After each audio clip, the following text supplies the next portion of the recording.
know the half of it.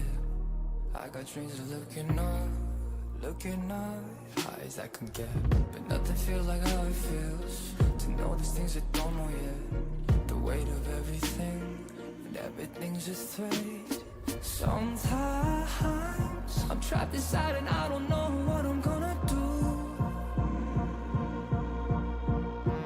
But to take on the world is the only thing that we know how to do.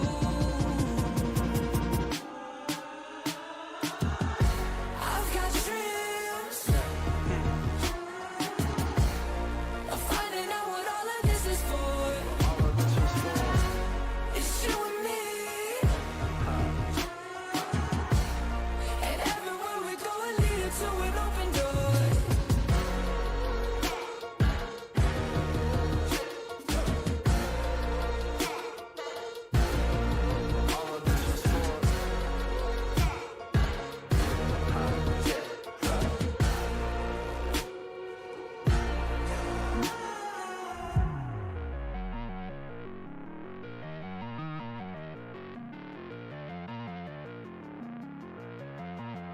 We've made our mistakes, the good and bad days, but nothing really breaks if I got you. Look at the sky when you go outside, and know there is nothing to keep me back from you.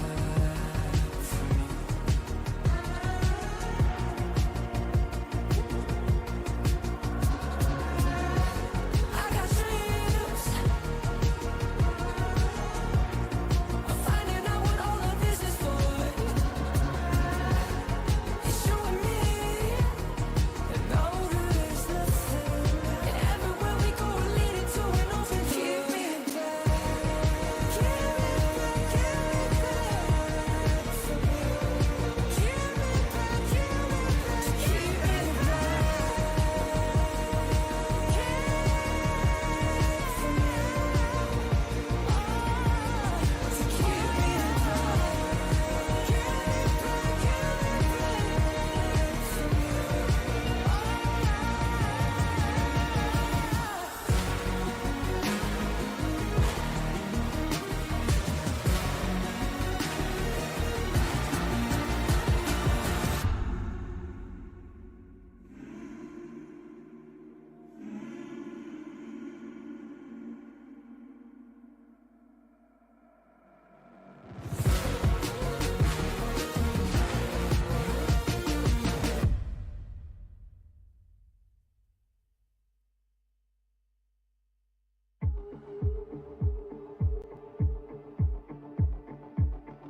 Sunrise,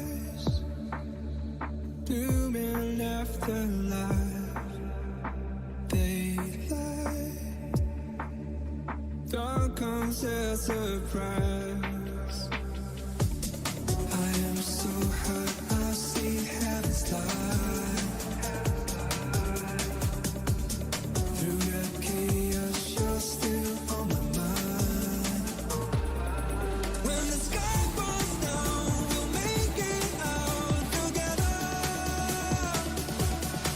When the world ends here, we'll disappear forever.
at the world from the eye of the Horus. If you Alexander the Great, then I am the Porus. Coming straight from the mud like I am a lotus. So हाथियों का बल कैसे सकेगा तू मुझे रोका? देख तू कैसे मैं लड़ूं, तुम लोगों से ऐसे ना डरूं. करूं मैं जिससे मैं तरुण, पानी पे चलूं मैं जिससे मैं वरुण. चाहे मैं जीऊं या मरूं, जो करना चाहूं मैं वही तो करूं. आता है तू ना करीब, तू बेटे चीप, जो अभी तक कटे ना तेरी ये jeep. Better believe, you gonna bleed, pick up a seat, get your team. I'm the king of kings, brother in arms in a battle. You all gonna die if you act like a vandal. Bring the realm to reality from every angle. This is the public service announcement from Mumbai to the rest of the world. I am a Raja. I am the Raja. भिड़ेगा तो उठेगा जनाजा ना. तू मेरी तरफ आना. आ गया तो होगा फिर तनाजा ना. ये भारतीय भाषा फिर दुनिया सुनेगी ये तराना ना. 'Cause I am the Raja. 'Cause I am the Raja.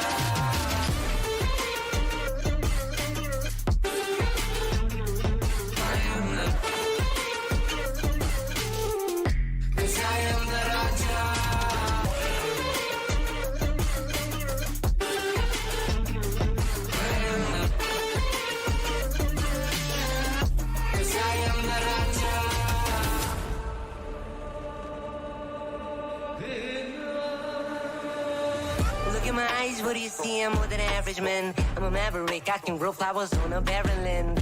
Break a mountain with my bare hands and step back and cause a literal avalanche. Should've been about traveling. आज तो बुझाए मेरी जैसे मैं tarantula. ना है कोई तोड़ मेरा जब से पूर्वजों का ज्ञान मिला.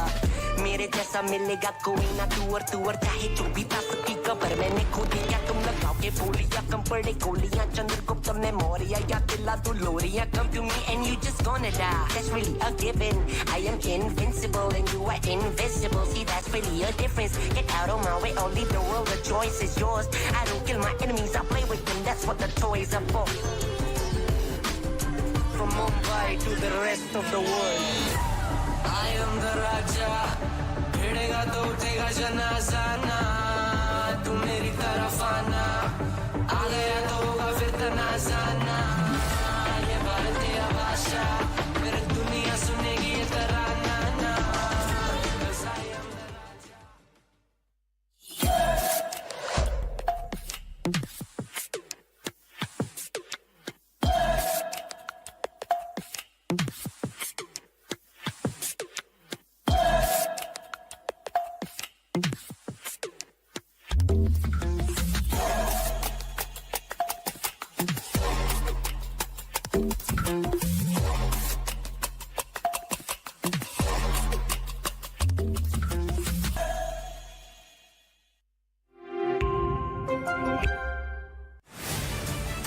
To live your life the way you want. Compete like the toughest challenger. Dance like there's no tomorrow. Celebrate every second you are alive. Life has no rule books, but we can give you a stage. Hello and welcome to the OMEN VALORANT Challenges South Asia 2025.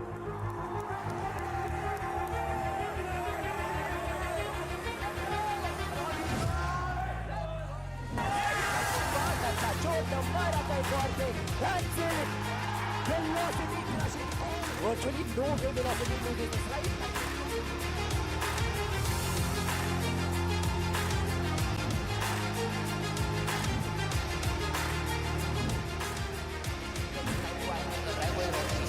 और हाथ में एक शरीफ angle ऐसा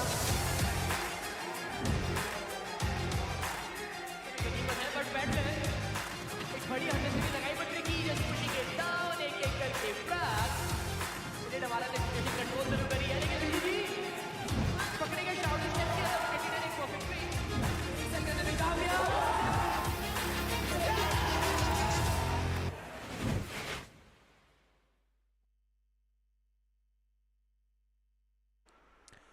With one train reaching its final destination, it's about time for the train in VCSA Split 3 to leave for the same station as well. Welcome, ladies and gentlemen. You all are watching the OMEN VALORANT Challenger South Asia 2025. It's about time for Split 3. We've had some insane action for the previous two splits. And Spardas, you have witnessed all of that.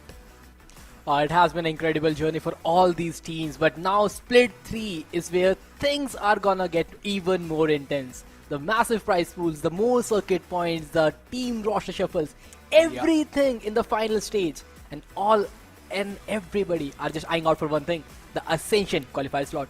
Absolutely true, man. There's been so many changes throughout Split 1 to Split 2 to Split 3. Now we are seeing you on the English desk. So first of all, tell me, how's your experience here, my man? And how did it ended up? Well, I don't know how I ended up here, but I just wanted to be with you for the day's segment, for especially Split 3. I just want to have that pair going on. So why not experience something new, especially when majority of the teams are experiencing a new roster shuffle in their side as well. Oh my god, you talk about shuffles in the roster, some changes out there, but there's a big change in the prize pool itself, you know, because we've got the Split 3 prize pool to be the maximum overall, because the overall prize pool was 1.13 crore, out of which Split 1 got 26 lakhs, Split 2 29 lakh. But look at what Split 3 has got in its pocket, Spardas, and also that special prize of 4 lakh as well. Yes, a massive 53 lakh rupees on the line. Like, this chunk of prize pool is nothing like you have seen before.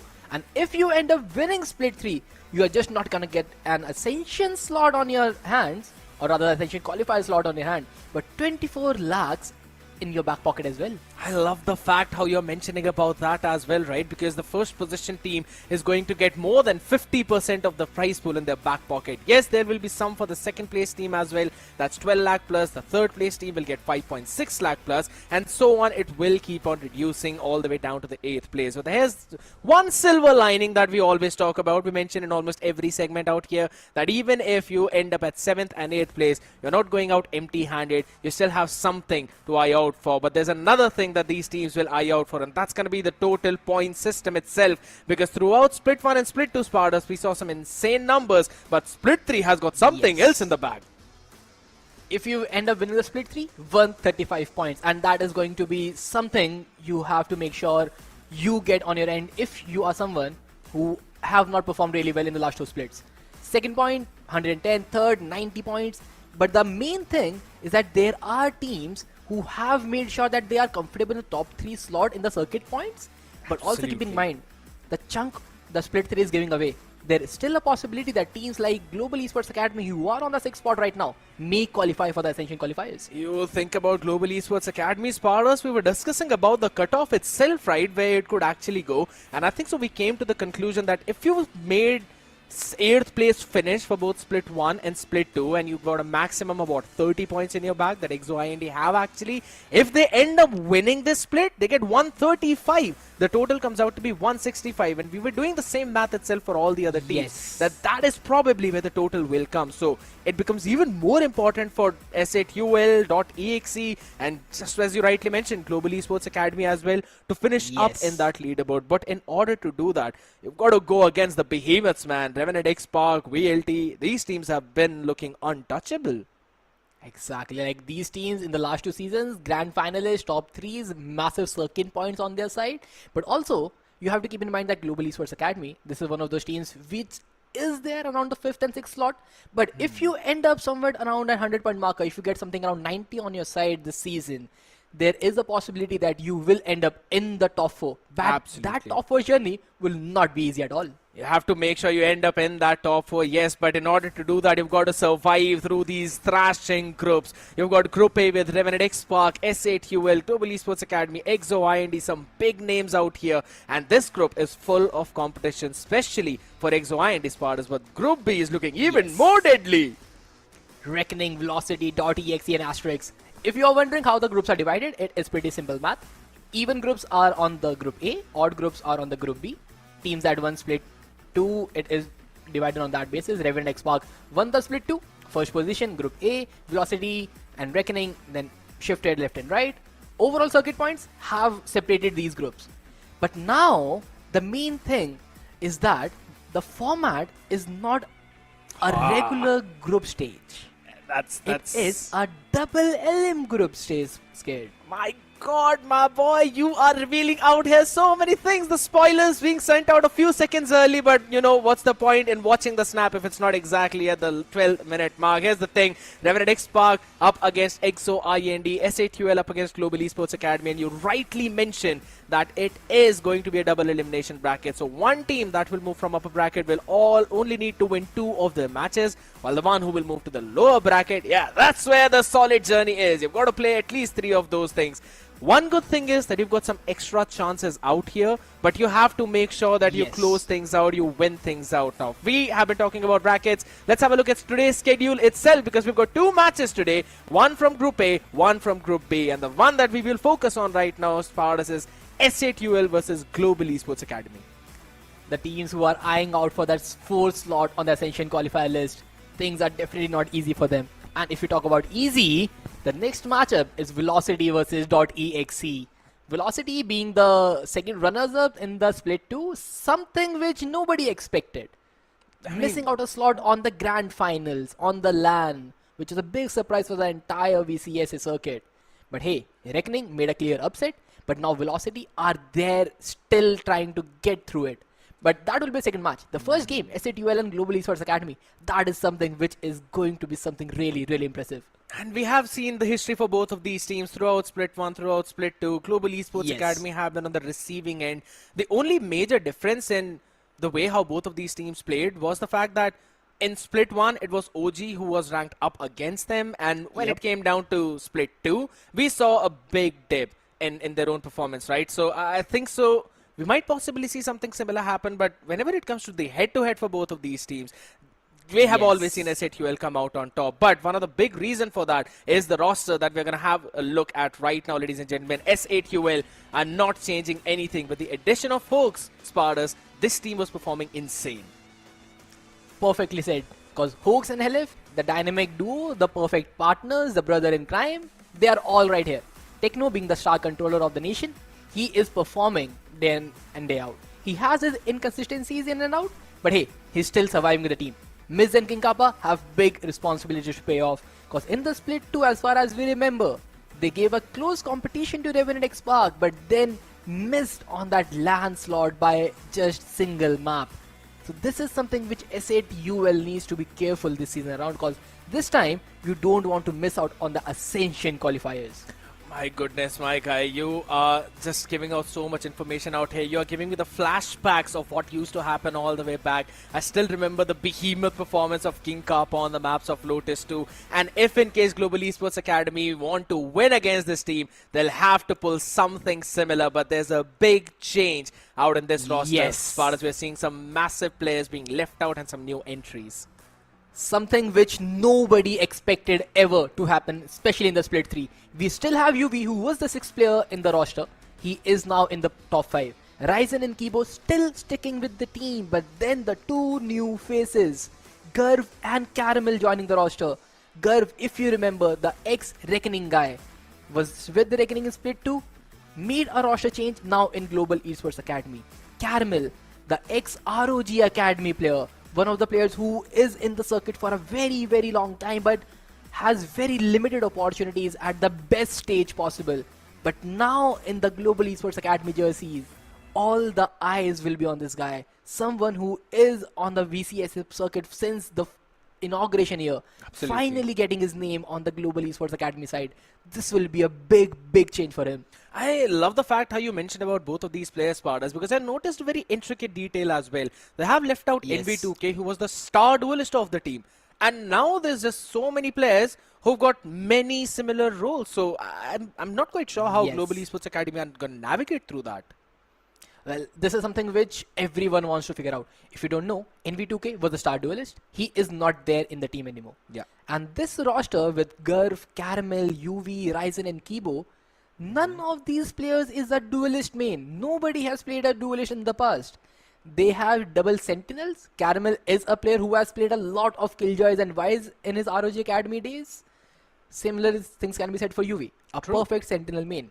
So a double sentinel on your side, but then you have Ryzen and Kibo, the initiator players. Yes, Kibo plays sometimes Bree, sometimes KO.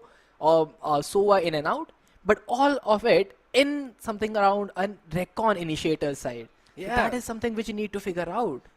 Absolutely, I mean, because that is a big thing that you have to focus down on. But another big thing is going to be the entire map pool of Split 3, ladies and gentlemen. No change out here whatsoever. Lotus, Haven, Split, Icebox, Pearl, Sunset, and Ascent. Exactly the same map pool that we also saw currently in Masters Toronto itself. And the fun fact is, Pardus, that we saw a lot of South Asian teams adapt to some of that Tejo meta. But now there's going to be a humongous change. And we have been talking about these changes. Global Esports Academy, given that they don't really have a star duelist, being on the map of Split, Pearl and Lotus, I think so that requires one of the snappy players to be there. But also scared, keeping in mind, Split was one of those maps when Global Esports Academy and SATUL faced each other on the Split 3. It came down to a 13-5 victory in SATUL favor. True. A pretty much easy pick from SATUL side, and I'm surprised that Global Esports Academy didn't ban that map.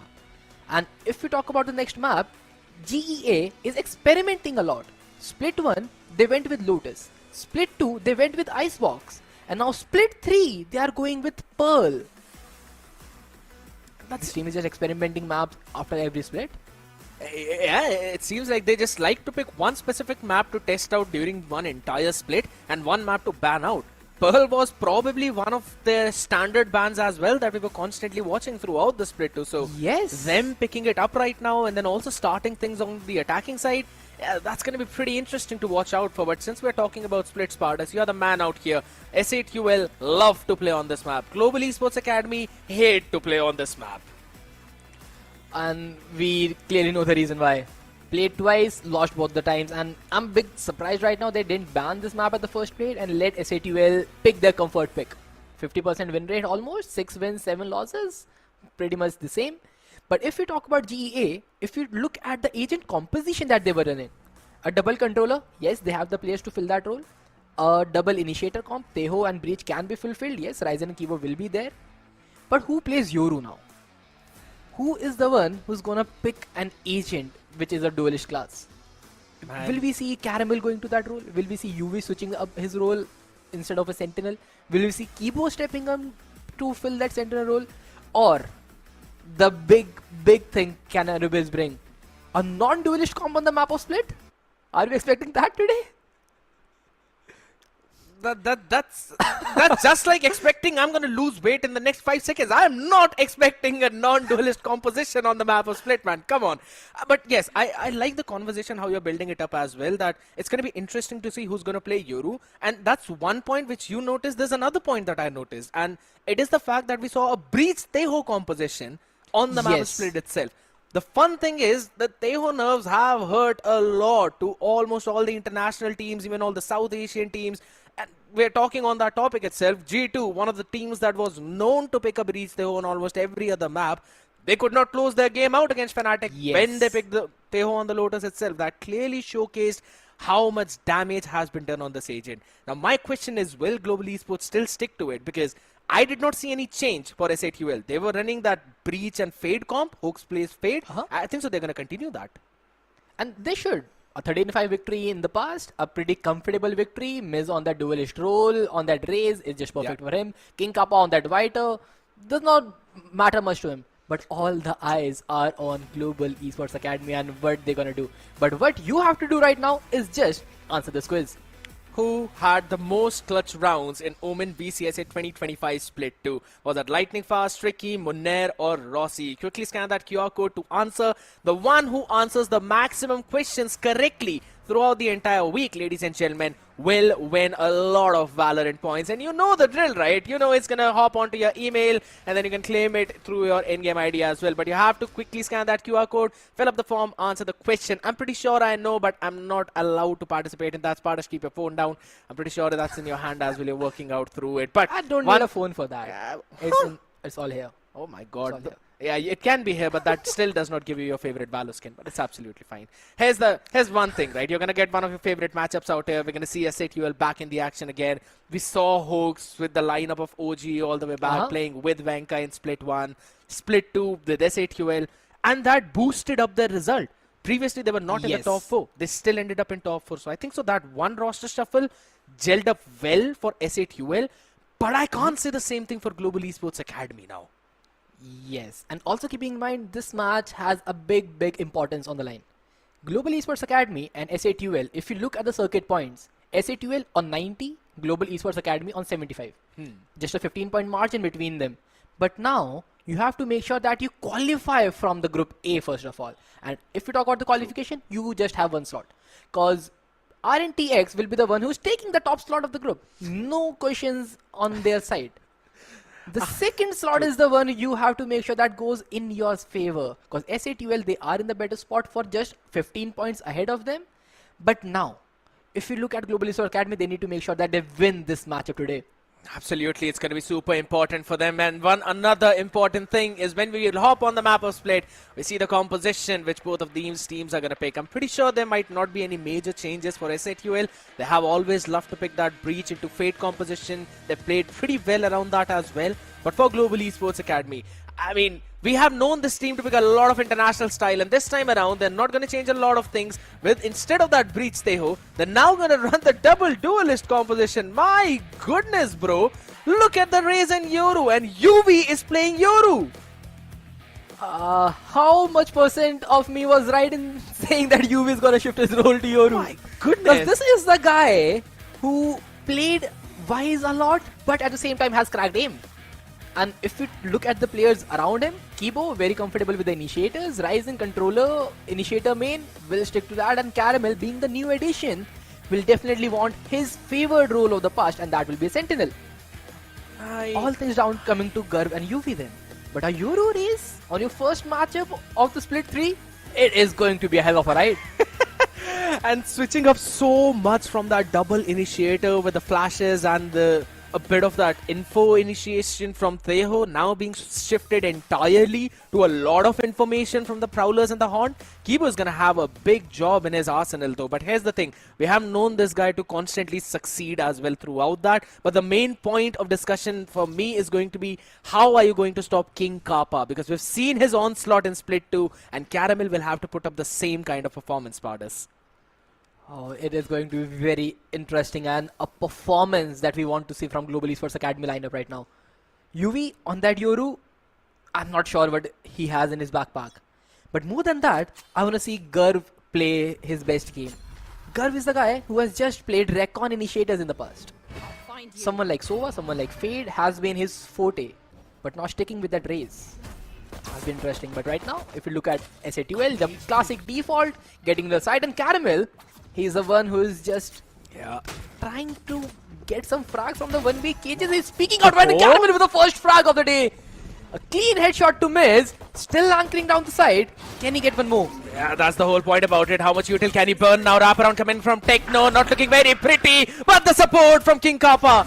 It's absolutely impeccable as hell. Have joins with the team as well. UV nice on the first one, but not the cleanest shot out here. All he needs is one shot to the body.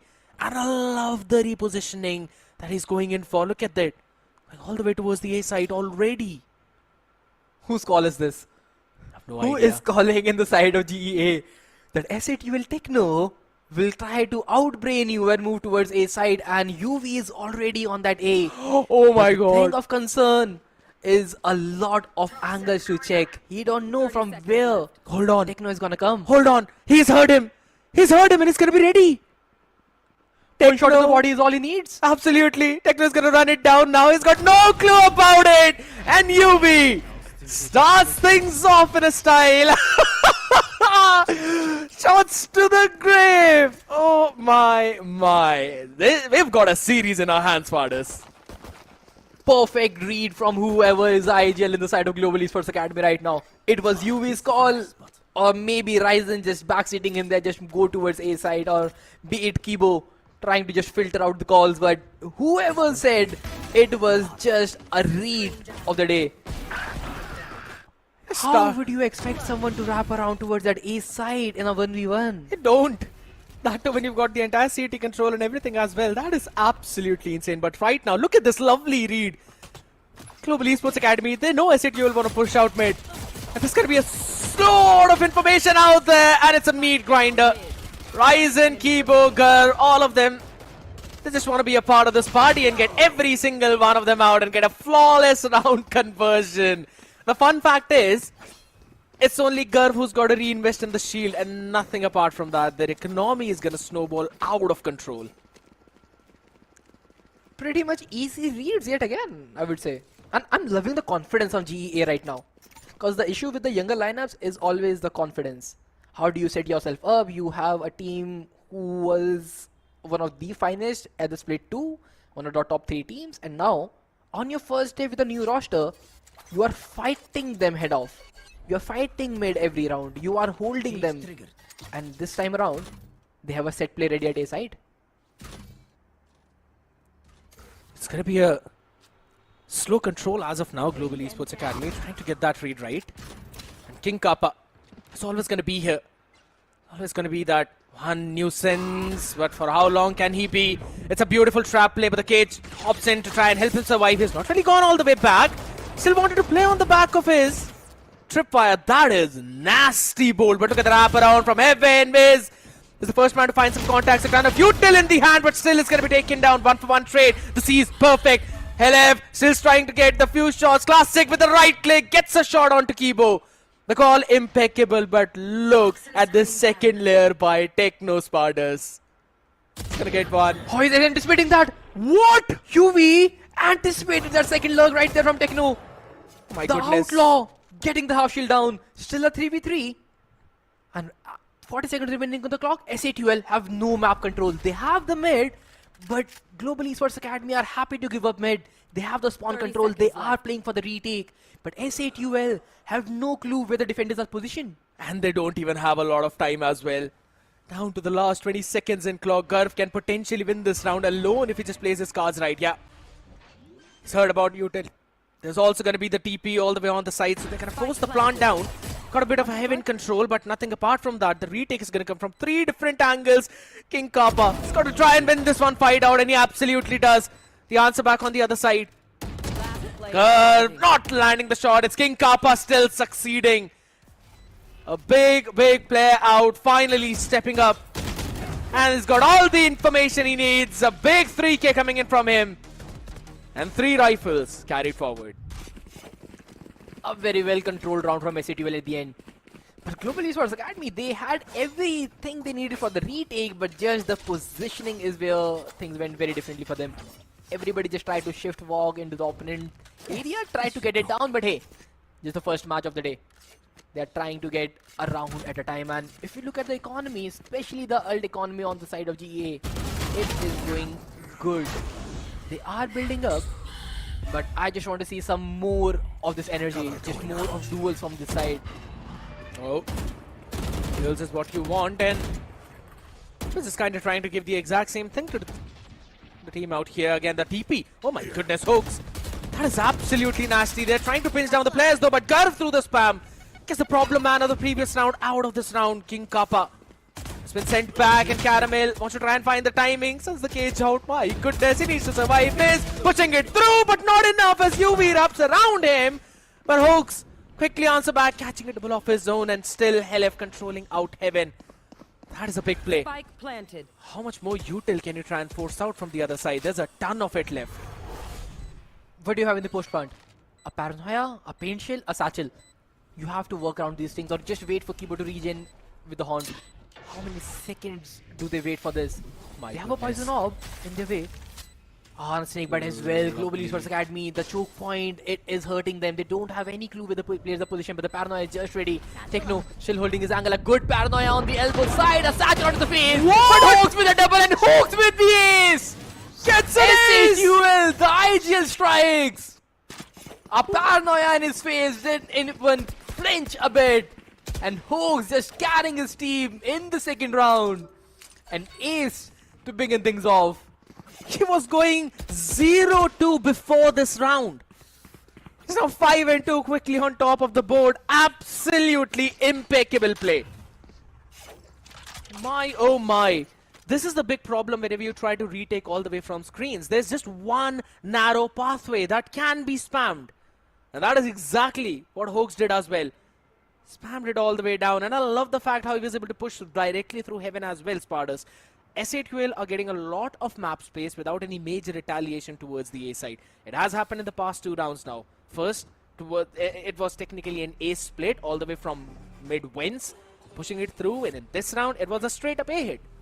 I think so Global Esports Academy will now need to look for some kind of adaptability, and maybe this technical pause is going to help them out in some of that. Well, I guess so.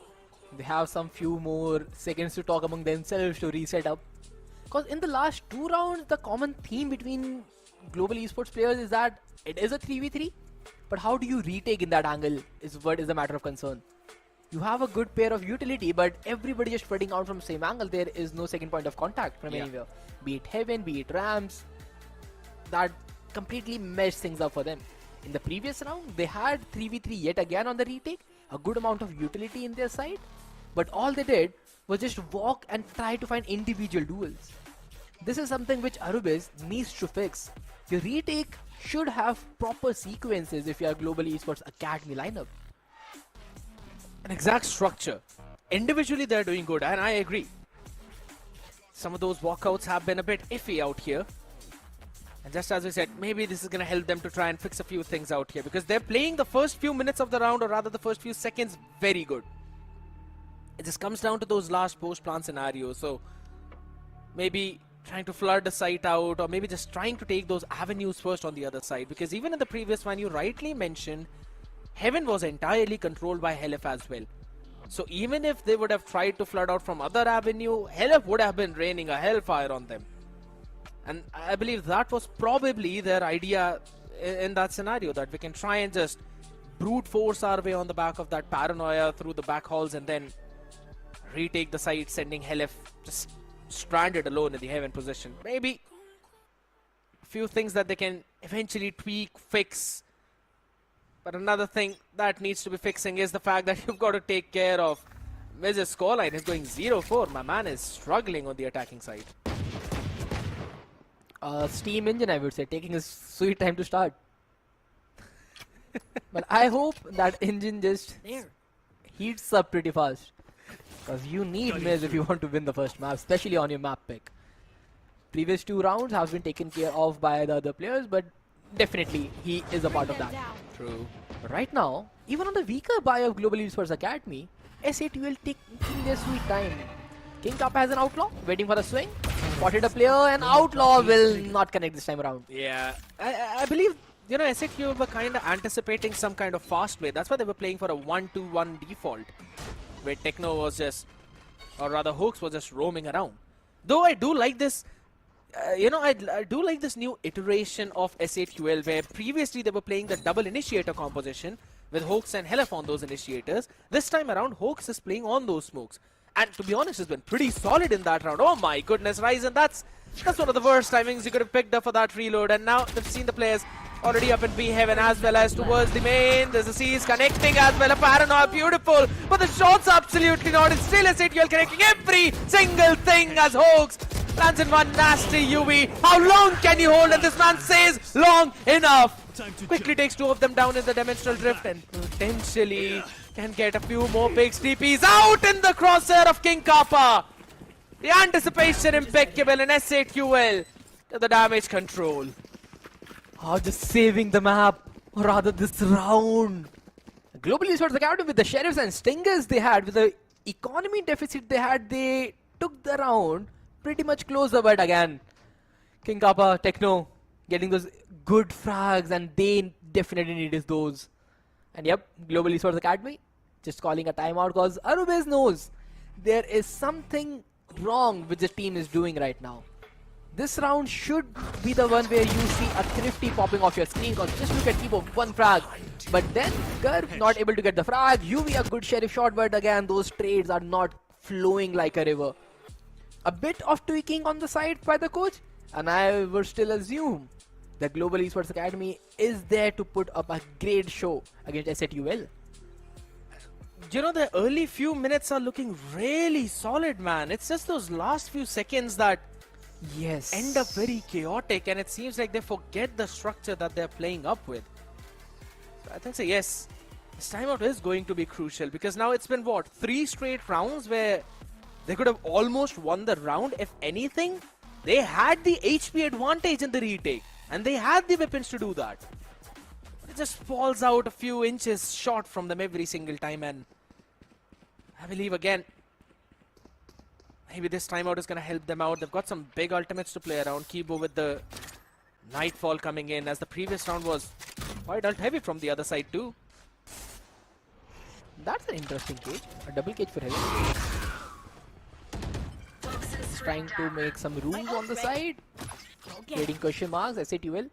But they know a sentinel setup might be there since King Kappa on the other side. He's just walking in and they have the entirety of the A side control right now. Caramel have no information. And Caramel saw that jump peak. You can't go that wide. And Garf, in the meanwhile, he takes down Techno. The damage has been controlled. Lovely anticipation of the second layering. Sending out a couple of players as well, and this Nightfall connects onto 2. C is being sent out to try and hold them with the paranoia. But still, they can't make the cross, though the spam from UB. This can eventually open things up as well. I believe it was maybe a showstopper out there as well, but hold on, Hoax. Still trying to keep the damage in his team's favor as Miz fires up, starts up. The time is ticking, the numbers dwindling. You see the rifle barrel rising. Nah, Ryzen. You need to anticipate that. If a guy is so confident watching Heaven, there is 99.99% chances that someone is watching his screens. There is no way in the world Miz would be so confident holding Heaven. And if he just calculated that, he might take down Hoax and then the round. But Global Esports Academy, as you said, initial 30 seconds, entirety control. Good comms, good structure, good flow. They know what they have to do. The next 40-second rounds, they are just a bunch of individuals. And individually they fall because SATUL are playing on the back of each other. And I'll have to say, Hoax is literally not just IGLing perfectly, but also is fragging out better than anyone in his team. He's always there for those trades. He's always having, or rather watching the 6 of his team. And the fun fact, Sparta says, look at that. Hoax again won away from the shadows. He just used that in round number 5. Miz won away from Showstopper. Helif won away from Nightfall. Global Esports Academy are on a weak buy in this round. And I'm pretty sure SATUL will not shy away from dumping all of those ultimates in the next one as well. So this very well could spiral out of control for GEA if they do not retake this properly. Well, things look pretty much difficult. Because even right now, they are just going one by one. Paint Shell has to just flood them out. Caramel has a Sheriff in his hand. He needs a trade, but Miz takes one down. Nobody else to just get the second layer of frag. Techno holding his angle. UV finds one. Holding for the trade. LF gets curved, but UV trying to pop left side. But Ryzen, he gets another frag. He has the timing. UV with a decoy on the side. Miz finds one more. The showstopper in his hand. Might be able to just close things off because Ryzen is the last player standing. He will get both of them. Hold up. Ryzen with a huge triple K. The time is still ticking. He has few more seconds remaining, but nah. King Kappa played it to perfection, running down the clock, getting that final blow, and Global Esports Academy so close, yet so far. Same could be said for King Kappa trying to save that rifle though, but just as you mentioned, so close yet so far. And now just look at the ult economy, Spartans. SATUL can just try and brute force their way through this entire round again. And if you win this round, the next round will be an economy deficit round for Global Esports Academy. Yet again, another Sheriff round. So, 4 combination of ults should be good enough for them to get the 6-1 on the board. And SATUL Miz diving onto the face, getting Kibo down. Absolutely. That anchor for B-Heaven, he's out of the round. Spike is still not yet committed though. So they're not really fully pushing it down. They just wanted to play fast, get a pick, and then maybe catch G on a few of those rotations too. This neural theft is going to give them all the information that they need, and yeah, they can eventually now and go for the commitment as well. With the Nightfall, everyone's going to be sent back. Couple of players marked, but nothing apart from that. Site is going to be taken. What do you have for retake GEA? Especially in the Viper Spider, in the faces. How do you come back from here? You have a flash, you have a paranoia. Yeah. But most important thing is the paint shell, and that will be just thrown out of the window. King Kappa 1, make it a double. Before they could even reposition themselves for the retake, SATUL has just cleaned up this round using only 2 ultimates, and the 6th one is coming on the way. And look at Miz. Already halfway through his showstopper again. That is just such a big play. SATUL are working around the map perfectly. They're anticipating what Global Esports Academy are going to do. And they are preparing the counter plays for that as well, side by side. And just one sound, my guy. Just one sound, Ryzen. Doesn't even matter. Man. This guy, King Kappa, just jumps up in front of him and spams his bullets down. Why does my Vandal not do that? We and King Kappa, I suppose. This is something which Global Esports Academy needs to figure out. Starting off the first half, they looked good, the good structure, good flow, but just look at this. Gurg, individual plays. There was a flash available on their Yoru. They didn't utilize it well enough, but hey, right now, I would just say this is not their map pick, and SATUL, especially with Hoax calling, looks a team who's very comfortable in taking every extremities of the map and then executing on the weaker link. Yeah, and look at King Kappa now. In every other round when he knows DA are on a save, he sends out an outlaw right onto their body, right onto their dome. No smokes available for GA, and now they're either ways playing with just a single smoke double initiator comp. Or rather double duelist comp. LF, it's going to be a lot of pressure onto him. He handles it pretty well for the first though. UV, nice on that trade. What? Alright. I was just like, why Just trying to sneak up a weapon. I was like, why did he throw that one rifle out? But yeah, same simple safe plant. Should be a done and dusted round for SATUL unless something nasty happens on the other side. 7-2 should be that scoreline. Caramel has not been a part of the action for a very long time right now. He started the day with the first frag, and that is the only frag he has taken till now. And it's not even his entirety his fault. But he gets the second with the sheriff yet again.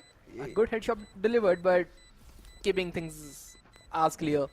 It is just exit frags right now. And King Kappa, he is farming ultimate points. That outlaw is menace for Global Esports Academy. Here.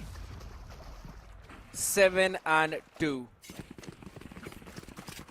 And it just feels that this is not going well for Global Esports Academy. You pointed out rightly that it is not their map pick. But again, some of those micro things that we always talk about, you know, peeking together at the same time, going for the double peaks on the back of some flashes, some of those set plays. I was really hoping to see some kind of retaliation from GEA, but again, King Kappa has been on a spree, and this guy picks up an operator now. Good luck dealing with that, GEA. King Kappa is basically playing a different game. He is on a challenge right now for his social handles. He is just going snipers only challenge in a pro tournament. Oh my He's been pretty god. much successful, but in the meanwhile, Mills Hoax one, Hoax with the second as well. UV just trying to ease out the pressure on mid. Not good for more than one. And the 4v2 remains, where Global Esports Academy, they are yet again on the back foot. Ryzen, if he catches both these players, maybe he can do something. Oh, lovely TP from Hoax. My goodness! I know I'm just hyping up all of the utilities that are pretty normal, but you know, seeing SAQL do all of that, it's just making me realize how well this team is growing together. And Neural Theft gives out the information as well, but you can't really do anything with that info apart from just trying to maybe catch something. LF. Oh, lovely paranoia. See, his picture perfect. And even after that utility, they know they are going to win this round. It's a 4v2. Nobody is overstepping. They are waiting for Global Esports Academy to make a move. Ryzen, use your ult, run away. Get one. But Techno is quick on that trade as well. 8-2 on the attacking side, Spardas. It's an 8-2. Things just look way easier right now for SATUL, and this was one of my biggest concern when we saw the map veto. 13-5 was the scoreline last time Global Esports Academy played this map, and this is when they had a crazy duelist named NV2K on their roster. This time around, they don't have anybody who is a perfect duelist main. They still let the map of Split slip into the veto. They play in a different composition, and I'm not sure how this composition is gonna work out, because right now, nothing looks like it's going in their way. UV is always trying to make a play with the Euro Dimensional Drift, but initial 30 seconds will give you information which is not worthy enough. One good thing is at least they've flushed out it. A C's on the other side. That's the only good thing that's happened there. A Dimensional Drift in exchange of a C's? Well, SATUL will take that every day. I get the silver lining out. I was kind of hoping for a paranoia play there, but again, Ryzen was just nowhere close to set things up. Again falling as the first player again against King Kappa. Now you don't have any smokes to work around with. Neural Theft gives every single info, and Hoax TP's all the way back. Look at that. He's also got the spike as well with Miss sending the showstopper. Caramel's been taken down again. No trips to work around with. Kibo, how long are you going to hold it down? Satchel as well coming in. Miss with the support. But Garb is the only man who's finding some kind of success. He's got a showstopper, but he's got a ton of util in front of him and under him as well. Hoax with the clear. And SATUL are just mowing down the floor. As easy as it gets right now. The first 2 rounds were the only rounds where Global Esports Academy was able to secure something from the first half. But right now, they just want one more round. They want a miracle. They want a 9-3 curse to be on their side if they want to at least put up a competition. Because at this point, it is just SATUL running it down the way they want. King Kappa, the Cypher on the side, has performed 3 ultimates in the first half itself. This is something crazy. Anger right now with a showstopper. He gets one, but King Kappa always there for the trade. Outlaw always out in his own hands as well as Hoax. Really good go for one though, but Kibo is quick on that trade itself. This is probably one of the first few times that Global Esports Academy has been able to take the flow of SATUL and deliver an equal one, not for long, as the weapon swap was there. King Kappa through the wall bang, lands it perfectly. LF closing the round out. SATUL with a 10-2 half Spartus. Yeah, I mean, call me a madman, but this ain't happening now. Well, I just want to see at least 6 rounds on the attackers side from Global Esports Academy. I know the scoreline is 10-2, so potential 3 rounds still remains the way SATUL are playing right now. But I want to see Global Esports Academy do something on the attacker side. Because if I talk about them, they have a composition which should thrive on the attacker side. A Raze and a Yoru. But with just 3 rounds remaining for SATUL to close down this map, it looks very difficult for Global Esports Academy if they have any strategy in their backpacks. One thing is for sure, that they have been looking a bit underprepared for this map. There have been no set plays of any kind whatsoever. Saw that even with the Dimensional Drift. Individual yet again. Individual delivered on the other side. Because LF is again firing on all cylinders.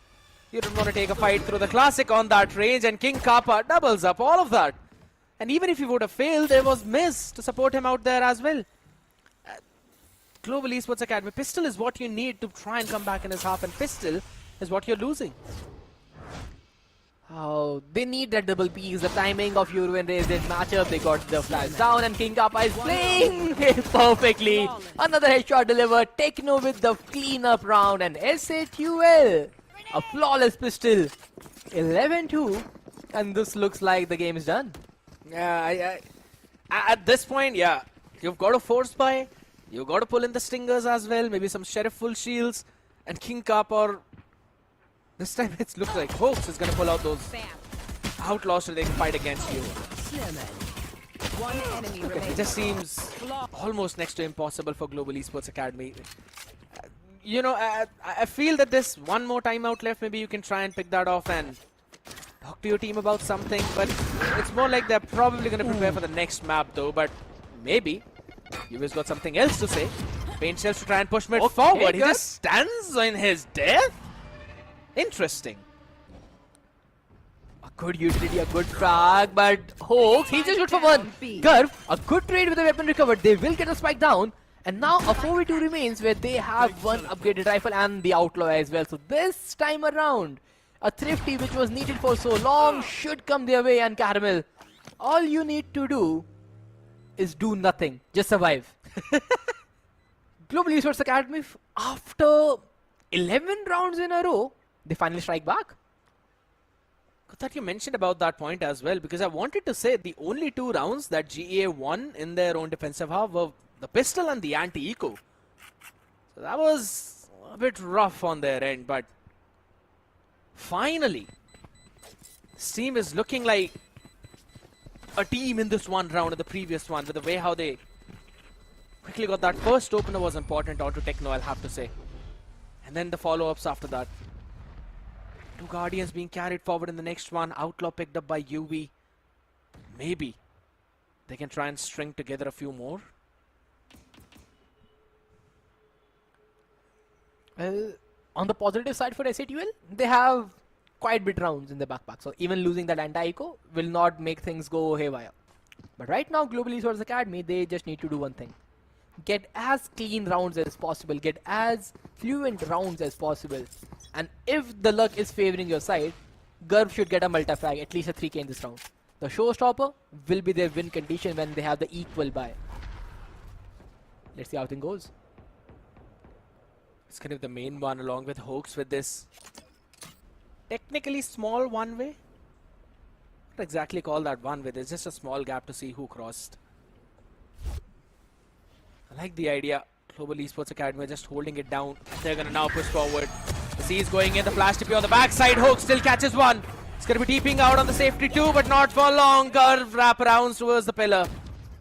Catching both of them now, and that's a good opener because look at Caramel. Should be catching at least one more on the back of it. Just a Sheriff. He sees it and he's playing it brilliantly. Turn around, King Kappa. You get one, but Caramel with the answer. Curve with the 3k in this round. Good closeout from GEA. And they are building up. They've built up onto the showstopper for this round.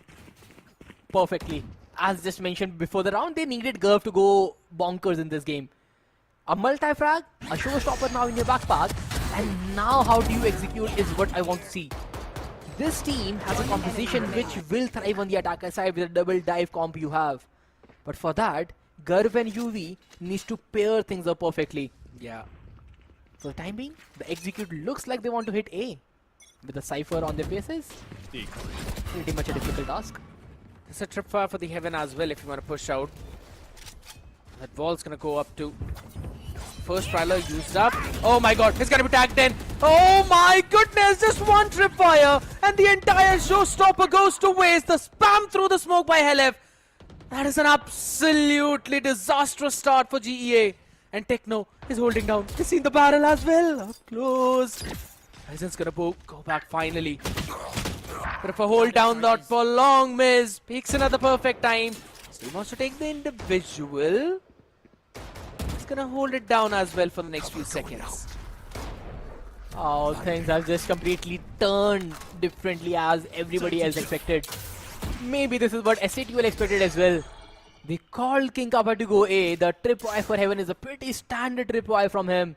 And Global Esports Academy just rushed down their attack. They didn't get enough information. Keyboard didn't have enough utility to support the raise for the satchel up. A one Prowler could have changed the dynamics of this round, but right now SATUL, they are all set for the map point. 30 seconds left. That tripwire went in massive and now Miz picks up Caramel as well. Beautiful anticipation of the mid lurk. Now it's all down to just 2 members. 10 more seconds in the card. King Kappa. The man is turned into an absolute god. Sees everything and wins the round for the team. Match point. Classic social media plays.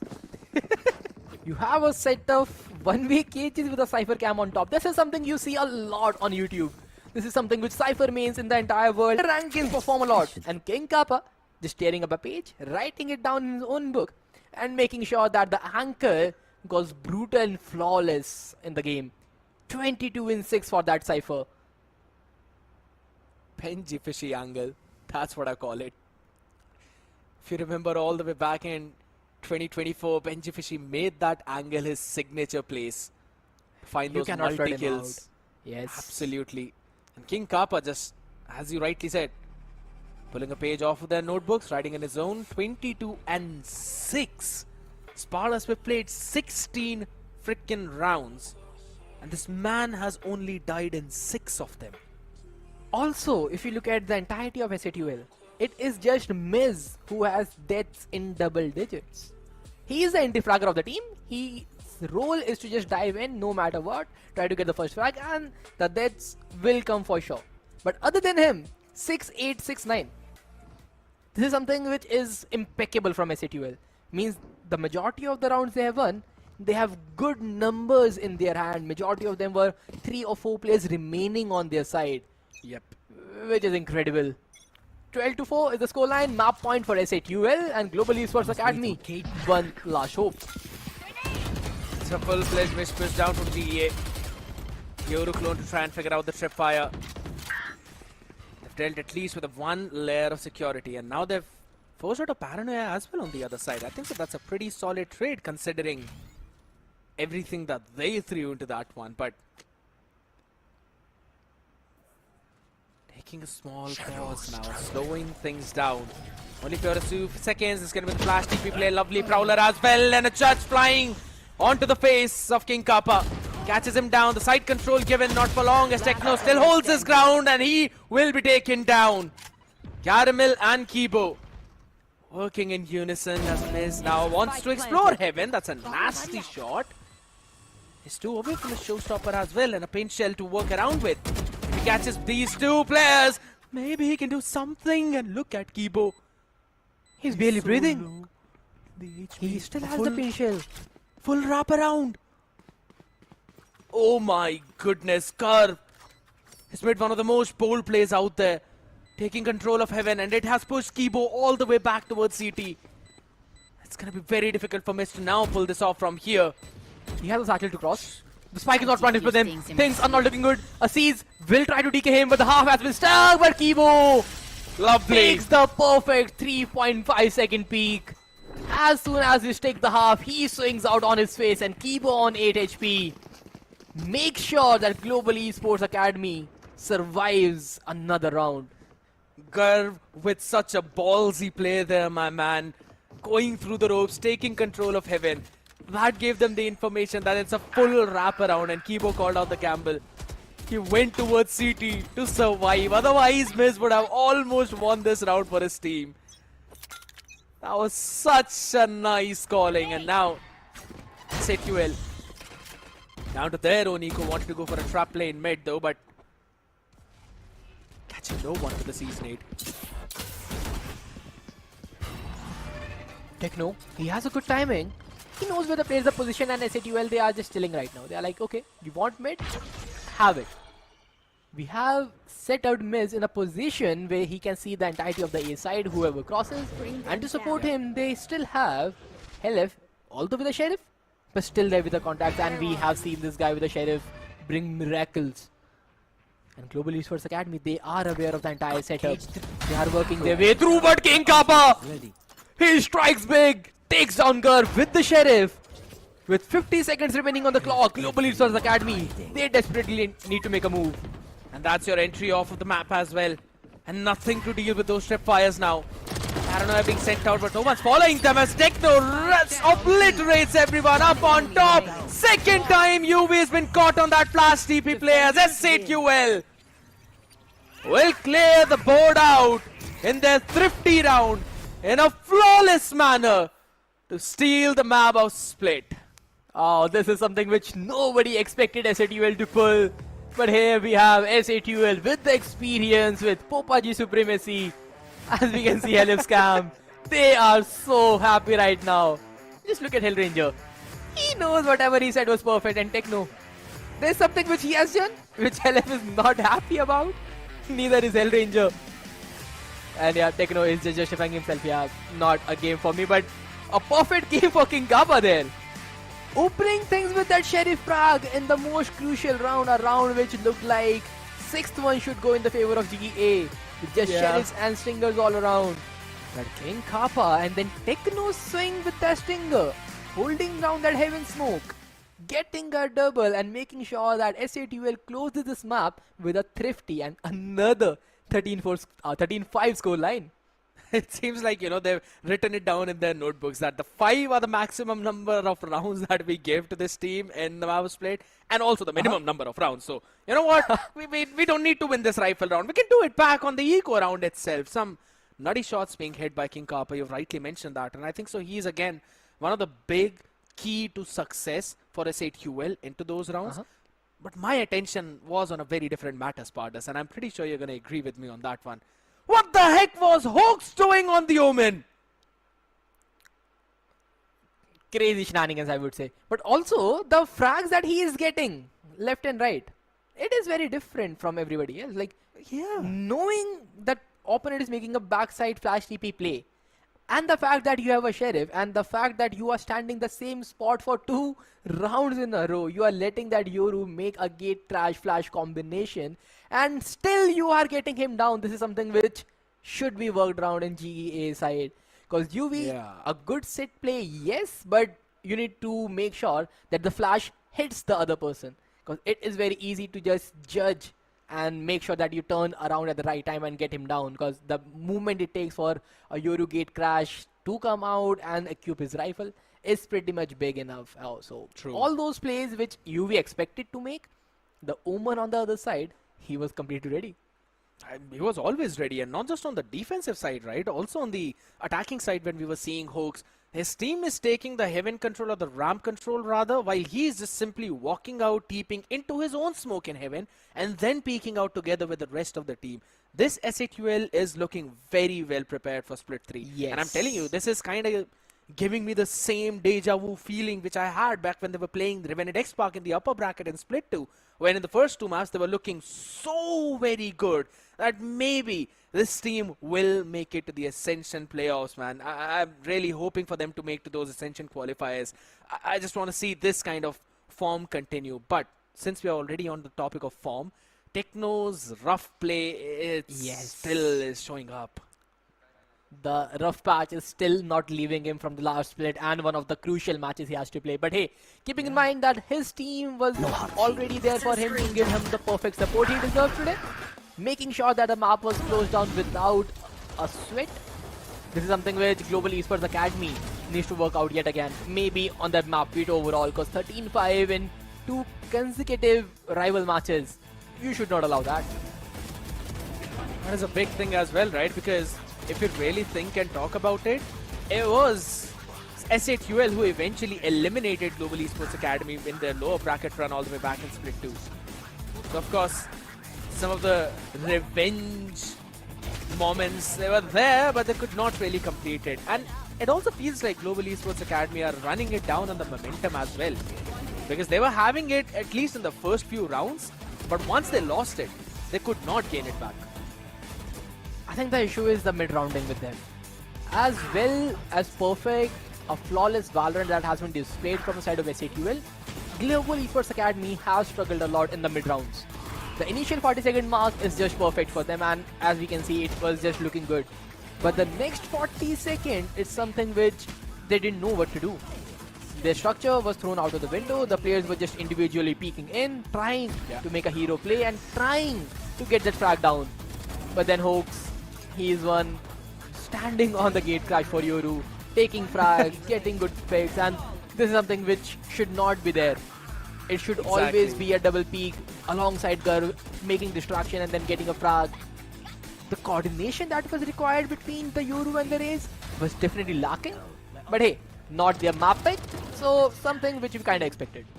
Yeah, and here's the thing, right? We've been talking about how Global Esports Academy was struggling in their mid-rounding, but the exact opposite could be said for SATUL. They were doing a phenomenal mid-rounding as well. Yes. Dissecting the map, taking some of the space, and then moving on to the other part. I mean, I'm pretty sure that we're going to be moving on to the MVP, which is going to be King Kappa. No cap, no competition out there. That ACS tells a very fair story of why SATUL won 13-5. 24 frags and less than 10 deaths. He didn't even touch double digits, I suppose. 3 first bloods, which is just perfect. Sentinel doing his role perfectly, trying to get as low first bloods as possible. 209 damage per round, 329 ACS. A perfect strat book for the perfect Sentinel rule. He was not, I would say, not tested enough in the entire game, because whatever he wanted to do with the Outlaw especially, he was always getting that. And then there were some operator moments as well when he was on those attacking sides, when their economy was snowballing out of control, and they knew that they could eventually make do with those kinds of shenanigans too.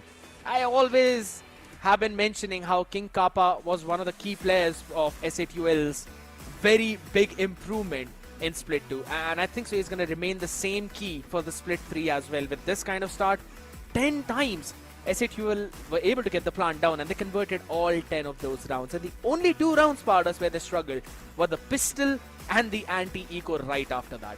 Exactly, and this is a big number to pull. Like 10 rounds, like entirety of the full buy rounds you had, you were able to get the site as well as hold the post plant.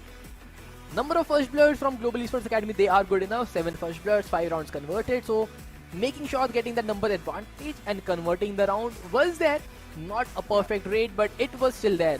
But the fact that their mid rounding and the post plant retakes is where they struggled the most. That has to be fixed, especially on this map. One good thing about them is the number of times they were able to get their plant down, they were able to convert it as well. So apart from that, yeah, there's been a lot of big things that they need to work on. But at the same time, King Kappa, undisputed king of the map of Split, I'll have to say. Hoax though, with the surprise that this man pulled out with the Omen in his pocket. As you mentioned how Techno is one of the best controllers out there in the nation, I'll have to say, if Hoax continues this, he's stealing that title very quickly. Forsaken reincarnated, I would say. Someone picking up an Omen role and defying all the controller players in the circuit. But hey, if you look at Global Esports Academy, the new lad that joined the roster taking the team MVP role as Garv with 231 ACS and 4 first bloods. UV did a pretty decent job on that Yoru as well. Horizon and Kibo, something which should have been outperformed, but then Caramel just not able to leave his mark. 5 frags in the entirety of the game being that Cypher. It can be said that he didn't have enough play around that first half. He was being pinched left and right on the defender side. He was not allowed to make that one-way cages that he had. But overall, this is something which you need to prep if you are facing SATUL. And the first map was just not his game. And I really want to bring it down to the same point too, that we saw some of those lackluster decision making from Global Esports Academy, and I think so it can be boiled down to the fact that these players have not been playing together for such a long time. Yes. The new additions as well, even though they're new to the rosters, yes, they haven't really gelled up that well, and it's not transitioning into that mid-round and late round. For the early one, they're doing a pretty phenomenal job. But again, if they really want to push this series through, they'll have to make sure that they get the next map of Pearl, which will be after this very short break, people. Don't go anywhere. We'll be right back. Here we go! What's this?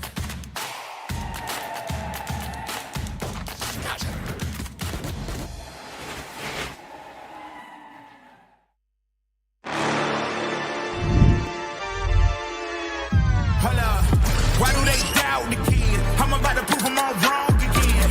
I got a low tolerance, cause they don't even know what the problem is. It's me. Why do they doubt the kid? I'm about to prove them all wrong again. I got a low tolerance, cause they don't even know what the problem is. It's me. I ain't taking no loss, no loss, no loss. Look, I'ma always win. And I'ma do it again. Watch me win. Then watch me do it again. I'ma always win.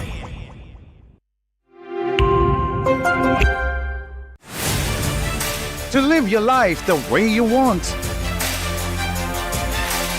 Compete like the toughest challenger.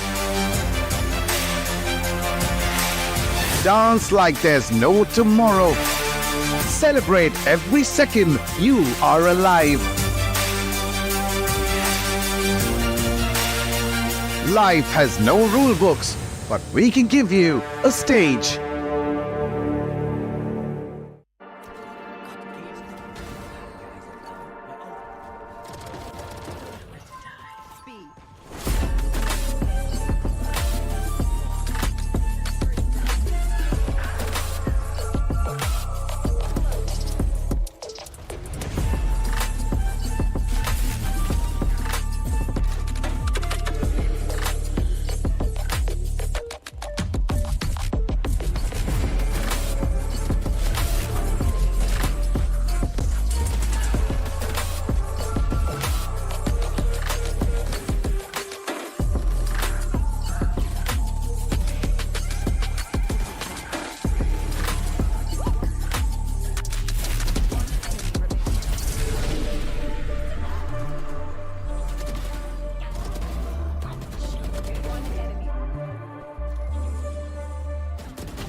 Here we go!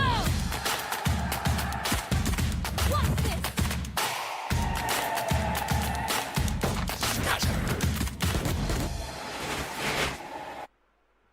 SATUL have had the dream start of Split 3 right now on the map of Split itself with a 13-5, but now Global Esports will land in on their map pick of Pearl to try and push this series to map number 3 if possible. Yes. But in order to witness that, Spartus, they'll have a very big hill to climb. Well, this looks like a game where Global Esports Academy needs to fire all the cylinders they have. True. A map of Pearl which SATUL has not played in the past. So as for the history is concerned, SATUL, they don't have a strata book there. Now things can definitely pivot out in the favor of Global Esports Academy. But also, you have to make sure that the opponent, they have zero knowledge of what you can pull off. So a surprise might be on the way of Global Esports Academy as well. Here's the fun thing, right? I love the fact how you mentioned that too, because Global Esports Academy, the last time they played the map of Pearl was all the way back in Split 1. And it was a very different roster at that time, and a very different composition too in general, because they were playing what, a Fade, Theho, into an Astra, Wise and Yoru.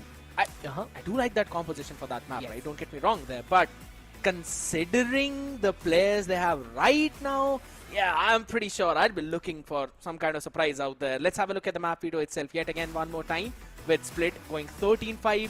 We're going to be moving on the map of Pearl with Spartus. You said it's going to be a very big surprise for us, but it's also the map of Lotus, which has not been looking that good for GEA.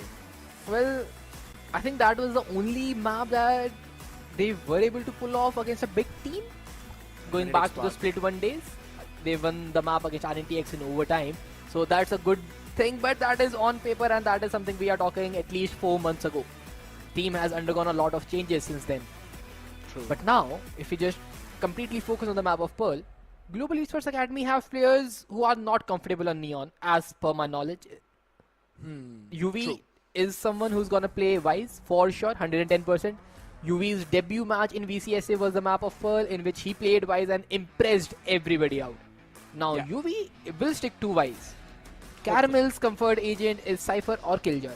I'm expecting a double Sentinel comp from the side of GEA right now. I mean, if they really wanted to go for double Sentinel, I'm pretty sure we might have seen some Icebox into the mix as well with the Sage and Killjoy type of thing. But let's have a look. It's going to be the similar composition which we saw previously with a small change. Garv on the Neon and UV on the Yoru again. Oh, this is a big call from their coach. Arubez is trying something very different with the lineup. Ryzen playing that Astra role, Kibo on that Fade, understandable. The core of GEA is still sticking with their roles. But Caramel, made to play Wise, his preferred role is Sentinel, so he is comfortable with that role as well. But Curve on that Neon. Is he prepped with those movements? Here's the thing, you're either a snappy Neon, you're a one-trick Neon, right, who's crazy with the movement, or you're a practicing Neon. And I'm pretty sure that you don't really want to practice in a scenario where win is absolutely necessary for you in this specific map, because It's not just about one game, Spartus. It's a double elimination bracket. You either win here and you continue your upper bracket journey, or you eventually move down in the lower brackets. So that's going to be a big thing. But also, Helef playing onto that KO along with hooks on that Sova is a very big thing for you to try and deal with as we quickly move on to the map. Ladies and gentlemen, it's going to be the second map, 1-0 already in favor of S8QL, who are right now on the defensive side. Caramel with the first opener, takes down Helef quickly onto the R, tries to catch in second, but Garv, he somehow just moved all the way through the back. Where the comms, that's going to be a big thing as Techno follows up, lands in the shot, pretty good now. Tries to equalize the numbers slowly, but QB unanticipated. Techno turns around to slap him down. It's down to a 3v3 now. He's there for the spike defuse. He has an ability there of gravitational will just pull him away. But now second half, he's trying to stick in, but Miz Ryzen a good trade left and right, and Girls jumping inside the smoke, gets one, but Miz for the trade. Caramel is barely breathing, 30 HP remaining. A Sheriff shot to the body should be good enough. They are completely unaware where that lad is, and Miz is trying to stick it to half first of all. He will get it to half, but the swing will be perfect, and S8UL Miz will close the pistol in the favor of the defending team. A 2v4 situation getting converted on their faces. Techno and Miz blowing away the entire academy roster. Such a silly round, I'll have to say, my man. Some of the individuals coming in, they had a lovely crossfire setup.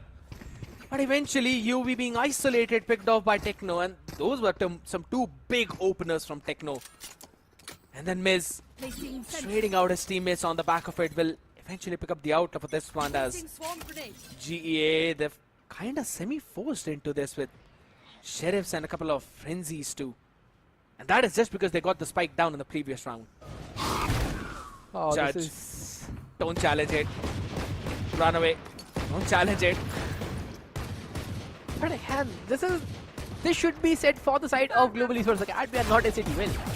They should be the one who will running judges and stringers after converting that pistol, because a 2v4 loss on the pistol round definitely hurts a lot. So, but now KO with the underhand flash, just supporting with the team. Techno 1, Techno Helef left, right, perfect ping pong played. You peek one, I peek on you, shoulders, getting it done. King Kappa with the cleanup frag, and SATUL. Cakewalk round, another flawless. Playing ping pong around with all the other players on the other side. And again, they were all flushed down in art only because King Kappa was playing judge. You don't want to challenge that judge specifically. And it's in the hands of King Kappa. Now here's the fun thing. Miz still has the Outlaw Spartas, and there are a couple of half shields on the other side. Do they expect that? Caramel can be the first point of contact, and Yoru is definitely the first point of contact. So UV and why Caramel, they have to just make sure they are supported by some piece of utility. Because right now the Outlaw is on the B side, so they don't have anything to worry about. But this is something which we know. Not globally. Wow! But what is that knife? That's perfect knife from mid.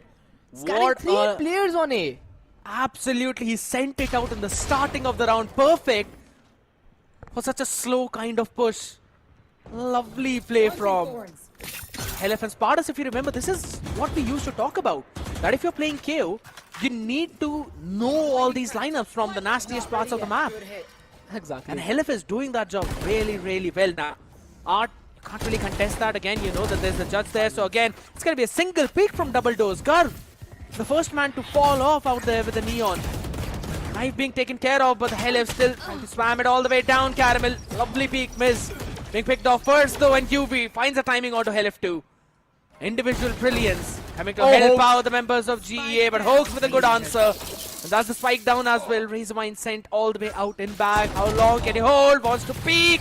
Here's the disrespect of the util in South Asian teams we always talk about, but still. It's down to a 1v2 and a long range stinger out the individual from UV. And that is again a big, big problem. They are just trying to get a spike, and they are finally able to run it with that.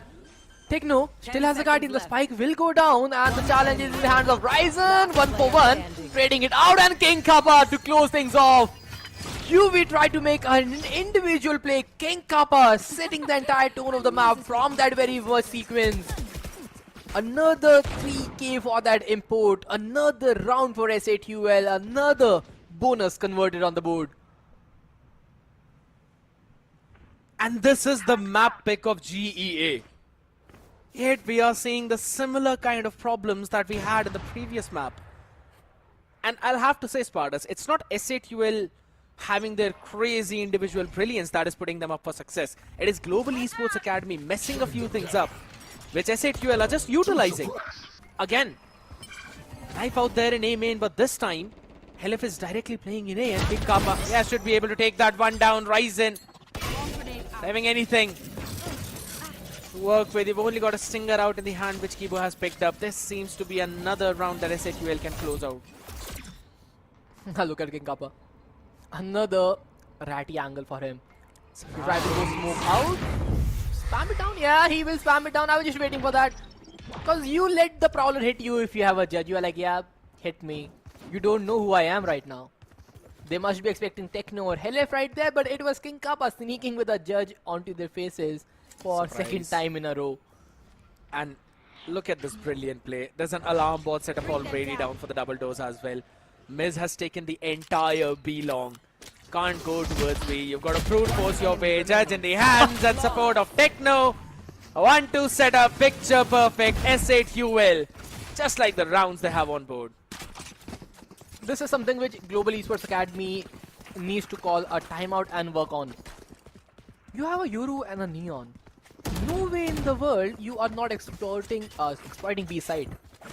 It should be the way where you flash in the initial or ask for dissipate smoke from the side of Ryzen, cross that angle down, take V long control with those flashes and high gear, and then try to run their default. But Global Esports Academy, they are very much concerned with that A side, that the B is entirely open, and SATUL, they are happy with just single player anchoring it down after every 30 seconds.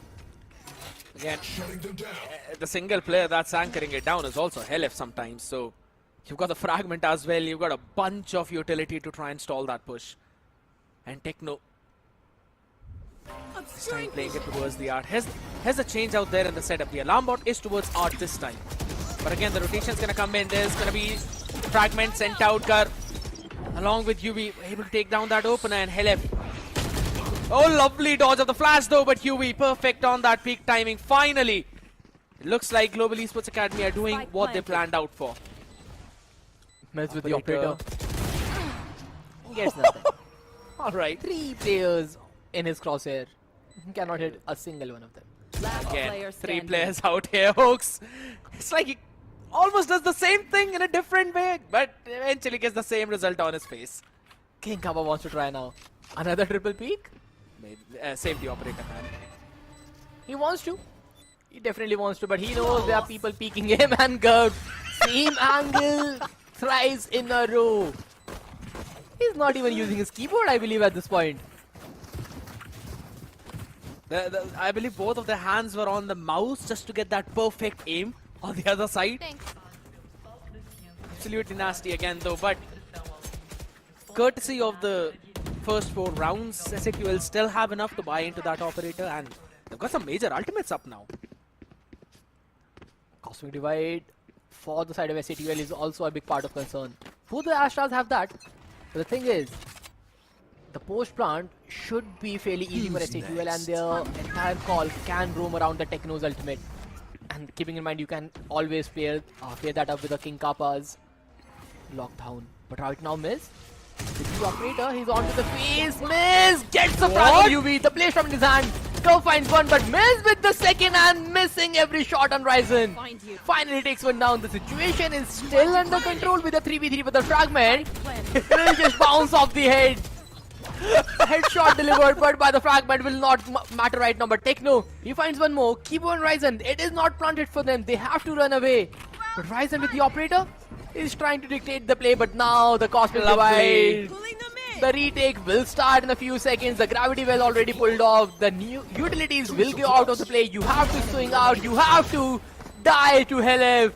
Global Esports Academy, the ultimate exchange. Utilities converted. But SATUL, another picture perfect retake done. And the pair-up was impeccable, man. Even though there was a lockdown being used on the other side, the Cosmic Divide, absolutely phenomenal.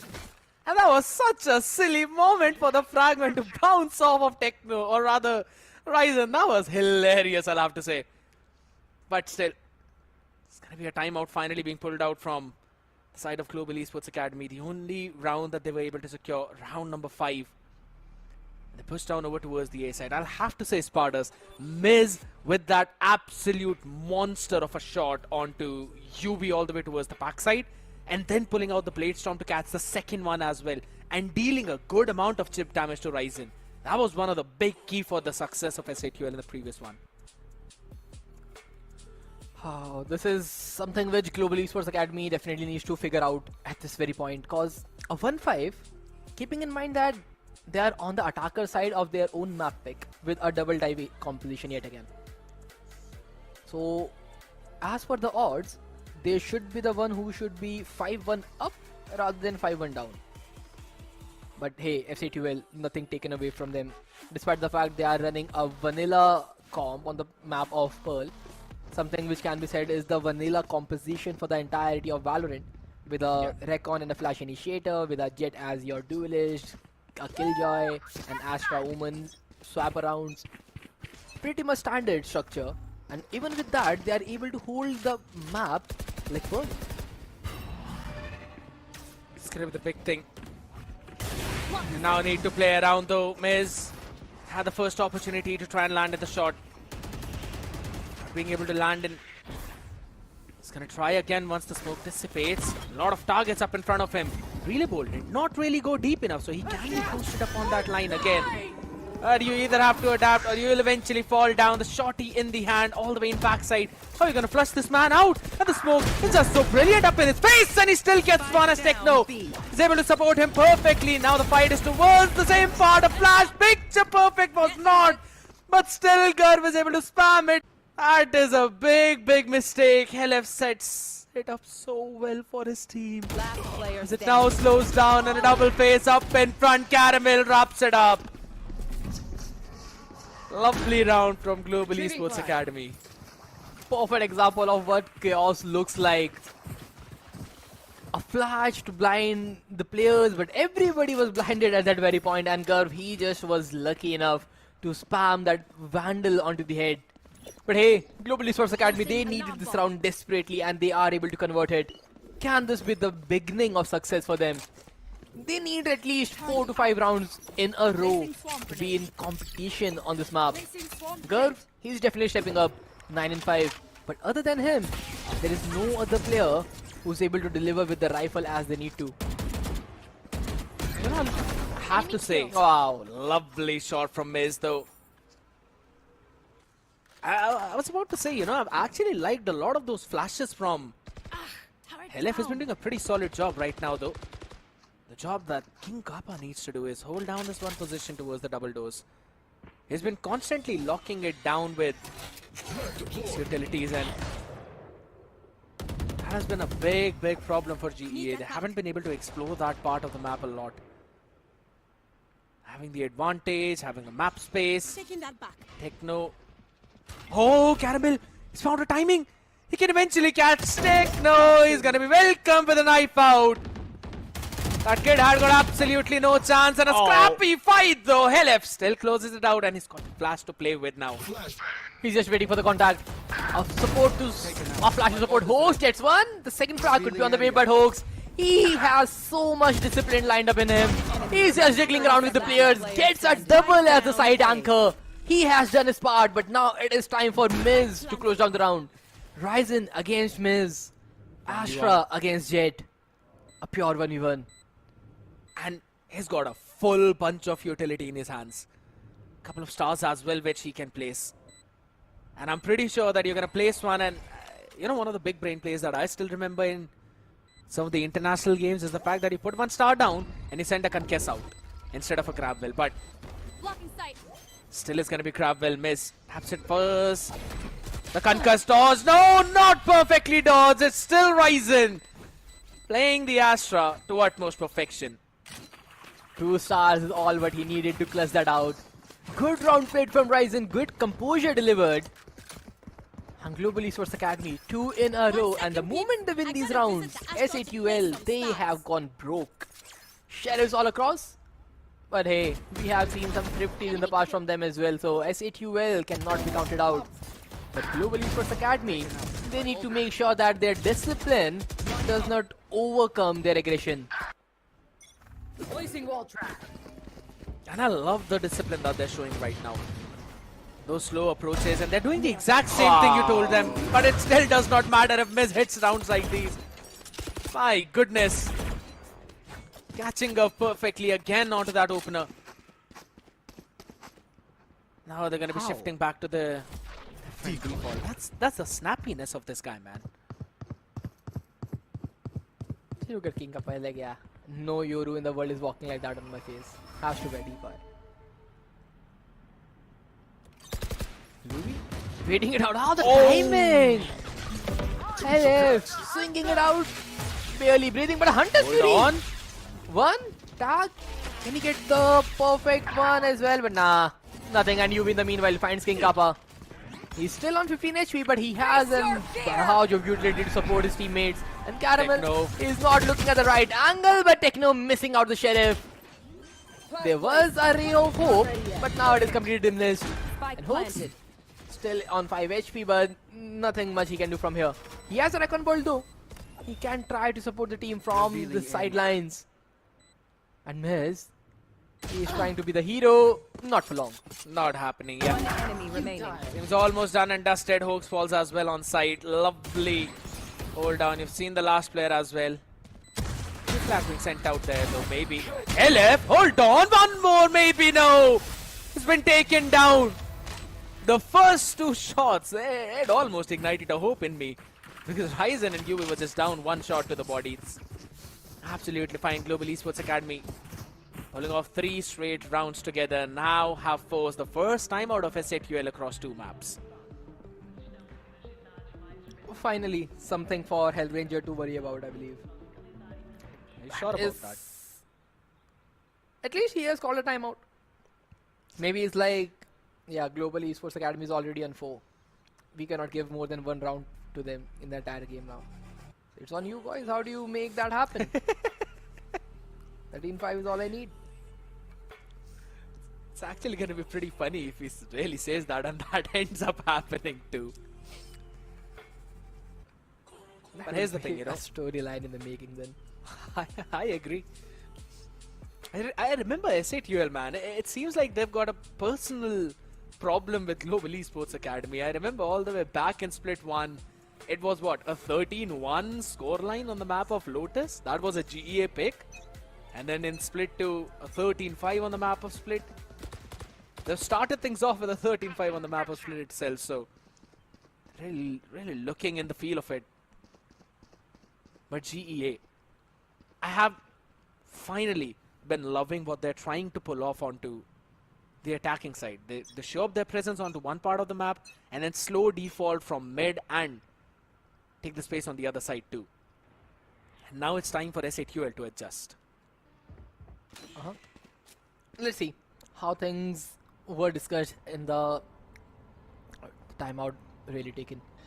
If you look at the ultimates on the side, the attackers do have 2 big ultimates. Curve having that overdrive and Ryzen having that cosmic divide. This is something they need to be very careful of. And Techno, he's trying to make a play all by himself. He's jiggling around the corner. He saw a play across. Initially dropping some smokes, but that is a very risky angle. And he's still holding that on. Trying to go back, but Garv, he's trying to chase him out. The overdrive onto the face to clear up the side. A gravity well to make things even more difficult. And Techno, he barely breathes with 6 HP, but not for long. LS and Techno taken care of pretty much easily by that Neon, and Caramel just standing behind that cosmic divide, and Miz, he has no clue. He's gonna be welcome. Shot onto the back of the skull. That's Caramel getting his Steel Garden ready as well for the next one. And look at that. Already moving and trying to go for the hunt curve. My goodness. He just owns Hoax out there in the open. And now pulling it all the way back. I mean, I think so Techno did not really see the cross all towards the A main. So I believe he had absolutely no idea the threat that was actually looming in front of him. And the smoke that he threw out was also all the way in arts. That was a one-way smoke for, I believe, King Kappa to play around. who will eventually keep this one weapon in his hands. And I'll have to give it to Garv, man. The balls he played to push out of his own Cosmic Divide and get to realizing that Gravel was holding Techno down to the last possible second. And then eventually catching, timing onto Helif as well, who had utility in the hand. It set up the entire round for his team. Exactly. Helif had the right idea to throw a knife on his feet just to make sure that Garv is suppressed, the Neon is suppressed, but it didn't even matter in the bigger picture because Garv got the perfect timing. But now SATUL, they have a hero saved rifle from last round in the hands of King Kappa, while Techno is still having his Cosmic Divide. So if things work out, if they are able to deliver some sheriff shots, there is a potential retake available with that ult. Also not to forget, Miz with the Blaze Storm, a Jet with those knives is always a thrifty machine. I agree. He's got a full shield to play around though, but Global Esports Academy setting things up yet again for a full-fledged A push down. It's absolutely fine. Some similar flashes that Fred's throw for us too. More like full-flashed A-main push. And look at that. Look at that knife again. If I'm not wrong, it's scanned at least a couple of players too, and that's both the duelists out. That's why the rotation is shifting yet again King towards Kappa. the side. And King Kappa with that open, as you said. The perfect one, the only rifle. Finding the first one for the success too. Kibo yet again, just before that Flash Bloom was able to find one. As Helif lands in one nasty onto Garv too. Both of your entries out of the round, and now you've got no time left to go for any kind of rotate. But again pushing with a classic out in the hand. Techno Miz. It's a big blunder. Helif catching a timing. What a perfect one on the back of it. Shorty on his head. All he gets is one, and the round goes for GEA. I'm not sure what entirely happened in the entire round because everybody was just getting off-timed at that very moment. You're trying to push up a smoke, the operator just leaves that smoke at the very second. You're trying to go backside, the operator is on your face at the very last second. So this is something which you cannot calculate at all, but Global Esports Academy keeping their nerves tight in the last sequences as well. Because the way Garv was eliminated, that first frag blown up, a 3v3 against a Blaze Storm Jet, looked like a case where SATUL could pull a thrifty out, but Global Esports Academy making sure a round they deserve to win will secure that, and finally after a very long time they are in the bigger advantage. Who's next? After entire previous map and opening of this map too again. It's a full retake over towards the B side. SATUL are going to respect all of the shenanigans that you would want to pull with this UAV. Steel Garden being used up as well a bit early on, pushing every single one. And look at that. They're constantly taking the shot control as well. It's going to be very difficult for Helif to try and hold it down. Sends out a flash, but the only person he gets is a Yoru decoy. And now he's going to be sending out his null command to support Hoax, who is all the way up in heaven. Helif peeks in at the perfect time. UV has got to hold down the angle towards the back. 4v2 into the making. Kibo not being the hero that his team wanted him to be, but maybe could be UV. Recon dealt with. Last flash perfect. Headshot delivered. Miz taken down to 4 HP and a dream to try and pull this off. Set can a tap to bait him out. Suppressed. It's gonna be the second one. Timing not in his favor. He's still sticking. He's left to refuse. No bullets. It's only a shotty in the hand as SATUL steal a round from under his nose. My oh my. And we are dead even at the half. 6 overall is the scoreline between both the teams. A round which looked like might be able to get in the favor of Global Esports Academy, but SATUL, big credits to them. Perfect round played. And just like how perfect Omen Max 16 is, because it's got Intel Core Ultra 9 processor. That's the Intel 9, man. You don't really want to miss out on that one with RTX 5080, and that is 16 GB version of NVIDIA with its Tempest cooling feature as well. You know that none of that is going to overheat, so you might as well want to scan that QR code or visit your nearest HP booth, because there's some HyperX headset as well that's worth 11,000. That is available only for 999 people. You don't want to miss out on any of that option, and we don't want to miss out any of the pistol action as well, as SATUL will now start things all the way towards the B site on the attack. Oh yes. Right now, a good shock dart delivered. Thorn's already been tested. But this is something which Global Esports Academy are expecting from the side, and Caramel, he has to play the perfect side anchor and he will not be able to deliver. Miss takes him off. Techno, just look at the spike. There My goodness. It was all just a big fake. They can plant anywhere they want. They might be able to take spawn control if they need, and all that question marks will create a lot of delay in the side of Global Esports Academy. They have to clear every angle individually. Yeah, And now Gurv, still don't know if someone is wrapping around the waterfall. that's one of the exact reason why Ryzen is being sent out to try and gatekeep, but King Kappa, it's about him, the timing that he can eventually get. No major utility to try and play around for that post plant apart from Hoax, and Ryzen should be able to catch one, will be getting that one now. Everything that you got to worry about is in towards the main as Gurv takes the first contact. UV with the answer. Kibo gets another big pick. Techno is only good for one, and he can't get the spam right on time. Down to 10 HP and not a lot of time. Hold on, Techno goes unchecked and clutches it out with Justin. What a big play from the man. A 2v4 in the first half, a 1v3 in the second half. This is how SATUL loves to convert these pistol rounds, time in and time out. A 2v4 to begin the map of Pearl. A 1v3 from an individual like Techno to turn things around, and this time it was just one round where I think even SATUL gave up hope. But Techno, he's not even flinching. And a full fast mid push out this time around though. Perfectly anticipated, perfectly expected. It's just about time you try and farm everything off, and in order to stop all of that chaos, he left quickly through a team flash. After Like, the action was over. If they can't see me, the opponent will not be able to see us as well. So everybody's completely blinded at that very moment. I can't see you, you can't see me. A PCT has been signed. I'm just telling you, Spartas, for whatever you said for the last 5 to 10 seconds, I am definitely clipping that. I am hecking clipping that one, but one thing is for sure though. This one down is getting clipped in the hands of SATUL. Caramel with just a sheriff and a dream to pull off. Not His happening, main right? concern right now is deny that flawless, I would say. Because Get a SATUL rifle in out. the Lantaicos, they have been converting every other round in a flawless manner, and yes, another flawless delivered. Hoax with the Outlaw. 8th round for SATUL, and if you look at the buy they have, they're pretty much in control. They have a rifle, double guardians, an Outlaw, a Bulldog.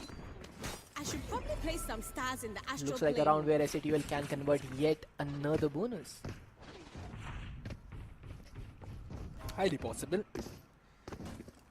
The Outlaw is not going to give a lot of value apart from Caramel maybe, and I'm pretty sure he's not going to be the first one to peak, but GEA looking to aggress all the way towards B while Need that back. SATUL are playing a 1-3-1 default out here. Howl drone out there towards the double doors. Open quickly. And I love the idea. They just waited out all the Astra utilities there, and now we're going to be taking control of the art. My goodness.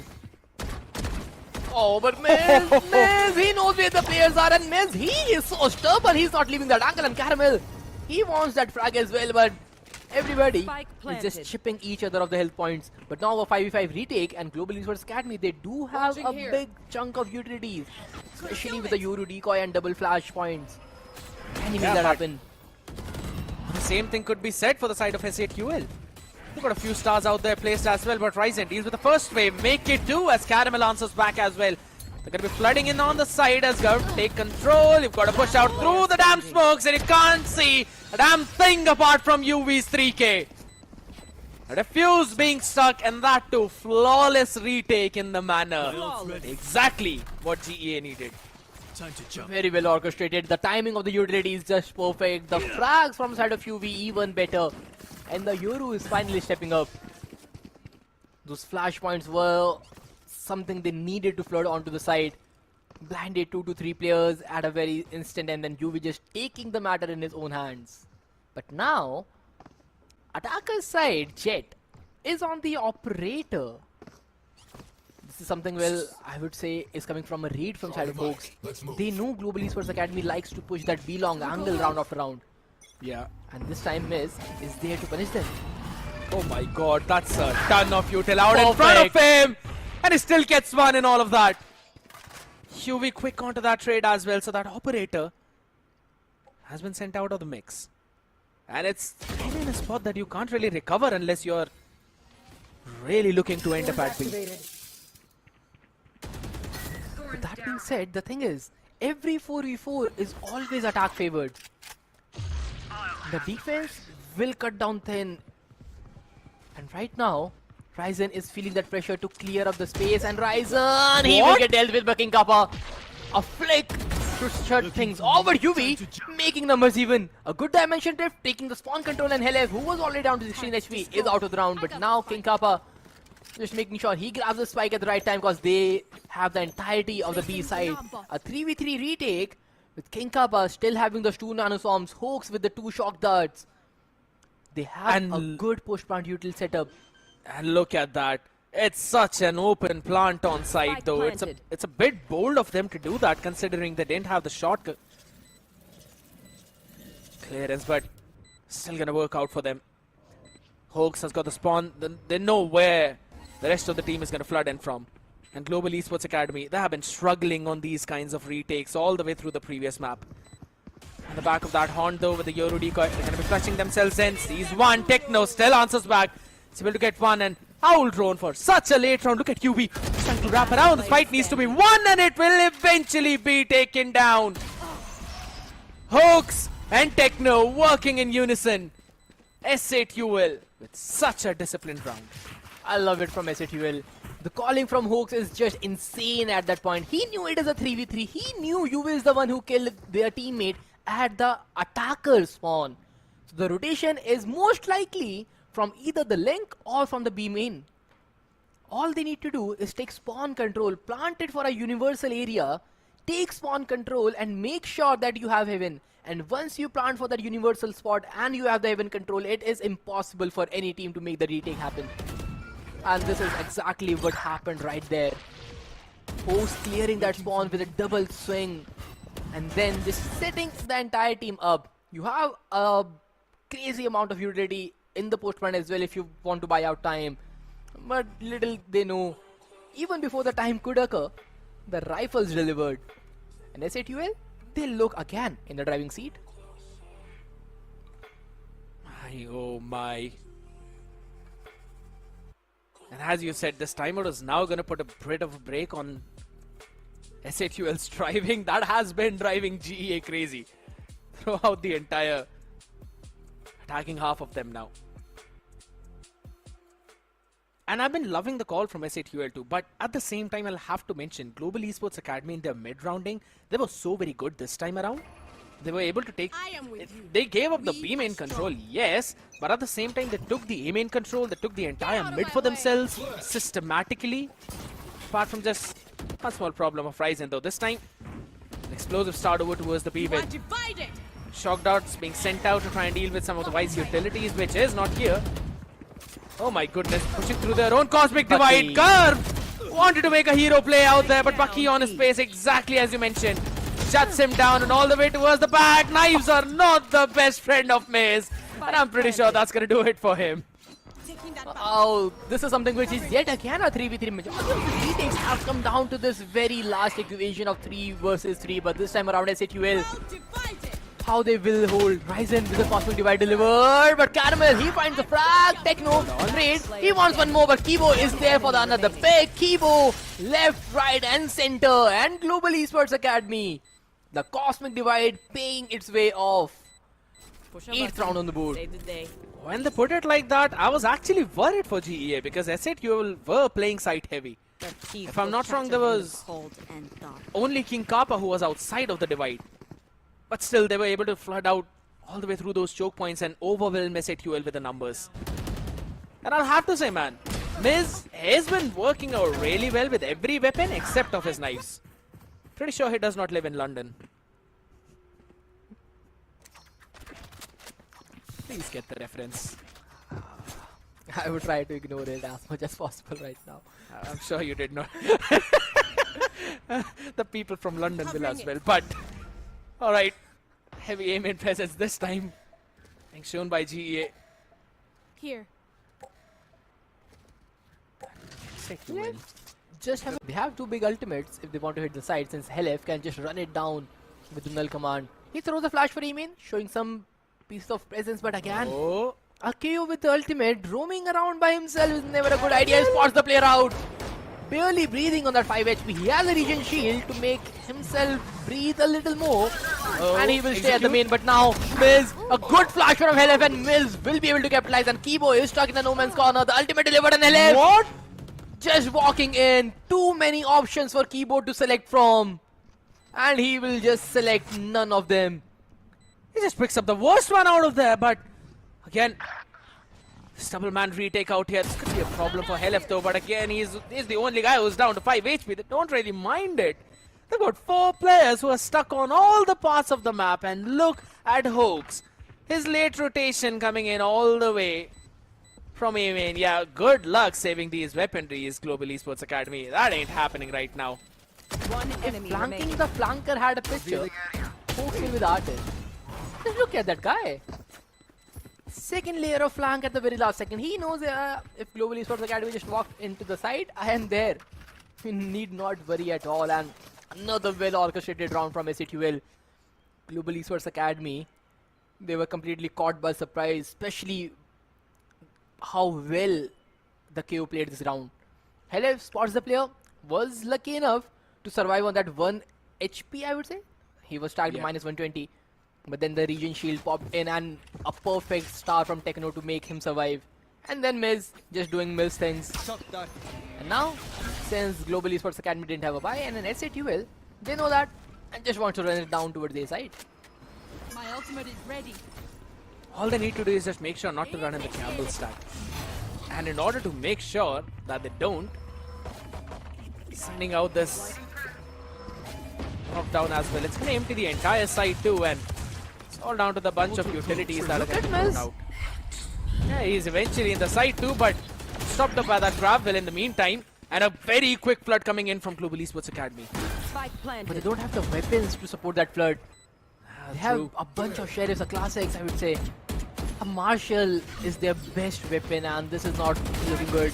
This looks like the 11th round from side of SATUL, and Hoax is just playing that last lurker yet again. But Caramel and UV, 1 frag each. A 2-for-1, but that outlaw from Techno will not deliver, and Ryzen, what? Gets one more down. Gar with the Marshall. The ultimate deployed, and Hoax, he has Hunter's Fury, but he will not be able to use that at all. A thrifty round from Global Esports Academy. A bunch of sheriffs and Marshall is all they had. And everybody was able to find those heads they needed. A thrifty in the making, and GEA, they are continuing their streak.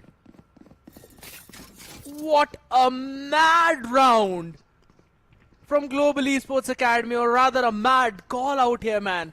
How many times in these retakes, Spartus, are you going to call out to re-clear arts? And how many of those times are you actually going to get the picks with Sheriff? This is just ludicrous from them. But it has worked out, man. It's been rocking their boat out here. Well done. Back of those Sheriffs, true. And it's a very widespread defaulter. 2-1-2 for SATUL. They just want extremities control, hold it down, while Global Esports Academy with 3 players in mid are anticipating a mid push down. Techno, perfectly done. They needed some information, and Ryzen will get baited out because of that.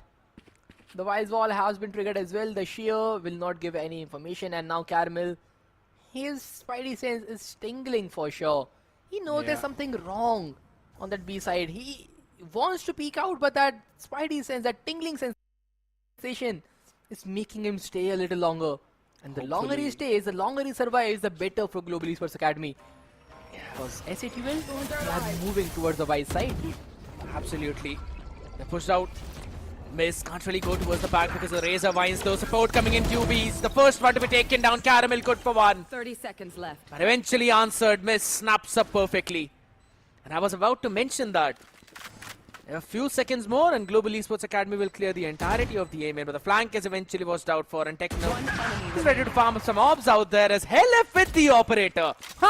Interesting. He's able to get one, and King Kappa. Yeah, good luck Kibo saving that rifle. Not happening out here. SHUL now at the touching distance of the series point. Just one more round needed. And Global Esports Academy will be scratching their heads as to what happened in the previous one. Oh, things are definitely not looking good from side of GEA. But something which is good for the viewers is the quiz. And again, who had the most clutches round in the OMEN VCSA Split 2? Scan the QR code, answer if you can, cause that is a really tricky question to be honest. Thanks. See what you did there. And I'm seeing what GA is trying to do out here again with some of the scrappy buys. Quickly taking that aiming control, it was only miss. And look at the reply from SHUL. The answer back by taking that mid control towards double doors. Caramel needs to find a perfect timing. Almost had a phantom moment in his hand though, but eventually traded out. Techno, Hoax, working in unison. Gur. Hold on, my guy. Try to catch in a few more as the space is being filled by rest of them. But it's only the bodies that are lying all the way up together. Full blind by LF. Picture perfect KO play. An underhand flash being sent out, and all you can do is tuck tails and run away this time. The only weapon is got in hands and nothing in the bank account for next. And that will be the series point for SHUL. If there one thing that is completely evident from this round is that Garv is never ever buying a Phantom. That guy has to just let Phantom go forever. He had such a good opportunity, but he missed that entirety of the magazine, and now UV, he is in a 1v4. Hopes in his mind, but a save definitely would be a better option from here rather than going in a sequence where you cannot even try. And he gets first, trying the second, but miss. Takes him down with the operator. SHUL, 12th one on the board. Series point in the making. Let's end this.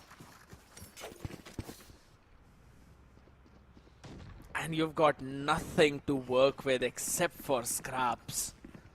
That is heartbreaking for GEA. 3 stingers into the mix and a sheriff. I think so. The only thing that you can eventually rely on is the ultimate combinations by UV on the back of Dimensional Drift, Kibo on the back of Nightfall, and Garv with the overdrive. But that needs to work for retakes and rather not to make a play out here in main. But they are trying to go for that dry. That dry is going to be answered first. Maze with the knives this time lands in both of them. Fully blinded by the Prowler as Kibo can't survive on the back of it. This is done. It's all over. As SHUL will close the series out 2-0. 39 into the making, and this team is looking ready for the playoffs. The SHUL rocket is just going so fast right now that Global Esports Academy have no clue what just happened to them. They looked like they will make a comeback in the second half, but SHUL, there is no one stopping them. Another stomping victory for them. They faced each other 3 times, and each and every encounter has been in the favor of SHUL. I'm pretty sure all the rockets are going to be flying out there in the open. My man Spartas, this is not what I was expecting. I really wanted to see a bit more close series as well. Global Esports Academy did pull up a bit, at least in the early to mid part. But then SHUL were just running it down to whichever part of the map they wanted. Well, this is something which Global Esports Academy needs to work on a lot. Because if it is your map pick, your attacking executes were just not present. Your defensive areas were having loopholes and gaps, which SHUL were so happy to exploit round after round, especially those arts plays. That art split worked out phenomenally well for SHUL. And everything which Hoax tried with his team, they were able to deliver round after round. It was working so well. To be honest, it got fixed so good that Miz was eventually able to get a triple kill with his knives. Not really in the way that we expected, but that was absolutely fantastic. It all started with SAQL having their own early domination of 4-round conversion into a global esports adjustment after their own timeout. But again, it was only a matter of a little time where SAQL, after Hellranger's own instructions, converted it all on the back of their plays. And I'll have to say, Spartus, we were discussing how Miz was one of the big struggling factors of SAQL back in Split 2. But this Miz is looking different. A much more confident Miz, I would say. He's not shying from making those crazy plays right there, and he is able to deliver that as well. But also, he needs to just continue this type of performance in the upcoming series as well, because this is just the first step in this double LM scene. Global Esports Academy, they are not out yet. They will be thrown down to the lower brackets. But SHUL, the rocket is just going upwards from here. Because the way they played, it showed some resilience, some structure, and individual heroics, to say the least. Call me a clairvoyant, but I'm pretty sure that they're gonna have a rematch of SAQL and Revenant XSpark up in upper bracket of this group. Once that happens. But yeah, I rightfully agree. This SAQL is looking ready. This SAQL is gonna fly high. Every single unit working really well in this map. I'll have to say, Techno as well, Spartus, one of the most crucial key of this team. Finding his own form in this map and not fully relying on Caramel, or rather King Kappa, to pull off his own shenanigans.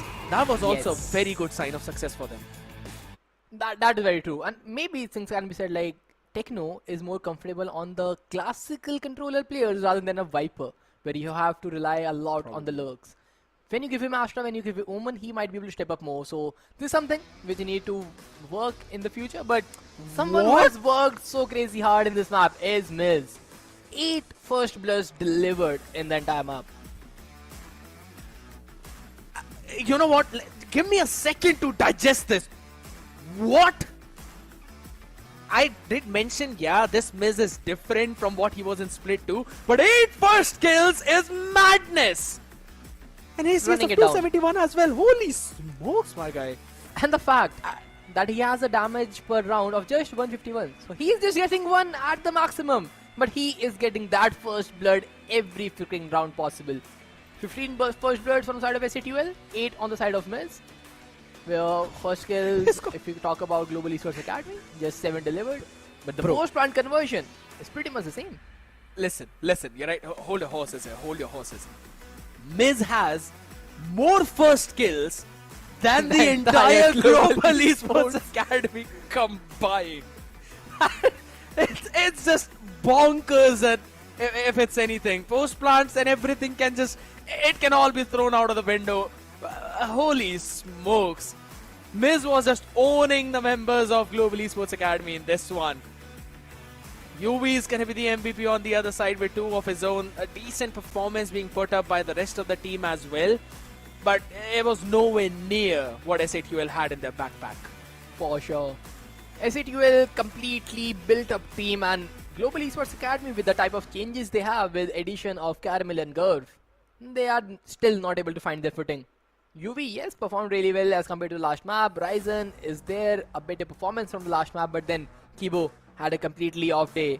Caramel was not able to leave his impact on the game, and Gurv, as we questioned earlier, being a Neon player, especially when you don't have enough experience with it, is pretty difficult, and Gurv was just not able to live with the hype. He was struggling so much though, but the man who was not struggling in both of these maps eventually is going to be King Kappa with 39 overall kills, Spartus, and a damage per round of 164. Fun fact, he almost dropped a 20 bomber on both of the maps in an average. That is kind of sad.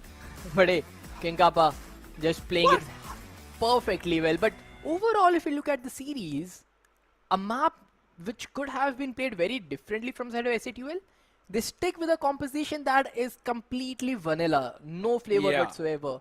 And despite all that, they had game plans which not only helped in the defender side, but also with the attacker side.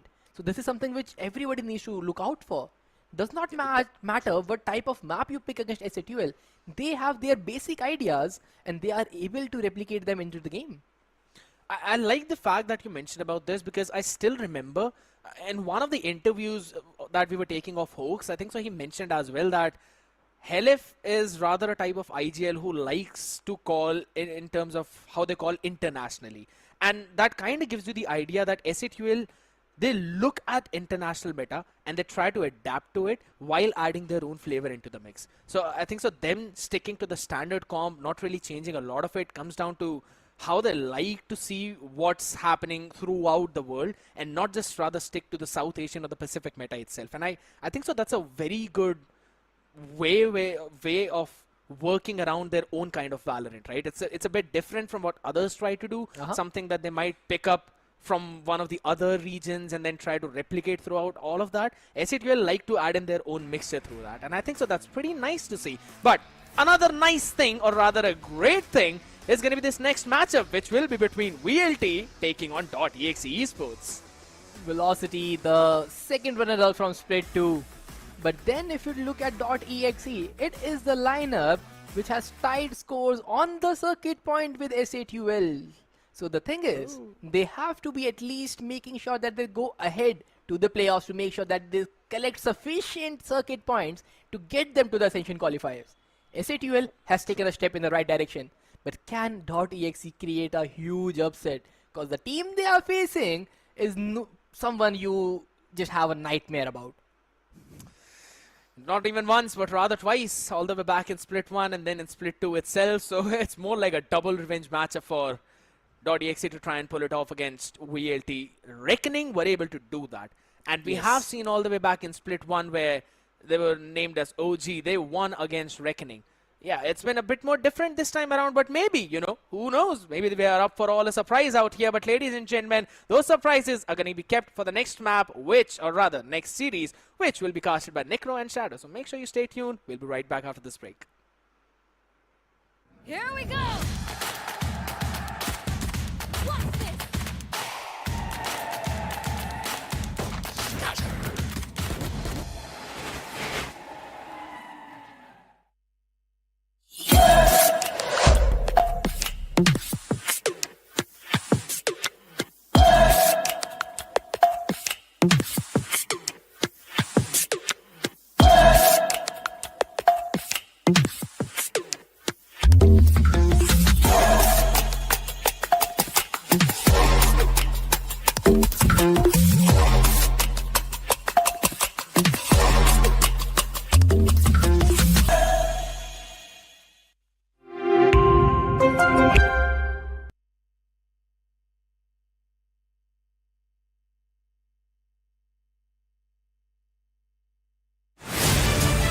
To live your life the way you want. Compete like the toughest challenger. Dance like there's no tomorrow. Celebrate every second you are alive. Life has no rule books, but we can give you a stage.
Silence. One enemy remaining. One enemy remaining.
One enemy remaining.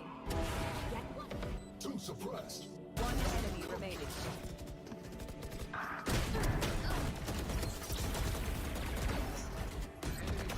Enemy kill. Taken out. My ult. One enemy remaining.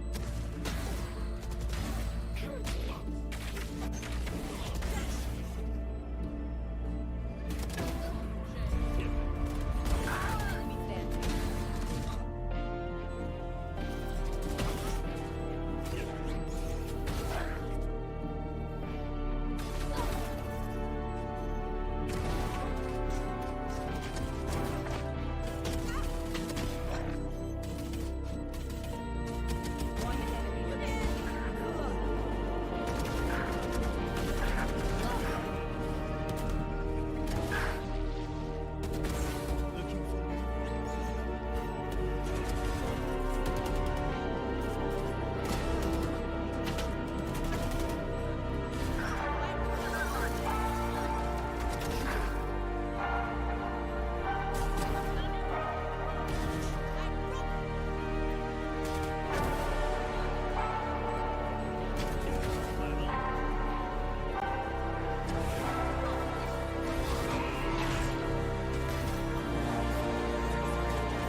OMEN's Valorant Challenger South Asia Split 3. I'm going to be a host to Caster Necro. John alongside with me on the panel, it will be Shadow. And Shadow, I'm pretty sure you saw what exactly happened in the previous matchup itself. Exe Duel coming out with flying colors. But now it's time for us to step into a completely different matchup.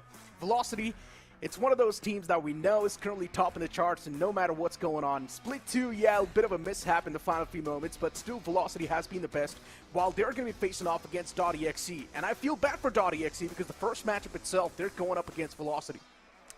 That is actually going to test their patience as well. How much are they prepared for the Ascension qualifiers? Because let's be honest, Split 3 has got the highest circuit points. So if you perform really good in Split 3, if you become the winner of Split 3, maybe you stand a chance to qualify for the Ascension qualifier. So that means .exe, this is a golden opportunity for them. Yeah, but once again, that's going to be the only way .exe actually makes it to the Ascension qualifiers. If .exe misses out on the victory over here in the Split 3, they're going to be messed up big time. Of course, the opportunity for them to move on towards the Ascension qualifiers might just fade away. So .exe, they just need to make sure that they're going to be the winners of the Split 3. I understand it's still quite a long shot since the first matchup itself is going to be against Velocity. And you know what? What happened inside of the Split 2? I feel like I am now a believer. Anything can happen. Things are extremely unpredictable. We might just see Velocity lose out against .exe. Anything can happen. But once again, we've got a bit of a quiz on the screen. Who had the most clutches? Who had the most clutch rounds in OMEN VCSA 2025 Split 2? Lightning Fast, Tricky, Monair, or Rossi? Shadow, what is the answer? I know the answer, but unfortunately, Neeraj, as we casters can't take part in this, so I'm not going to reveal that. Okay, if I'm getting paid for it, if you're going to bribe me, then I can tell you. Well, you know what? The audience can definitely go ahead and answer that quiz by scanning the QR code on the screen. But as we move on towards the Group B bracket itself, we did see the previous matchup a while ago, but now we're going to move on towards Velocity versus .exe, which is, of course, going to be quite an interesting matchup. And as I mentioned, anything can happen. Since we've witnessed the Split 2, and since we've witnessed the mishaps inside of the Split 2 itself, we might just see Velocity Gaming lose out on this one. Anything can happen. For sure. No one believed Velocity is going to lose against the players of Revenant Esports in Split 2, and that did happen. Revenant, I do understand, was a tough competition, but Revenant, I'm not saying Revenant is a weak team, but the way VLT had their entire run in Split 1 and Split 2, it was kind of bound to happen that VLT is going to win, but that didn't happen. So maybe OG can also take a victory against the players of Velocity Gaming. I mean, look, at this point, with the way things really went in Split 2, we don't exactly know what was going on inside of Velocity Gaming. It did feel like they were facing a lot of issues at that certain time. But as we have a look at the playing 5 of Velocity for this upcoming matchup, we're going to have Russ, SK Rossi, Lightning Fast, we've also got Madeline, and Damara. Once again, let's not forget, Velocity also did bring in a new import inside of the playing 6. They have Patrick Hu, but since we know only 2 imports can play in the playing 5 itself, that's why currently Patrick Hu is sitting outside. Yeah, and he was also an ex-Global Esports player, and SK Rossi was also there. So Velocity and Global Esports, they do have a history with each other. In fact, a lot of history, but SK Rossi, Lightning Fast. If you remember in Split 2 also, Neeraj, SK Rossi was not feeling himself in few of the matches. Especially Damara. Things are being a little bit on and off, right, at the end of the day. And Velocity Gaming, they have been at the top of the performance. What matters is that they're still in the top 2 of the circuit points. That means they're extremely close towards that Ascension qualifiers. So I would just say Velocity Gaming right now, they just need to perform consistently. That's it. We've got .exe2 on the screen, Coley, RVK, Machiavelli, DC, Trinity. We have been looking at these boys over and over again. Looking at the lineup on paper, it definitely does seem quite solid. But the performance recently have been extremely shaky. Of course, I 100% agree with you. Recent performance has been shaky from the side of Damara, because if you look at the roster of Velocity Gaming, the entire roster, the entire agent composition is built in a certain way that every initiator is picked according to Damara. And if Damara underperforms, the initiator utility goes waste. That really happened in Split 2 as well. But looking at the map, Vito, we have a map pick. Sunset coming from the side of .exe, and Lotus has been one of the strongest map of Velocity Gaming, so they are going for a Lotus pick. Yeah, interesting stuff, right? I mean, once again, VLT is going to be picking up defense, which is quite interesting too. So I would love to see how Sunset goes in the first place. And then we are seeing Lotus as well. At the end of the day, look, Velocity, I feel like it's one of those teams that's going to be extremely good no matter what sort of map you give them. But .exe, I definitely do feel like they've got a solid chance of winning this BO3 series, since Velocity is not really having that good of a run of a form, and even there is a bit of that chink in the armor. That definitely is. So that means Sunset is going to be really important. And looking at the agent composition, Velocity once again going for the double initiator composition, the Breathe Sober comp with the Neon. Tamara has one of the best Neon in the entire Indian circuit, but he was also failing in split 2. So I really hope whatever the issue was, whatever the chink in the armor was, that has been fixed from the side of Velocity Gaming. But .exe, looking at their agent composition, they are going for a double controller. A Viper Omen setup. Interesting pick, Neeraj. I mean, at the end of the day, it's not really something that's catching all of us off guard, right? It's still quite a classic agent pool that we're seeing in front of us. Quite a classic agent composition too. Velocity Gaming, they've always been someone who does not really like to experiment too much. They just like to stick to the basics, and once again, they've done that. We're not really seeing anything completely out of the ordinary. They have been playing the same agent selection from the past, and even .exe. Now look, as I mentioned, Velocity, since they've lost the momentum, there's a big chance .exe can definitely come through with the upset and just surprise all of us by completely taking down VLT, or else it's going to be the same thing repeating once again. Velocity just steamrolling the competition. One thing I'm going to tell you, Neeraj, Pistol has always been a weak round for the players of Velocity Gaming. They never had such convincing pistol rounds. So I think against the players of .exe, the first pistol round is going to be really important. If they win this one, I'm sure that is going to boost their confidence. But for now, .exe on the attacking side and VLT on the defensive side. Triple stacked up B side. So obviously the execution is not going to be easy. That's the reason that .exe is moving entirely towards A side, where we have a Cypher setup also. For some reason, it feels like you've just jinxed it now. Since you said Velocity hasn't really been that great with the pistol rounds, I feel like that's a jinx right there. VLT might just come out on top in the first round itself. Let's see. Slow and steady approach, though, so far from .exe since they're on the attack. Everyone from VLT as well, extremely pinned. Not giving off any sort of cues yet. The same thing can be said for .exe as well, moving extremely quiet. And now it's going to be a quick burst on the side as well. There was that trip, but still, it did not do anything. Unfortunately for Velocity, yes, they've lost out of the sight, and now they will need to play on a complete retake. Yeah, SK Rossi was the only solo anchor towards the A side, and it's going to be a flood retake. All the utilities of Velocity Gaming are already dead. Tamara is a bit stuck with that Sage wall, but finally he goes into the side, and the first pick goes towards Kohli as he gets 2 of his own. And VLT, like I said, Pistol has never been this good. I don't think the shock is there. On the back of it, Russ gets 1, but all the trays are going in the favor of .exe. It's only lightning fast in a 1v4 situation now. Yeah, lightning fast all by himself. And now it just seems impossible. 65 HP in hand. He's only got a classic to work with. And even the spike's taken away slowly and steadily. Beautiful shots connection. But it's not going to be able to find the pick in the end, as it will be .exe with a clean start to this entire map. Once again for .exe, now they just need to move on with the momentum. As we all know, the upcoming round as well should be follow-up with that, since Velocity will be on an eco. Yeah, an eco round for the players of Velocity, but also .exe, they need to convert this round in a more convincing way so that the bonus also looks pretty good for them, pretty solid for them.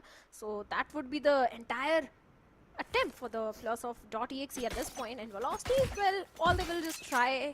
Wait a second, there is no Bucky on Damara? On the eco round, we have seen Damara always go for a Bucky pick. But this time, he is sticking to the pistol. Seems like Split 2 has changed a lot of things, huh? Why would you not? Because it clearly did not really work out in the LAN finals. Or in the LAN especially, if you'd like to say so. .exe, previous round was a success. Just bursting through on the site with patience. But this time around as well, maybe looking to execute something similar. A side is completely open. It's a massive stack from Velocity towards the screen down. It's not a good read. .exe will once again have a free sailing towards the site, while Velocity's just waiting on the opposite. For .exe, there should be an easy spike plant.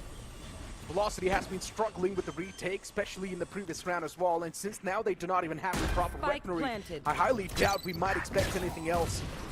Once the camera did tag one, but that's all he's going to be able to fight. As .exe once again starting to funnel in with a lot of these picks, and once again .exe They just line him up like they do not mean anything. It is going to be DC with a quick 3-piece on the board. 3 weaponries being carried forward for the bonus round. And here's the thing, Neeraj, VLT, maybe they are not that strong in the pistol round, but every single time the Mara used to go for the Bucky pick because VLT has been phenomenal in those eco rounds. The thrifty conversions have always been there. If not always, most of the time it has been there.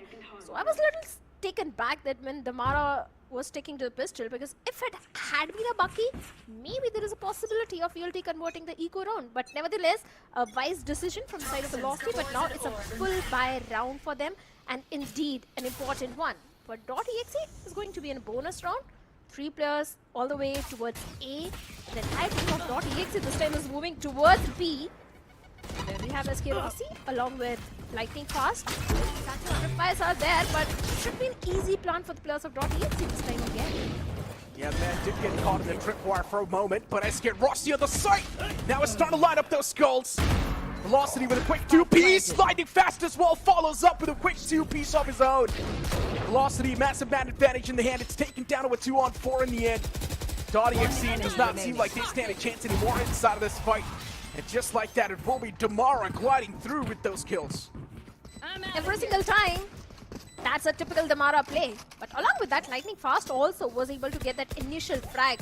The way the entire retake did happen from the side of Velocity Gaming, it was a complete, easy round, looked like, for VLT. But Lightning Fast, let me tell you, Neeraj, in Split 2, the player who was actually performing really good, especially in the LAN, was Lightning Fast.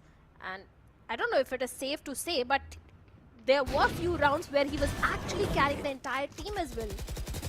One enemy remaining. And you would love to see that, right? Especially from the duelist.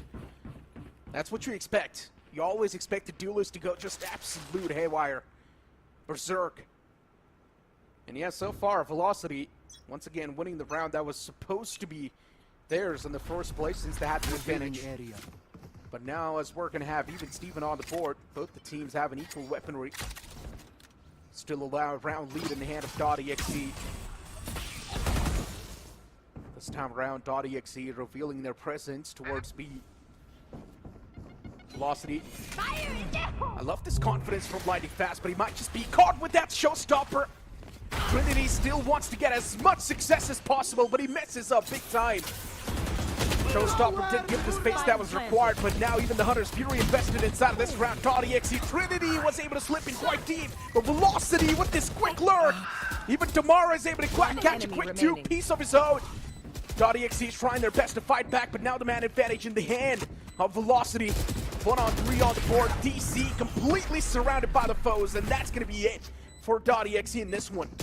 Damara's lurk was indeed really important in this particular round. The way he was going all the way from the spawn and did catch few of the players of .exe off guard.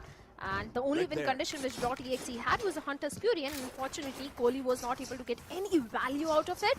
An equalizer which Velocity was looking for has been established, and also now Damara has got on overdrive online. But I don't see any major ultimate progression from the side of .exe, and also they are on the save round. So this should be easy third round for the players of Velocity Gaming now. Yeah, definitely does seem like it. Unless those Sheriffs, they start to find skulls. And sometimes it just feels completely one-sided when you feel like the opponents are fueled up on absolute anger. .exe. Once again, trying to find that space in mid. See the players around the door as well. .exe towards mid. They've managed to establish that mid control too. Damara! Bolt peek! And he still finds that kill. Trinity down. Damara once again is not going to be the one to stop this time around. Instead, he pushes up deep. And now Damara might just find the third one as well. But Machiavelli, he finds a quick 2-piece, shutting down the entire aggression of VLT and bringing the number down to a 3v3. Velocity, they might just be worried a bit now. Machiavelli, the man's already in form. He's already tasted 2 skulls, and even DC sneaks in quite deep. All the way towards B site, all the way and back as well. .exe, they've got different plans though. Gonna get their hands on the A side. It should be an easy plant too. Russ needs to be careful on the back lines. There is a man towards defender spawn. And Russ, he's not holding the cross anymore. Russ will be surprised 30 seconds soon. left. Looks back at the nick of time, but the man's already slipped past him. Last player Two standing. players of Velocity messing things up massively. Sheriffs, they're finding the impossible. Heads, it feels like there's just magnetic, somehow just attracting those bullets directly to the skull. But this time around, Russ has managed to find the first. Still needs to get the second, and he does as well. Russ! Oh, one more to go. Clutch is possible. The man is still around the same spot. Russ did spot him at the first. Does not have any sort of utilities to back him up this time. Russ needs to go for a raw peak, but it will be DC to come out on top. What a thrifty that was. Indeed, a good thrifty conversion from the side of .exe, but few mistakes were definitely there from the side of Velocity Gaming. Initially, the Mara was able to get the first frag towards the mid, but after that, you already called for it. The Sheriff shots, if they land perfectly on the head, there is a possibility of a thrifty conversion. But Russ, every single time, we have seen this guy perform really well. But big blunders, big mistakes from the side of Velocity Gaming. And if VLT keeps replicating those mistakes, Siraj, maybe what happened in Split 2 can get repeated. Definitely. Velocity, though, for now. This time we're seeing a bit of a change in Velocity's playing stance. Usually SK Rossi was playing all the way in the back. But this time he's on the site. It's quite a risky position, might just be 1 in 10 angle as well, but SK Rossi needs to squeeze the most out of it. His position's revealed, but he's got those cages, that's working for him. Luckily enough, Madeline was able to thread that needle, so at least as of now, Velocity Gaming still inside of the race, but the site's already lost. Machiavelli does get found by Russ, but Madeline, at this moment, Exe as well. Since they know the man advantage is in the hand of Velocity, anything can happen. Exe starting to lose out of the man, and once again, tomorrow with that lurk. But Madeline, that 3-piece is something that saved the round. Yeah, the Mara's lurk didn't give any value because there was no enemy left, and Madeline was the hero of this particular round, of 3K for him. But once again, .exe, they need to buckle up their shoes because they had the resurrection, they had everything. But seems like the initial first few picks which went in the favor of Velocity Game. And look at the Mara, he still has got the overdrive online. A win condition already for round number 7, or maybe for the next round, because this time once again .exe do not have enough weaponry. In fact, just a single hero rifle in the hands of Trinity. And once again .exe going all the way towards A, where we have the entire setup of SK Rossi. The tripwire as a Cypher cam is already there. But a double lurk coming this time from VLT? Wow. Could be a possibility. I like that. I like that from Velocity. It's going to give them the reassurance that there is no one on towards the B side. Camera taken now the A side once again taken away, but Velocity, they've already initiated that entire rotation. Velocity pushed back completely passive this time around. SK Rossi almost could have been picked off in that scenario. But that reassurance that they got towards the A side is now sort of missing. Velocity, though, still trying to get that grip back in the sight. Trinity finds himself in such an awkward pickle. A 1 in 10 angle, Trinity gets caught too. Now Sheriff's on the board, and for Velocity, should be an easy pick on the board, and just like that, another round at it. Yeah, 3-4 in the favor of VLT, once again in the lead. Velocity Gaming, yes, this time the round was saved by Lightning Fast. Russ, in fact, Rolling Thunder is also just 1 point away. Medlin has already got the Hunter's Fury. So the win conditions for Velocity Gaming for the next round are already there. 2 major ultimates, the third one could be also be there. But .exe, once again, important round for the players of .exe, because now they have got enough courage to go for a buy. If they lose this one, once again, they'll be stuck in that economical debt cycle, and that's the reason that .exe has called for a timeout. They really need to discuss that how they can convert this particular round, how they can breach into the defense of Velocity Gaming. Yeah, and once again, Madeline's got his hands on the Hunter's Fury, which is not a good thing for .exe. Ultimate's now starting to rack up from the side of Velocity, even the economy stacking up, while .exe down in slumbers. It's not a good look. And once again for Velocity, with the way the day started out, losing out on those 2 initial rounds. After losing that pistol, of course, the next one's anticipated, but losing that Thrifty, it definitely did feel like it might just give Velocity a bit of that mental setback, but no, that was not the case. Instead, Velocity, they slapped back. So for .exe now, this upcoming round has to be it. The next round, like you pointed out, is really important. And one more thing, Neeraj. These 4 rounds have been converted on the defensive side from the side of Velocity Gaming. And .exe, if they're struggling on the attacking side, I don't know what's going to happen in the second half, because they really need to finish the first half in a lead.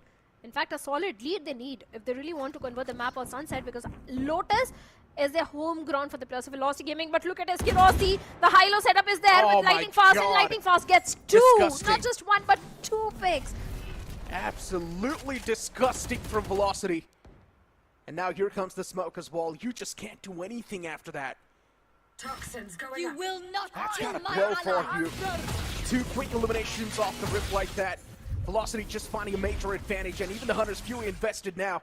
As I mentioned, Madeline did get his hands on the Hunter's Fury, but luckily enough, that Hunter's Fury invested.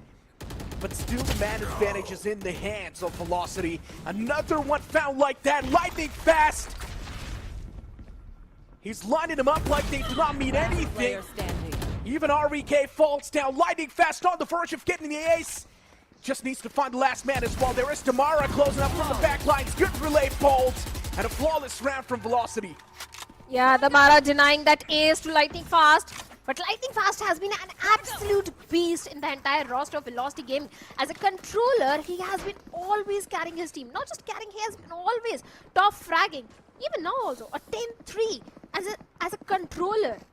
And if your controller is performing so good and you have got Damara in your team, there are very solid chance that you are going to get a 2-0 victory in your favor. The overdrive, I don't know when Damara is actually going to use that ultimate, but that is there. And once again, like I said, .exe, the previous round was really important. Once again, pushed onto the save round. It's just only 1 Spectre in the hands of Kohli. And that's it. That's the only win condition. It's not even a win condition. It's not. And once again, .exe stuck in that economical trap, right? A loop. You lose this round, you will get the weaponry in the next one. You lose that round, you're once again back towards ground 0. It's not a good trap to be in. So .exe, they need 2 rounds back to back. Converting this Thrifty, I'm not really expecting that, but the upcoming round after this one has to be theirs. And unfortunately for .exe, that gunshot has already gave the sound away. And once again, Velocity, they're expecting this burst. Good tremor. Gonna suppress the push for a while. There is that snake bite, but it's not gonna be stopping the players at all. Madeline finds a quick 2K, but DC and Kohli, they reply back. .exe still in this game. A 3v3. Velocity, they might just lose out in this round. Another Thrifty can be converted. There is a possibility. RVK finds Rustu. Crucial picks coming in on the board for .exe. And Velocity losing the grab of this entire round. Shadows traveling. 2 players on the board, while .exe, they've got 3. The grip is now starting to get tightened up even more. Kohli tosses out the recon bolt. It's not going to give any sort of information just yet. And there comes the first man. Eske Rossi finds an instant trade, but there is still Kohli available. And he will shut him down. A Thrifty round converted from .exe. This is going to be the breakthrough they were looking for.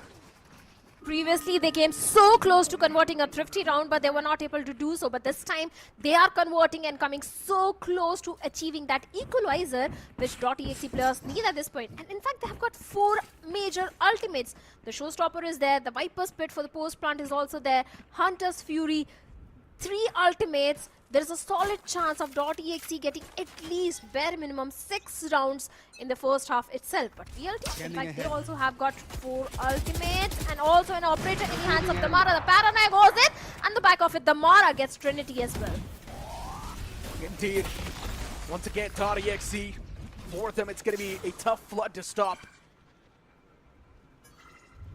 4 players on the board for .exe. A quick man advantage taken by the players of Velocity in this one. And Tamara, since he's got his hands on the operator too, it's pretty much like a death toll on top of their head.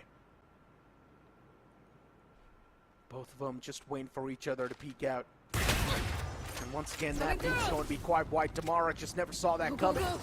Gets put in quite an awkward place. Escapes away from that spot. .exe, they've been given quite a tough fight so far to the players of VLT. Recon Dart invested. It's going to clear out the entire fray. Once again, these four players from .exe trying to maintain as much suspense as possible. 30 seconds left. There's just Russ all by himself. And he's ready with the Rolling Thunder as well. He's expecting the players of .exe to walk inside of the site. And a beautiful Rolling Thunder catching everyone off guard. And just like that, Velocity, they break through the trap. The deadlock of .exe maybe could have been executed. But that one Rolling Thunder just completely spoiling the hopes and dreams. Yeah, the perfect trap set up by Velocity Gaming. Damara was just ready with that operator, and the minute Russ invested that Rolling Thunder, he was just waiting for the perfect moment to use that ultimate. And the moment he realized the players are already in the site, Damara was just ready to peek and take that first shot. And he was also able to get the perfect value. Now VLT, they've got 6 rounds, and that also in the defensive half. Yeah. 4 ultimates, but no economy. Yeah, no economy in the hands of .exe, but as you mentioned, right, ultimates is something that's crucial. If Trinity's able to find a lot of space on the back of that showstopper, then things can be executed well. Now this round's going to be all about taking that space as soon as possible. And as I mentioned, that showstopper comes into play, but lightning fast! What was that shot? Disgusting stuff!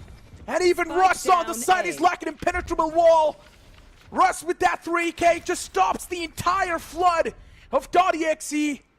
That showstopper was the win condition, but since the showstopper got shut down, everything just falls apart. Everything. The Hunter's Fury is no longer there. The showstopper is not there. The Viper's Pit, back-to-back 2 rounds coming, giving no value to the players of .exe. RV can try to use that Viper's Pit in the upcoming round, but seems like it's a done and dusted case. VLT going for the 7th one. Kohli, the last man standing, and right in the crosshairs of Damara as well. Not just Damara, the entirety of Velocity Gaming. The flash goes in, and the back of it, lightning fast, swings and takes down Kohli. A 7-4 in the favor of Velocity Gaming. And what is your prediction, Neeraj? Is it going to be a 7-5 or an 8-4? I think it's going to be an 8-4 now. Velocity just has it in too much of a strong momentum. You can pretty much say unbreakable momentum at this point. And since they've got 3 crucial ults too, once again, Tamara hasn't used that overdrive since ages. You've also got Neural Theft available in the hands of Frosty. The moment VLT finds the initial pick, and I'm pretty sure Velocity, they're going to be looking to find that initial pick on the back of that operator. And the moment that happens, there will be the Neural Theft invested in the crucial times. And as I mentioned, the pick is now there. Now, it's going to come down to the Neural Theft itself, but when to use it, that's going to be crucial. Actually, he's not going for the Neural Theft. SK Rossi is not taking any chance. My camera is exactly as I mentioned, right? When to use it, that's going to be crucial. But since his camera has already revealed the important intel, SK Rossi might just not need to use it yet. There is no need. I agree with you, because .exe, anyhow, they don't have enough creds to go for a full buy. It's only 1 rifle, a bulldog, and a guardian in the hands of Makavali. Once again, .exe going for a mid exploration. Last time they tried in round number 5, and that also didn't go in their favor. And once again, Velocity. Now they're aware about the entire plan of .exe, and look at the position where Medlin is. Slow walk up, and RVK was not even aware. Medlin, you can't do that. The Outrun gives the entire information about the players of .exe, and should be easy 8-1 for VLT. But when it's again Kohli and Makavali, tables have turned suddenly, Neeraj. Yeah, things can still be pulled back, but lightning fast. He brings it back in their court. A 2v3. One enemy. That wasn't lightning fast. And what about watching Velocity? They're making it look so easy. Just smoothly gliding on the surface. Someone stop this team. 8-4 score. Velocity now starting to make it look insanely easy. And as I mentioned, Velocity is a team that's driven heavily by momentum. They lost that momentum in Split 2, but if they win this duel, or if they win this entire series against .exe in a complete one-sided manner, they might just get that momentum back. Now the only way .exe can try to redeem themselves is a pistol round, because pistol has always been a weak point for the players of Velocity, and .exe, if they get this second pistol as well, and after that the follow-up round, there is a chance of an equalizer coming in, but they also need to convert the bonus round as well after that. So the pistol and luckily round, enough, right? Luckily enough, it's a double elimination bracket, so even if .exe does lose this, they still have another shot. But as I mentioned, if .exe want to move on towards the Ascension qualifiers, they need to win this split. totally agreed, because Split 3 has got the highest circuit points. I repeat, highest circuit points. Whoever, even the bottom team, if they win Split 3, they stand a solid chance to qualify for the Ascension qualifiers. But for now, that team of VLT moving all the way towards B, and the fast lighting Neon goes all the way into the side. The Paranoia combined with other utility and the Mara. This was the side anchor. Kohli gets a trade onto the Mara. The crazy part is he still found that thing. So once again, now it's taken down to a 2v4. Velocity, they're just disgusting, but what? Trinity, what was that flick? Finds the first. And on the back of his teammate, he gets the second one as well. Does not really have a lot of bullets, but Trinity, this man, he's snapping on skulls. Oh my god, Trinity. The mid-round conversions in the pistol rounds has always been a problem for the Velocity Gaming. They get the first pick, but after that, suddenly in the mid-round, they start fizzling out. And that is exactly what happened. Yes, Trinity stepped up majorly. But let's be honest, VLT, this has been a problem since the start of VCSA, not just 2025, but I think before that also. Maybe it's a tradition, right? You lose the pistol rounds, but then you win the most crucial rounds. Maybe it's a tradition. They sacrifice, you know? Interesting. Velocity, they want to catch him off guard. Going for the force buy makes a lot of sense since the previous round, Velocity did do a lot of damage. And once again, Velocity, it's Tamara! Sliding on towards the site, finding the first opener. Taken down to a 4v4. .exe cannot afford to lose this. If they lose this one, the economy's going to be in shambles. And .exe double satchels out. Trinity's down. VLT, they've done an insane crossfire setup. Stinger starts to sting.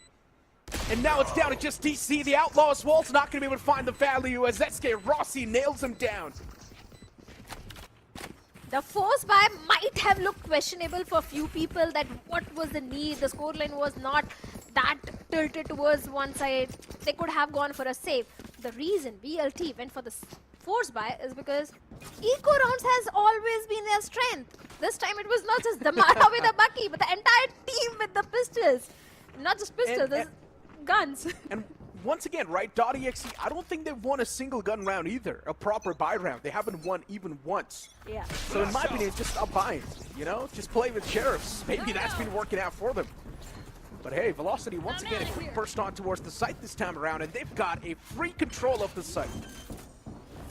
I know one more team which should stop buying, and that is Revenant. Revenant XSpark, they are known for their eco rounds every single time. They convert the eco rounds.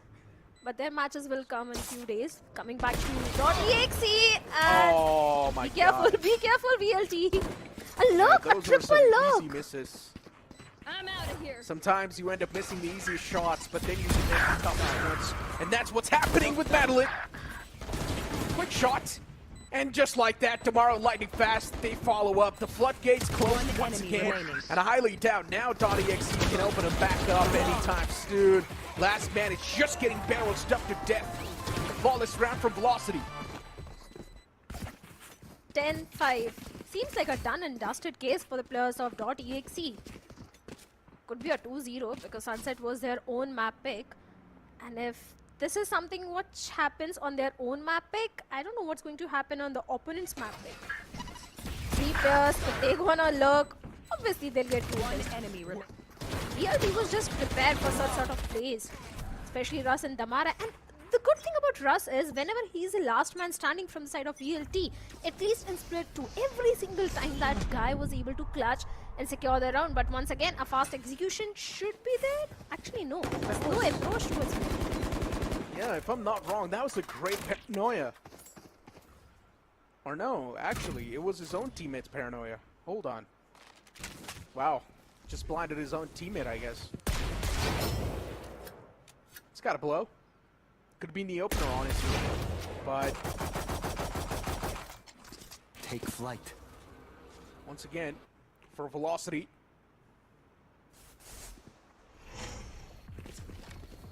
They are not expecting this mid push.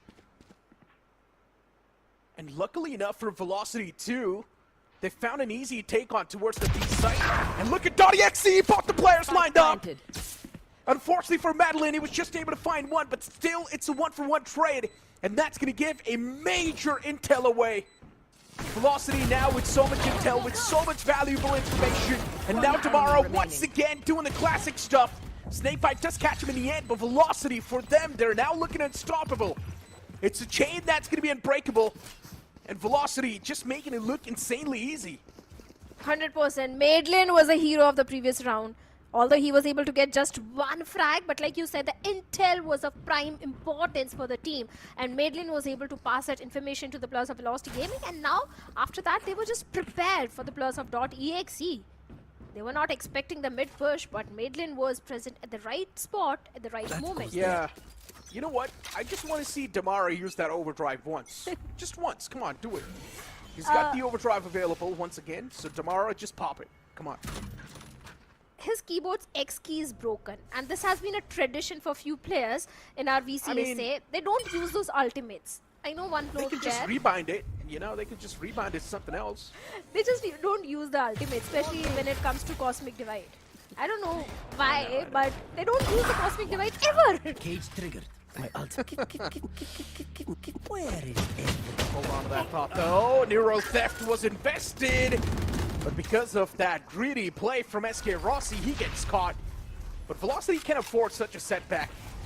Man advantage now in the hands of .exe, and luckily enough for Velocity, .exe does not really have the proper weaponry, but Trinity is once again starting to click on those skulls. Even though Flash is doing a lot of damage, and Trinity's already found the 4-piece. Needs to get the ace in his hands, and the ace might just be denied by his own teammate, but not yet. Lightning Fast still standing strong. Trinity, he's holding the angle, waiting for Lightning Fast to peek out. Trinity is so desperate to get this ace. And Lightning Fast might just walk out in his own crosshairs. Trinity still on the backside now. We'll look towards Lightning Fast. Trinity wants to get the ace. And even .exe's teammates, even Trinity's teammates, they're going to let him have that ace. Which is quite unlikely. But since Lightning Fast is now just going to back away and hope to save, the ace will be denied default. Yeah, no ace coming for Trinity, but the round is definitely going in the favor of .exe, but they still are 5-round deficit. VLT, they get one more round, they'll be on the match point, on the map point. It's going to be an uphill battle for the players of .exe to convert the map of Sunset in their favor, but let's see, we have seen historic comebacks from so many teams. Maybe this time .exe can also pull off a historic comeback on the map of Sunset, because they have got the credits to go for a buy. They've got the rifles, 2 players on the half shield, Trinity and PC. No major ultimate though. Even the Hunter's Fury is also just 2 points away, but Tamara overdrive is there, but I don't see him using that. Madeline has got the Hunter's Fury as well. Actually, the Tamara is going for the overdrive. Finally, the man's decided to use the overdrive, and Lightning Fast as well. He backs him up instantly. Trinity, position revealed since he gets rid of that tripwire. And even SK Rossi knows there is a man on the flank, but SK Rossi needs to be extra careful. You can see Lightning Fast. If this flank does come into fruition, .exe will be caught off guard completely. I really do want to be a believer that .exe might just pull off a comeback, but they're relying too much on the heroic rounds. But this time around, RVK, he steps up as the hero. Gets that 2-piece. 2 players eliminated from this round. It's down to just Russ in a 1-on-2 scenario. has got a decent bit of utilities too.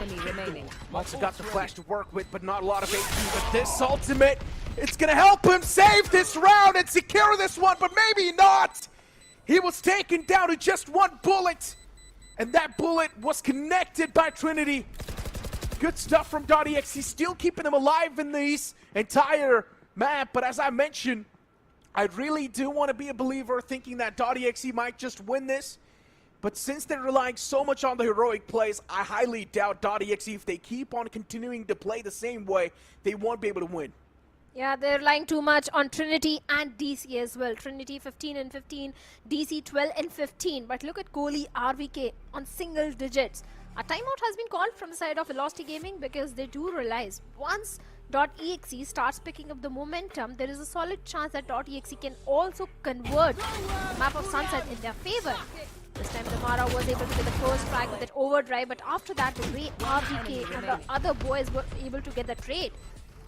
A major ultimate was also invested from the side of Ras, and still he was not able to convert the round in his favor, but still a 1v2 which he was able to convert into a 1v1.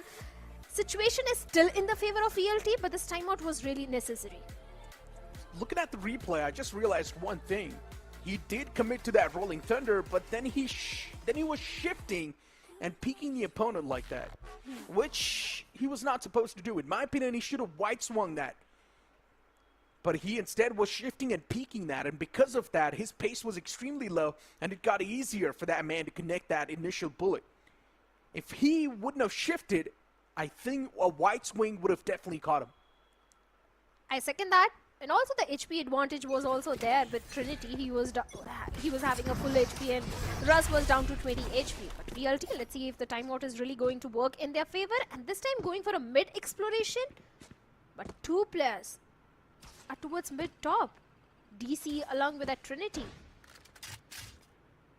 They need to be very careful with the mid control which VLT is looking for. But Damara once again going for a fast play, gets one. But get traded off. All the trades are going in the favor of .exe. A big mistake once again from the side of Damara. That guy's absolutely psychotic. What were you thinking, Damara? Oh my god, an absolute maniac move. That right there was a suicidal play.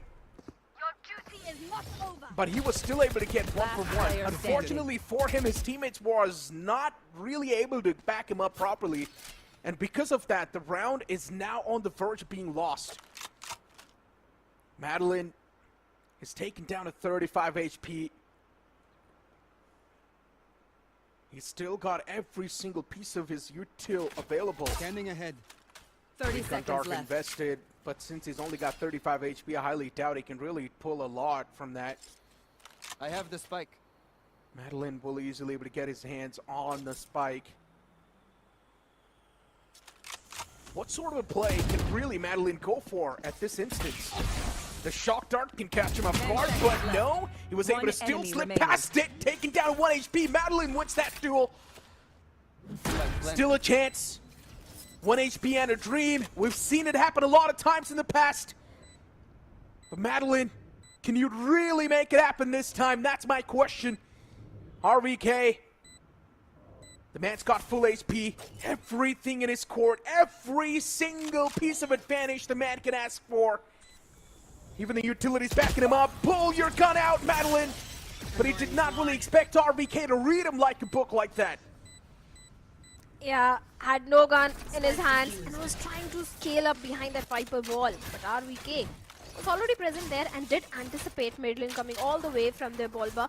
But these sort of mistakes which Damara is making right now was the reason that VLT lost against the players of Reckoning as well. Look, here's the thing, right? Yes, I do understand what Damara did was a one and done play. It was a suicidal play. But he was still able to get his one, right? It was a 1-for-1 trade. The main problem really rose when his teammates were not able to back him up properly. His teammates just completely fell apart. And I think, once again, it was a good read from .exe since they had 3 players available in mid in that proper round. So .exe just read him like a book, straight up. I agree with what you said. There should have been a trade game from the side of VLT, but Let's hope this can be the 12th one for the players of Velocity Gaming, because now it's only just from the shadows to the side of Lightning Fast. In fact, Lightning Fast has been performing really good. And this time VLT once again going for an A execute, where SK Rossi is keeping a watch towards the mid. And Makavali finds the Mara. Why with the Mara? Why? Not a good look. Damara down, but still a 4 and 5 is possible. Dotty XE, now they're starting to get confident. You can see the players of Dotty XE pushing them so deep. They're behind the players of Velocity, and they might just not see this flank coming. There's no tripwire either. So SK Rossi and his teammates will be caught off guard. Dotty XE. What a play that was. SK Rossi did not put a trip there because the man was busy flanking. And what a beautiful lurk that was from Dotty XE. Solid stuff. An important round taken away from Velocity like that. And SK Rossi left to clutch it out in a 1-on-5 scenario, which is highly unlikely. Here's the thing, I do understand SK Rossi was keeping an eye towards the mid just in case if there is any sort of a lurk play from the side of .exe. But after that, I don't understand why he went all the way towards the B side. If he had gone with his teammates towards A, there could have been a tripwire. He could have backed his teammates. But since nothing that sort of happened, well, .exe, the situation is in their favor. A 9th one, and now only 2 rounds deficit. Back-to-back 4 rounds have been converted by the plus of .exe. Unavoidable. These sort of mistakes VLT can't afford in one enemy. Yeah, exactly. Velocity is not supposed to make these sort of mistakes, because they have pretty much made it to the Ascension qualifiers. And once again, if you look at these rounds properly, Velocity is losing these rounds because of silly mistakes. Minute details are missing in Velocity's gameplay. Look at this once again, an off angle, which was incredible from DC, and he still gets one! How is that possible? Trades back and forth, taken down to a 3-on-3. Take flight. Dotty XE is giving quite a tough fight to Velocity, lightning fast. Does not really have a lot of HP, but he's still showcasing a lot of confidence. Going for those dry peaks like that, and what a combination that was! Pain Shields backed up with the shock darts. SK Rossi, though, still he finds a 3K. Coley does not really have a lot of HP to sacrifice. Is he really gonna back away? Yes, will be the answer. Coley thinks that Russ has made the rotation already to the opposite side, but no, that's not the case. It's a wrong read, and now he hears that tap. Coley's going back towards the B side, but this time he's going to be flanking all the way from the back, and Russ might just be surprised with this flank. Does he anticipate Coley coming from the back? Russ is looking at that exact direction, and Russ will save the day. Coley a bit of that misread. Only if he would have still been on that side, maybe he could have won the round. Russ did indeed save an very important round for the players of Velocity Gaming, because if VLT had lost this one, there would have been an equalizer coming in from the side of .exe. Indeed, an important round conversion from the side of Velocity Gaming. But now a timeout has been called by the players of .exe, because they want to stretch this entire map to an overtime. They've got the weaponry, they've got the showstopper, and Trinity is also feeling himself. And if Trinity pops off, if he gets perfect value with the showstopper, there is a solid chance of a 10th one coming on board for the players of .exe. Pretty much. But at this point, .exe, they've got massive momentum straight up. And Velocity, yeah, the way they were losing those rounds, I do understand Velocity did win the previous round itself, but .exe, in my opinion, they still have the momentum. But one good side for VLT is that now they just need one more round to win. So Velocity just needs to replicate what they did in the previous round just once again, and Velocity will win. But if Velocity is not able to win this upcoming round, I think .exe would run away with this map. That's what I think. Let's see, fingers crossed for both the teams. At least it's not one-sided, just like the previous matchup. That's what I'm enjoying. I really want the series to go to an overtime. Hunter's Fury once again towards the side of VLT. 3 ultimates are there. Neural Theft is also there, but this time VLT going for a very fast execution towards the A, where we have only one solo anchor, that is RVK, with no major utility. Everything has been invested, the Poison Cloud, the Snake Bite to delay the execution. But VLT sticking on to the A side, and from the shadows being invested, the TP from the side of Lightning fast.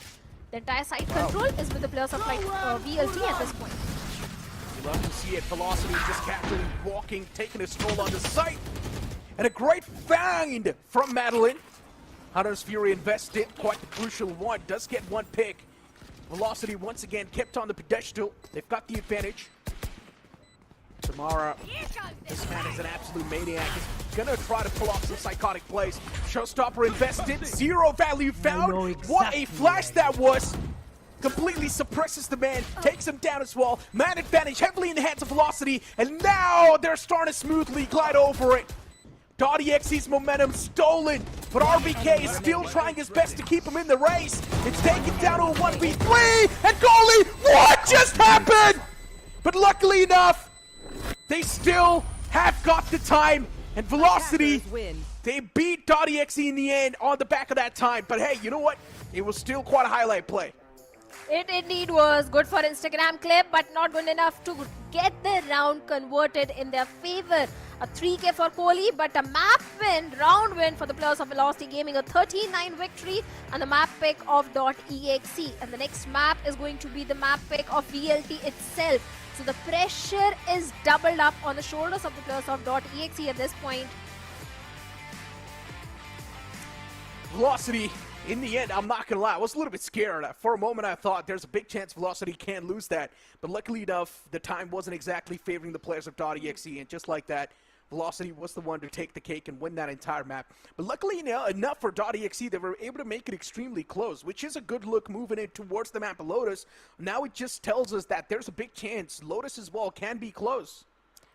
I doubt that, Neeraj, because statistically speaking, Lotus has been the strongest map for the players of VLT. They haven't lost on the map of Lotus entire split 1 and split 2. So it's going to be an uphill task for the players of .exe to beat the players of VLT on the map of Lotus. That is why I was focusing again and again that why Sunset is so important for the players of .exe. If they really want to move to a decider, Sunset victory was indeed very important for them. I understand Sunset was important, but as I mentioned, right, there's a big chance Lotus can definitely go close. Yeah. Because I really do want to believe that Velocity will steamroll this, but then you remember exactly what happened in Split 2, and something we completely did not expect happened, because Velocity was literally kicked out of the lower brackets on the land. So once again, anything can happen, and at this point, since I've been someone that has witnessed Split 2 with my own eyes, I think anything can happen still. I agree, anything can happen, but looking at the highlights also, I want to bring one fact about the players of .exe, Neeraj, that yes, Trinity was really performing good, he was getting that important frag, was winning those important duels as well, but barring one round, he was not able to get any value out of that showstopper in the entire map of Sunset. Oh man, I mean look, at this point, for .exe, I'm pretty sure they're not going to be completely disappointed with the performance they were able to put up, right? .exe still gave quite a tough fight to the players of VLT, and in my opinion, they should not be disappointed either.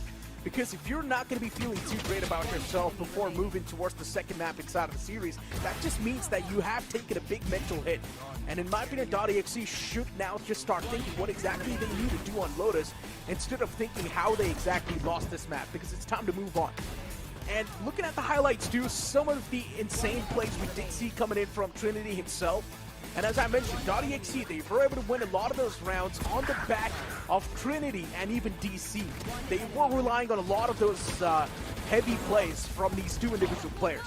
In fact, RVK also, in few of the rounds, he was also shining really well, especially in one of the rounds where he was able to get one kill with that snake bite, and few important kills went in his favor. But Damara, he also need to, actually not Damara, his teammates actually need to back him up, because that mid push where he was able to get one, the teammates should have been there. Yeah, this particular round, his teammates should have been there. But overall, VLT did get a victory on the map pick of the players of .exe. But like you said, I really want to see .exe win on the map of Lotus, Because if that happens, we are going to witness a really entertaining Valorant today. Once again, I think that entire thought process from VLT trying to execute that mid take, VLT thought that as usual, there's just going to be 2 players on towards mid on the defending side. So VLT, they sent Damara. They were like, Damara, you move on. You try and get one for yourself. And there was one more guy. I think so was Madeline on the back line. So he did try his best to back him up, but since there were 2 players available from .exe in that particular round on mid, I'm pretty sure everyone from Velocity just got caught off guard with that one play. That's why I mentioned, right, it was a good read coming in from .exe in that particular round, but the MVP for the previous game is going to be Damara with 22 kills on the board with the ACS of 278 and 8 first kills. Yeah, 8 first kills. This guy was definitely getting the first kill for the team. And damage per round is also pretty high, 180. But more than that, the headshot percentage is pretty high. But looking at the performance, VLT, they have got 17 first kills. Out of 17, 8 just by the Mara. On the other side, .exe, they've got 5 first kills. The post plant is looking almost similar for both the teams. So that means they both were struggling in the post plant. And once again, .exe able to convert those 2 crucial thrifties. That was one of the main reasons why .exe was able to stay alive in the entire map for such a long time. But as we know, now we're going to move on towards the map of Lotus, where still there is a big question mark on what exactly might just be the outcome. But before we do so, let's have a look at the stats once again. .exe, Coley was the man to top frag, this time able to get 17 kills. You've also got Trinity right there with 17 of him. Yeah, 17 for Trinity, but DC with 14 and 18, RBK with 9 and 17. But look at the stats of VLT. The Mara itself, 22 and 14 with 8 first kills, 278 ACS. Lightning Fast as the controller was also doing the majority of the heavy lifting, 22 and 10, and 10 assists as well. So that means the paranoia, the utility usage was on point from the side of Lightning Fast, and as well as from the side of Ruz. 13 assists for Ruz itself, 16 and 10. 192 ACS, perfect stats has been showcased. And SK Rossi, yes, I do understand the kills are not that much, but hey, let's be honest, he was playing the Sentinel. Yeah, I mean, he was playing Cypher, right? And usually as a Cypher, you're supposed to lurk, you're supposed to stay back, not really be in that much of the action. So maybe that was one of the main reasons why SK Rossi was not able to funnel in a lot of those kills to himself. But it is completely fine, right? At the end of the day, Velocity won, and that's what matters. Now, as you move on towards Lotus, you think it's going to be a completely one-sided affair, right? I think yes, but I really want to see .exe win. I mean, I do understand where you're coming from, too, but I just want to build that suspense and the hype a little bit more, right? As I mentioned, we have seen a lot happen, and Split 2 has to be the prime example where we did see a lot of those surprises. I clearly remember I was completely busy with a completely different event, and when I heard that Velocity was kicked out from the lower brackets, I was like, what? Did that really just happen? Velocity was just dominating the entire Split 2, but then Velocity just got kicked out like that. It was definitely a major heartbreaker and a momentum stopper for them. Before now, it's time for us to toss to a short break. You guys do not go anywhere. We'll be right back. Here we go!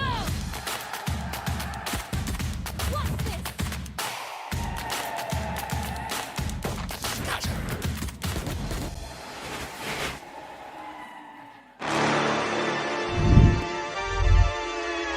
Hold up. Why do they doubt the kid? I'm about to prove them all wrong again.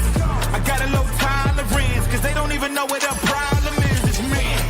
Why do they doubt the kid? I'm about to prove them all wrong again. I got a low tolerance, cause they don't even know what the problem is. It's me. I ain't taking no loss, no loss, no loss. Look, I'ma always win. And I'ma do it again. Watch me win. Then watch me do it again. I'ma always win.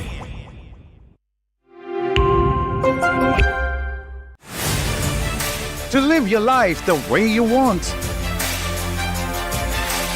Compete like the toughest challenger.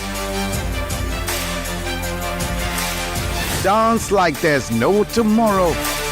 Celebrate every second you are alive. Life has no rule books, but we can give you a stage.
Welcome back after that short break once again as we move on towards the second map of the series, which is going to be the map of Lotus, picked from the side of Velocity.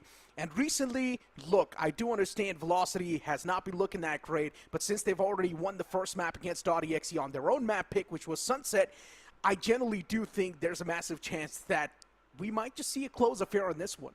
See, I always say that if you want to win against the players of Velocity, you need to find a way to shut down the Mara. But when it comes to Lotus, I repeat, if you want to win against the players of Velocity Gaming, on the map of Lotus, find a way to shut down Lightning Fast first and after that the Mara. Because Lightning Fast looks absolute beast on the map of Lotus, especially the way this guy maintains that entire airable control, those shrouded steps, those paranoia plays. Lightning Fast is unbeatable on the map of Lotus. And it definitely does seem like sort of Lotus really activates the players of VLT a little bit better, right? Since Velocity is someone that loves to bring in that ruthless aggression on the board.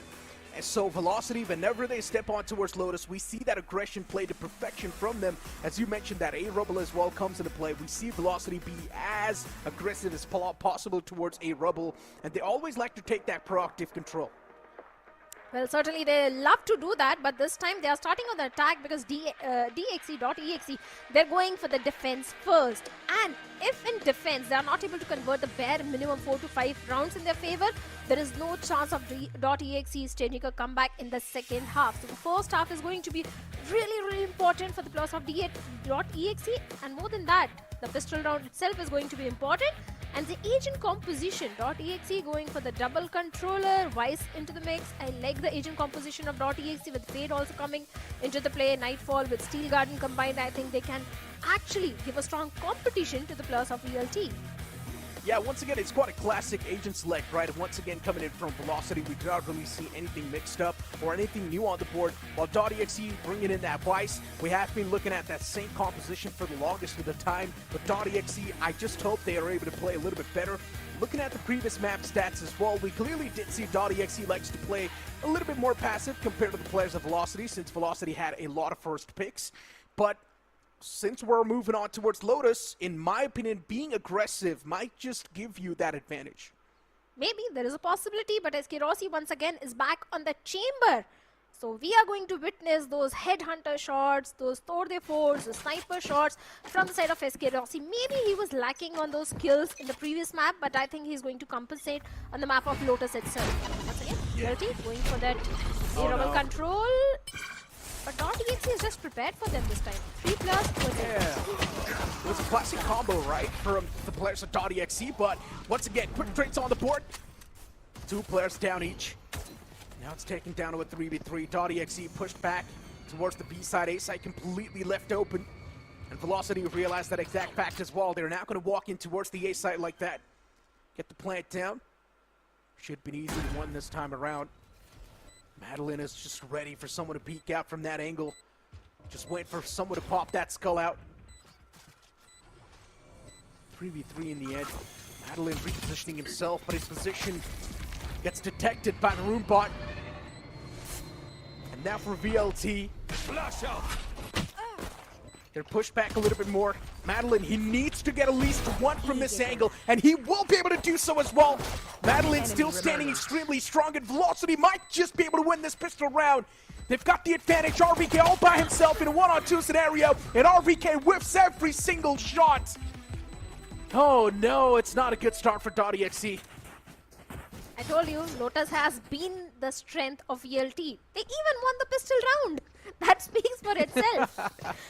But yes, a good start for the players of Velocity Gaming, especially the way the fault line was combined and Madeline did swing out the right nick of the time, was able to get one pick, and after that it was an easy peasy job for the players of VLT. And now an entire eco round, so they have the weaponry advantage, and .exe, a save round for them. Should be a second one, but can it be the flawless one for VLT? SK Rossi on that chamber. Yeah, the role is Sentinel, but the man plays it like a duelist. And right now, too, you can see the man with the Marshall looking to thread that needle, find the first initial knock. So the advantage can be with his team. .exe, 3 players ready towards A. And that wall is something that's denying the access. SK Rossi's all by himself with the Marshal available. And that click has also given his position away. I highly doubt .exe is now going to be peeking out in his crosshairs. Velocity slowly and steadily starting to walk. Once again, they've got the rubble control. Not exactly sure what sort of a game plan Velocity wants to execute, but it seems like this time it's going to be a B take. Interesting. Velocity definitely catching the players of .exe off guard with that move. And I'm pretty sure even .exe did not really see that coming. Lightning fast, ready with the paranoia. He wants to stop the flood. And that paranoia is going to be suppressing everyone. The push from .exe put on a halt. And just like that, even SK Rossi is pushing up close. Another man. And as the funnel gets open, it is lightning fast to get all those picks.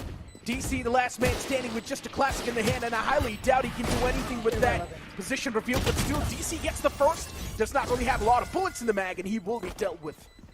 3 weaponries being carried forward, so that means the bonus is also going to look pretty solid for the players of Velocity Gaming now. There is a solid chance of ELT also converting the bonus round if they play their cards right. But at the same time, a very important round, in fact, for the players of .exe. They lose this one, they don't have enough creds for the upcoming round. But SK Rossi, the way this guy was able to shut down RVK with a Marshal in the close range, I'm telling you, SK Rossi is fantastic whenever it comes to Marshal or the Outlaws or the Operators. That is why we always love to play as a chamber, but once again, a fast play from the side of ELT. 1v1 trades has been made, and Damara out of the round for now. I like that counter aggression though, even from .exe, right? Try to stop the players of Velocity off the rip as much as possible. There was a force, but that force was not enough. I like the thinking of .exe, but the way they're challenging the duels is something that could be a little bit more better. They can throw a few more utilities to try and stop the players of Velocity in tracks. Just one paint shield's not going to cut it. They need a bit more. .exe starting to funnel out from mid. DC's able to pick lightning fast, which is quite an important pick too. Man advantage in the hands of .exe, clearing out the entirety of Rumble. They've got a massive control to work with. Madeline caught off guard. In quite an awkward spot. Madeline still goes for that white swing. Velocity, they're throwing this round away slowly and steadily. As Velocity gets dealt with, and .exe, that's going to be the first round on the board, but still they will have enough money for the upcoming one. And once again, it was Trinity's heroics, a 3K from the side of Trinity, and .exe got their first buy round converted in their favor, and indeed an important one, because now they stand a chance to go for an equalizer. But now Velocity, they do have enough credits to go for a full buy, because the previous one was the bonus round, and that's the reason that SK Rossi is going for an operator pick. .exe, be careful with the peaks. SK Rossi with an operator available on the attacking side, which is an interesting play. And there we go. We do see that switch coming through from SK Rossi. Switches towards Vandal. .exe as well, trying to reply back with counter aggression. But this time, once again, the trades happen back and forth. Velocity, they're facing a lot of resistance. 4v4. Unfortunately for Velocity, the only ultimate that was available was the overdrive, but Damara's taken down. And even Trinity from the side of .exe is not in the game anymore, so that means both the teams with the game-winning ultimates not there anymore. Now it's time to work around with the mechanics. Yeah, both the duelists are out of the equation for this particular round. In fact, a slow approach suddenly from the side of ELT, because they do realize it's a stacked up side. A good reveal though. The entire team of ELT. The information has been passed on to .exe, but despite that, SK Rossi gets not just one but 2 picks. And suddenly the round once again goes in the favor of Velocity Gaming. Should be an easy plan for VLT. Only 2 plus remaining for the retake also after the plan. .exe, I don't see them converting this one either. Yeah, it's going to be tough. But SK Rossi just brute forcing his way towards the side, cracking it open. But RVK and DC, they're still on the verge of pulling it back. But SK Rossi, the game changer, the man still alive, and what a pick that was! Quick flick to the skull, DC shut down.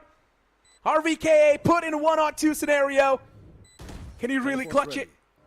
Rossi's position known. Rossi's barely taking any sort of damage upon himself, but now spots out RVK once again. RVK is wasting a lot of time. He's burning through a lot of time. SK Rossi's already rotated all the way in the back and once again collects another skull. What about watching from SK Rossi? These are disgusting taps on the skull. I told you, SK Rossi, he's going to accumulate those elimination points for himself. Those elimination. 5 already. He's top fragging. He has a chamber. He has been fantastic on the map of Lotus. And now he has got Torte Force as well available. But .exe, the problem is they don't have enough courage to go for a full buy.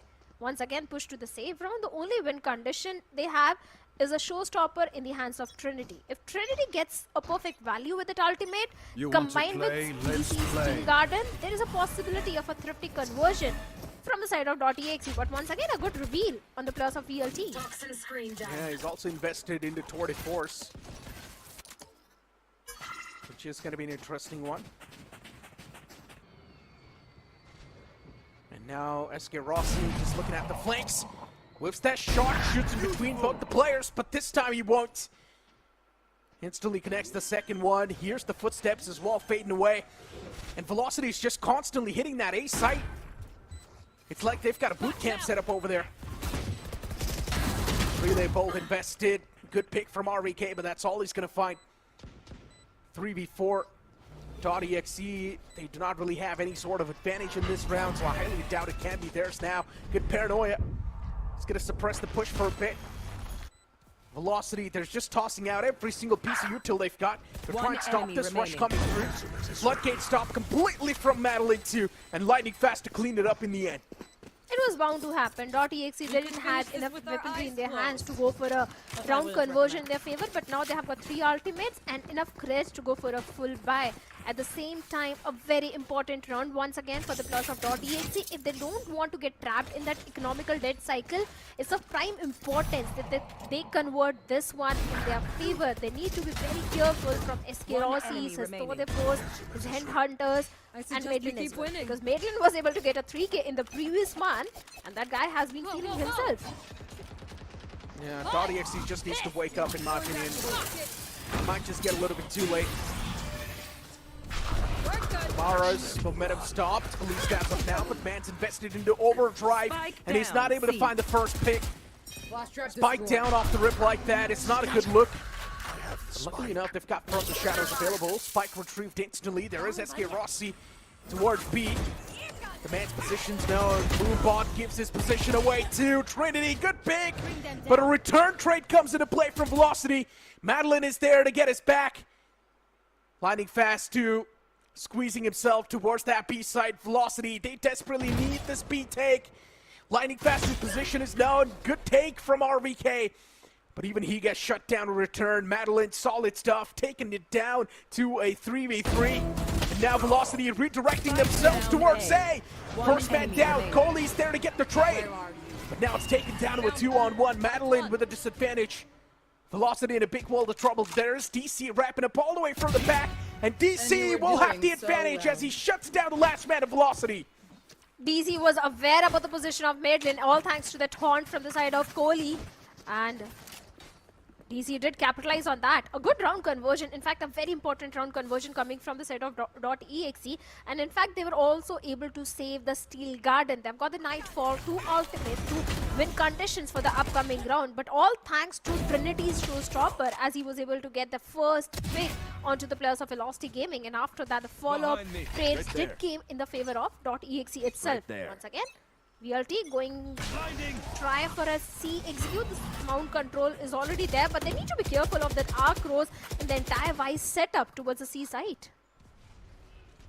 .exe, 4 players outside of C. The previous round was quite a scrappy one from Velocity, all over the place.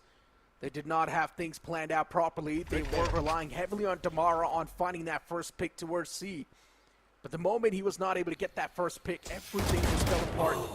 All the strategy was just down the drain.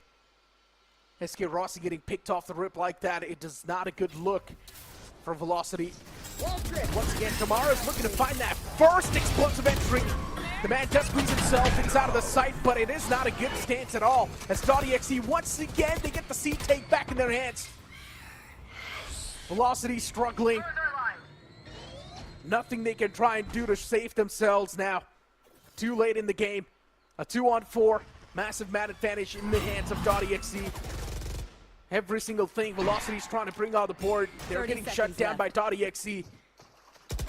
Final two players trying to make their way towards the silent zone. Madeline is able to find DC. Nightfall invested on the back of that rolling thunder as well. It seems like Velocity really does want to give it all they've got in this one.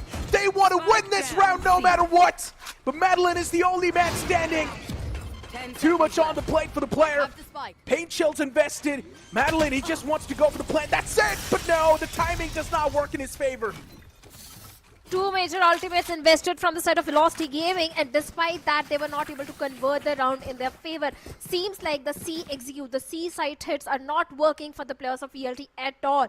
In last two rounds, they tried to go for a C execute, and both times .exe was just prepared for them. If they really want to hit the C site, they need to find a way to deal with the entire setup of DC. This time again, the entire setup of DC, the Arc Rose, the Razor Wine, the wall was a problem for the players of VLT. Yeah. And that's the reason they have called for a timeout, because A hit has been read by the players of .exe and C hit is not really working for them.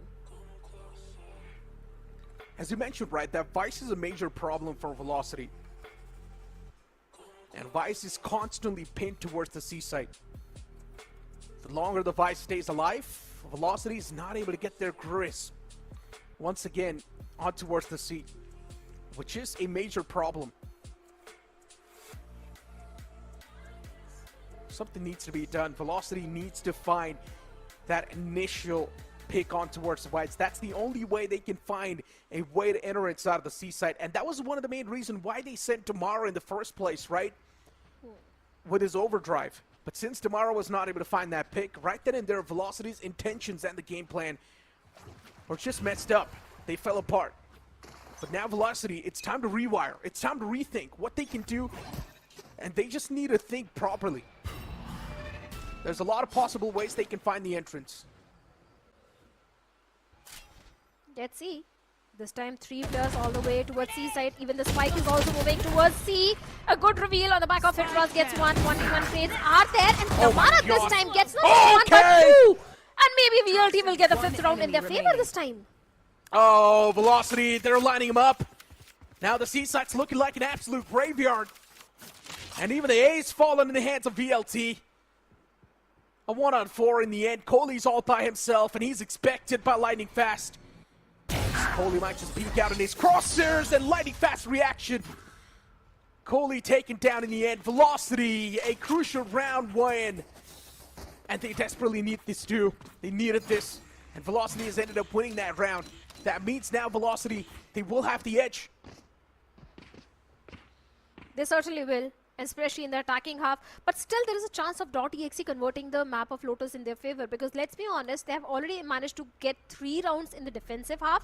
If they get 2 more rounds in their favor, they still stand a solid chance to stage a comeback in the second half. But this time, Damara was a hero, as he was able to get not just 1, but 2 players of .exe.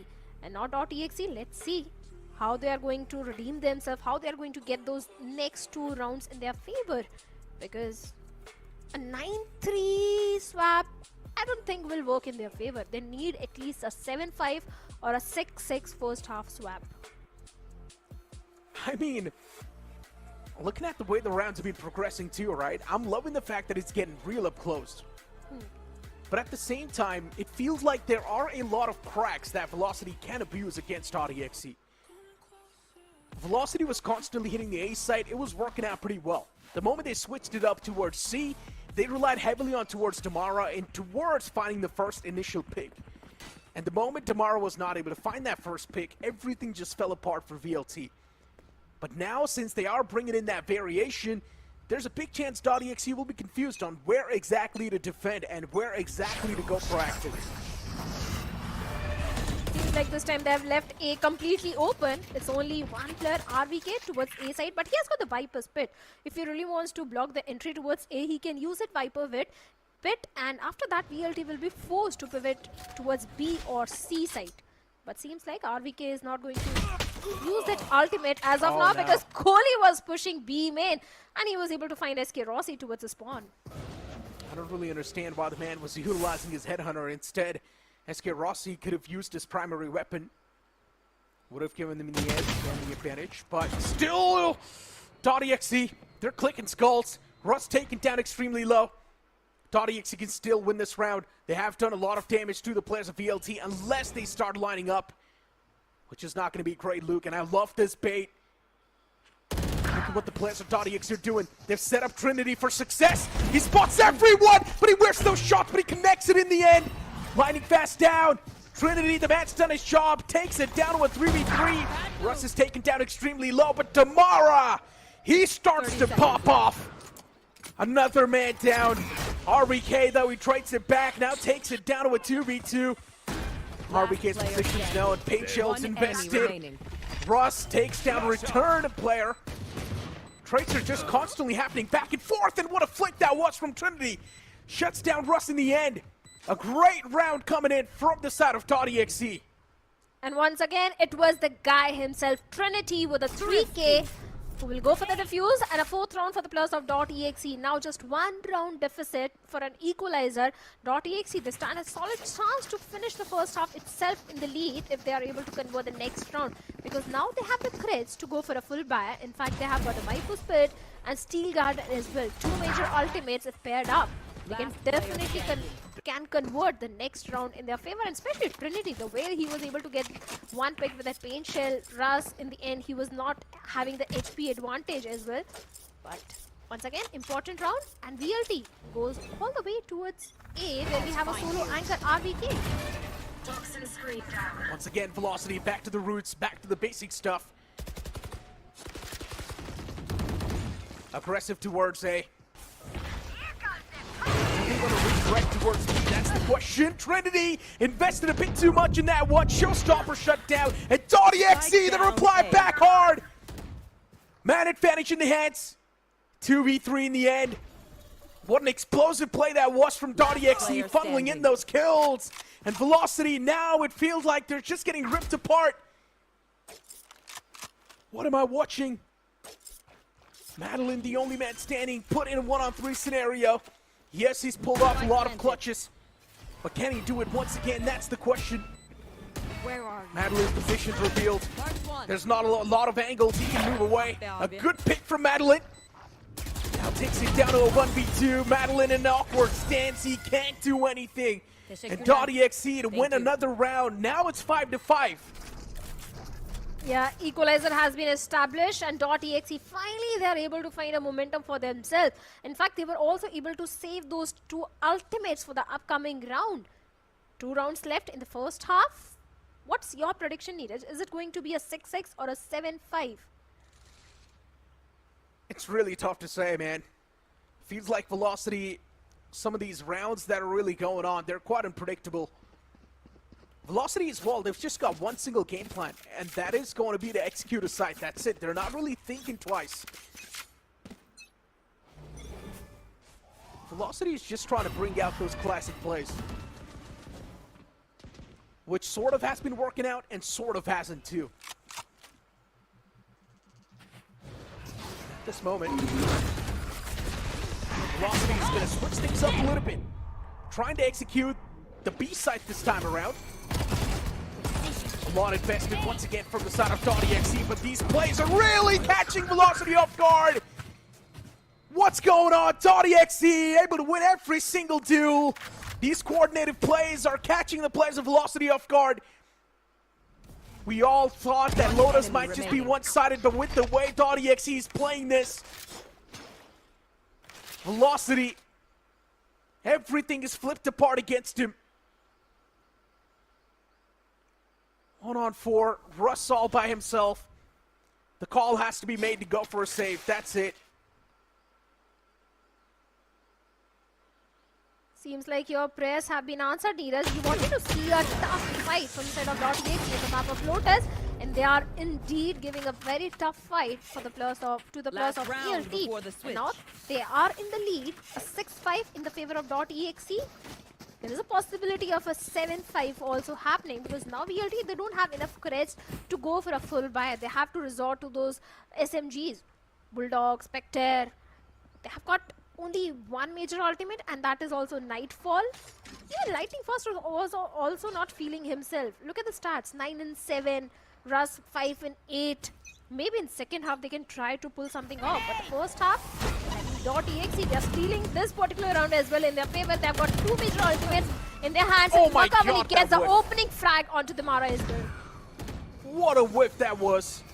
It's not something to expect from a man like Damara, right? Nightfall invested this time though from Madeline. Velocity's going to try to put everything on the board, since they know it's also going to be the last round. The plan down to the weaponry not exactly favoring the players of Velocity, but if they hold those tight eye angles, there's a big chance they might win this. 5-on-4, man advantage in the hands of .exe. Committed to. Rolling Thunder invested. There's a lot that's being put on the board. And Velocity is now starting to look extremely desperate. They just want to win this round no matter what. Make it a 6-6 on the board. But .exe, they flood through with a lot of kills. And within the blink of an eye, it's going to be a successful take from .exe.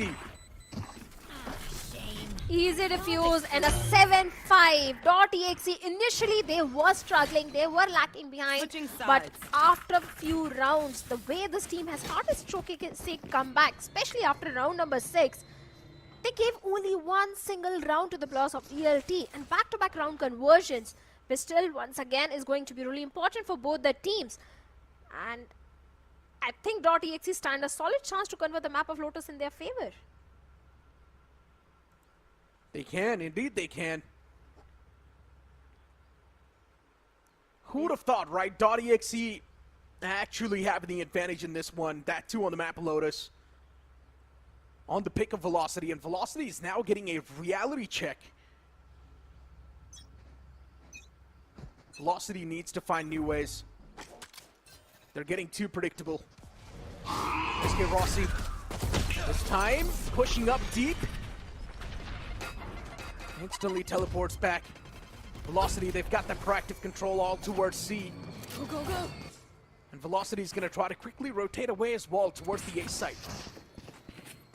What a quick rotation that is from Velocity. Look at that. All the players extremely close towards the A site. They're ready for this take. And if Velocity somehow ends up winning this pistol round, there's a chance Velocity now will spring back to life. Certainly we can, but important picks from the man. A lot that's going on towards the site, but in the end, we've got Lightning Fast and SK Rossi, the only two glimmers of hope standing. Trades did happen back and forth, but Velocity on the verge of losing this pistol, which they can't afford.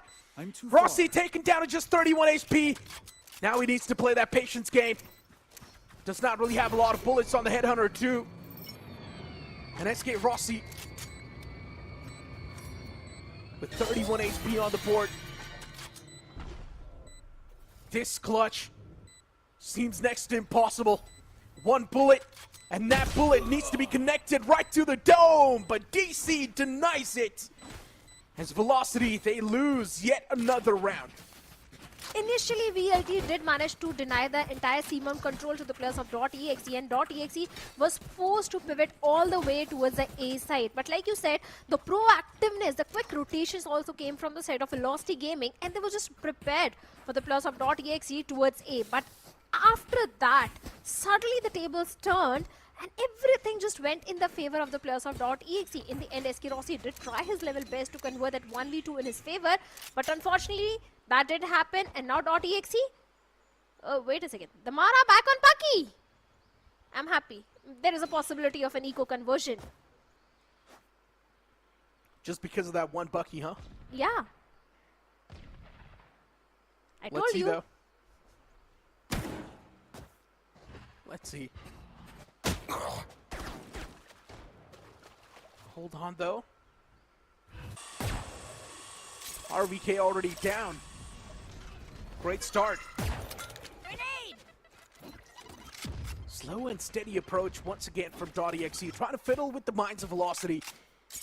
But Velocity, they've got every single side control so far. They've got a great spread too, 3 players towards C, heavy presence. But now the players starting to move on towards the A side slowly and steadily. Damara with the Bucky. The man's holding the off angle, just waiting for someone to walk in. This Bucky will strike, but no, Trinity! What a shot that was! Damara does not even get enough time to react in time. As the man gets put to sleep. Good shot. Velocity pushed back a little bit more. But it's still a 4-on-4. Exe Rossi! Important pick, this flank from Exe Rossi might just give the advantage to Velocity that they were looking for. Still Velocity's miles away from claiming this round, but Exe Rossi's the only man who's stepping up like a hero. And Velocity might just end up converting this ego, and they do! Russ with a 2K in the end with just a classic. How did they even make it happen? Thrifty. It was Eske Rossi, his heroics, the way this guy was able to get the first strike outside B main, and after that he went for the lurk play and was able to shut down all the players of .exe one after other. First it was the pistol, after that it was the outlaw. Everything just worked in the favor of Eske Rossi. But I'm a little disappointed from the side of Damara because he was holding on to an off angle, but he had no time to adjust. The players of .exe just walked into his tree. But the round has been converted by the players of VLT, and indeed an important one. Eco conversion coming in, they lost on the pistol, but Eco round has been converted, and now .exe don't have threats. A save round for them, and Damara goes for a fast play, fast aggressive play as he finds Makavali towards the A rubble. First pick, Velocity finding the initial advantage. And .exe with just 3 players on the board, now the chances of them surviving and taking this round is even low. But .exe, all they need to do is just do as much damage as possible to Velocity. That's it. If they manage to take down even 3 guns, that is still a good round conversion right there. But looking at the given condition and looking at the given HP 0, taking down those 3 guns sounds like a daunting task. Velocity right now, they're on the verge of gaining back the momentum that they lost a while ago. Eske Rossi posted quite deep.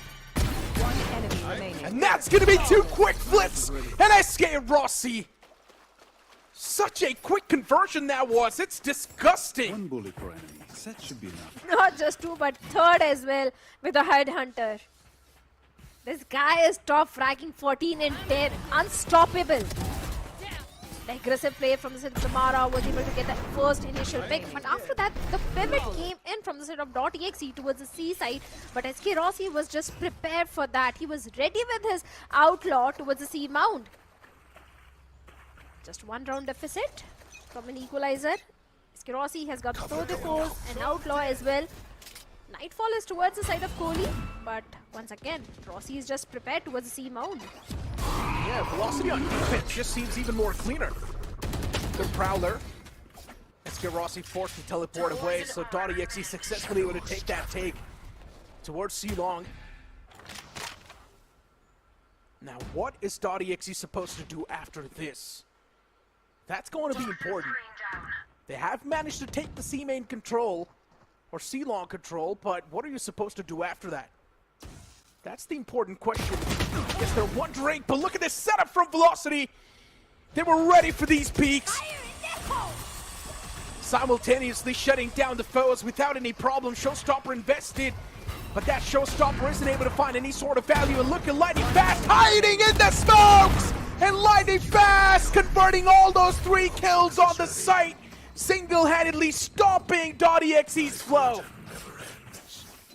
That spray adjustment, a 3K from the side of Lightning Fast, and seems like Lightning Fast is back in the action in the defensive half. Back-to-back 3 rounds have been converted by the players of Velocity Gaming, and especially the way Medlin and Russ was able to shut down not just 1 but 2 players of .exe. 3 players came right in front of him, and despite that, he was able to win that duel in his favor, and the round also goes to VLT. An equalizer has been established, and .exe, they don't have enough crest to go for a buy. It's only one Marshall towards the side of Trinity and 4 pistols. The way things are kicking off now, especially Velocity when they've switched the sides, it feels like it's a completely different team. Velocity is now just starting to win those duels, which was unexpected. On the attack when Velocity was, .exe was able to convert every single duel, but now on defense, Velocity is doing extremely better. And look at Velocity once again, what are these reads? Oh my god, SK Rossi now seems like a completely different beast. Another 4K from the man. Seems like SK Rossi is trying to make a montage clip in this particular one. So many 4Ks being converted by this guy. Or maybe he's just having a bet with Lightning Fast that who is going to be the MVP of this particular map. Because the moment Lightning Fast came on top, SK Rossi came with a 4K. It's not the first time SK Rossi's doing this. Especially in this map, SK Rossi, he's been the main hero. That's what it feels like. He's the one to win those duels. He's the one to keep his team on the advantage every single time. And some of the picks that Velocity is able to find, it's unacceptable. SK Rossi, this man is just popping off on a different level. And he's the only one that's a current problem for .exe.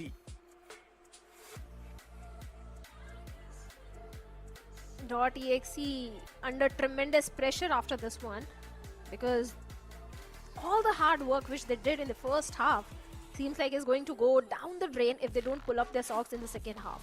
They really need a win on the map of Lotus if they want to stretch this entire series to a decider. And the next round itself is going to be really important. The entire team can't just rely on Trinity.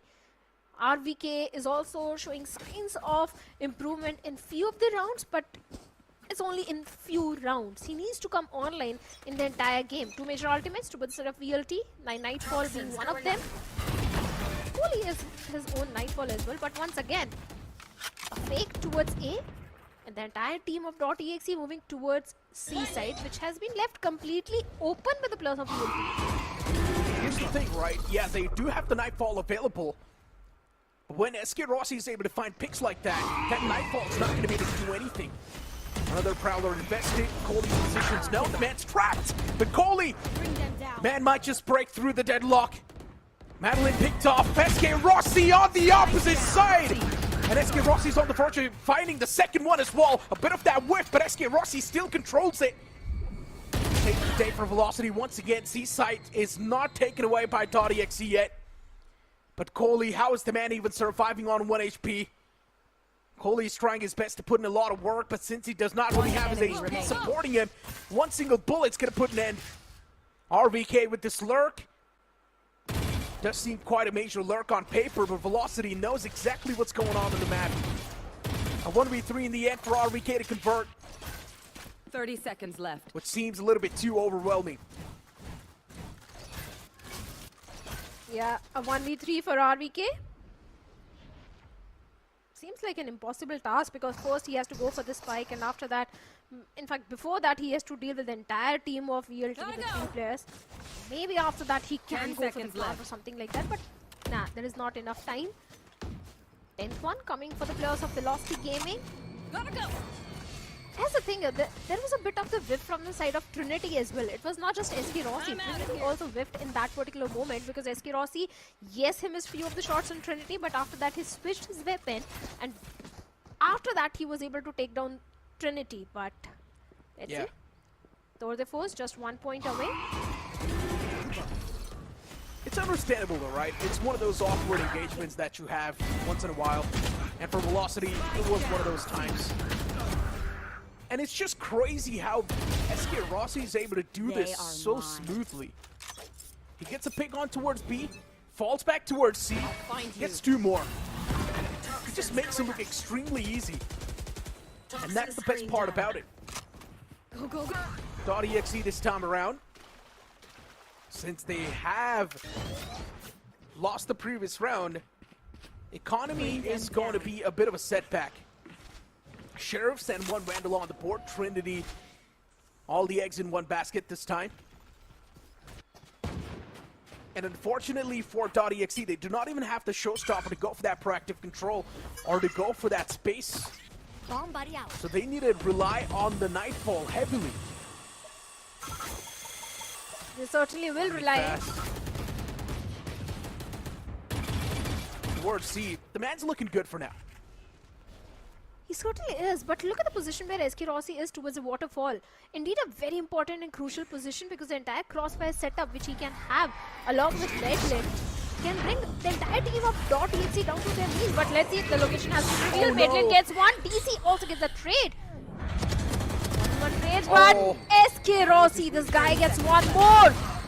And maybe the second one, but seems like that has been denied, not just to SK Rossi, but to Russ as well. It's a 2v3 situation where HP advantage is with the plus of BLT, but despite that, everything going in the favor of .exe. All the trades are in their favor, and one round goes in the favor of .exe. I just can't believe what happened. Every single time, it's these thrifty rounds that these teams are able to convert. Especially .exe, they're so good with the Sheriffs and the pistol. And the previous round too, converted by .exe just on the back of those Sheriffs. Unbelievable stuff. But nothing taken away from Velocity too. They messed up big time as well. It was an equal collaborative effort. Velocity messed up a lot of those peaks. And because of that, it was .exe to come out on top. Hold on to that thought though. SK Rossi.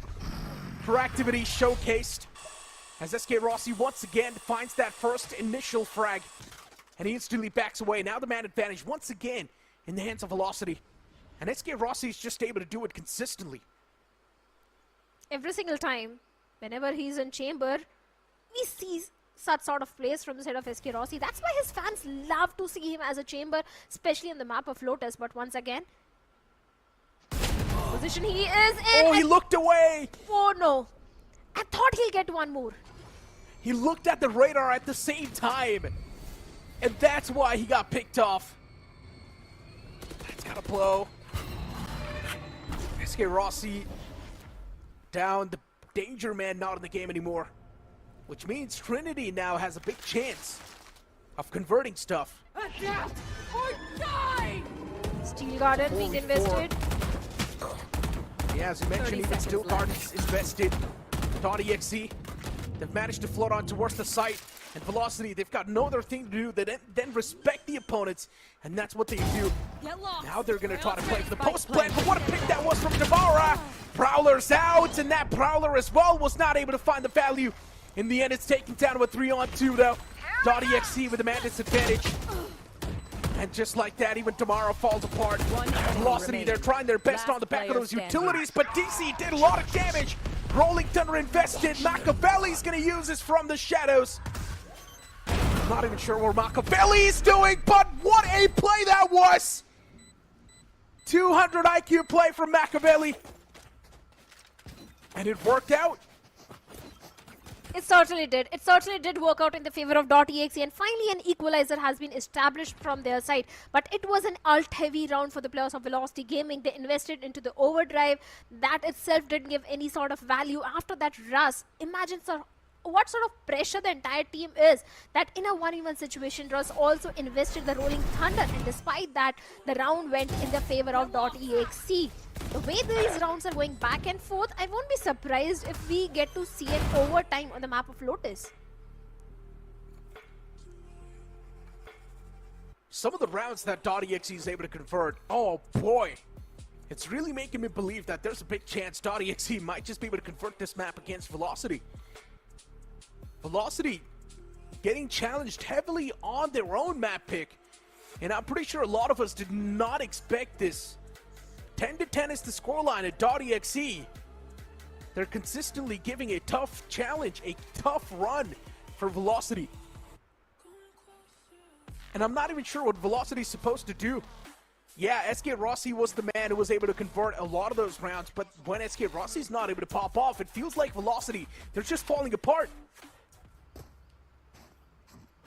That also brings up the question, Neeraj, that Lotus has been one of the strongest map of Velocity, and now they are being challenged on their such strong map. Also raises the question, how much prepared are they for the Ascension qualifiers?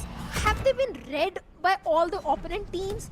Because if they have been read, they need to bring something new. As I mentioned, it is SK Rossi every single time to give that peek. Cover going out. And he gets the advantage here. Once again, as usual, Velocity is starting things off with the advantage. But if Velocity messes up this round, the economy will be in shambles. At least for a few players. Cover going out. While .exe, for them as well, this round's desperately needed.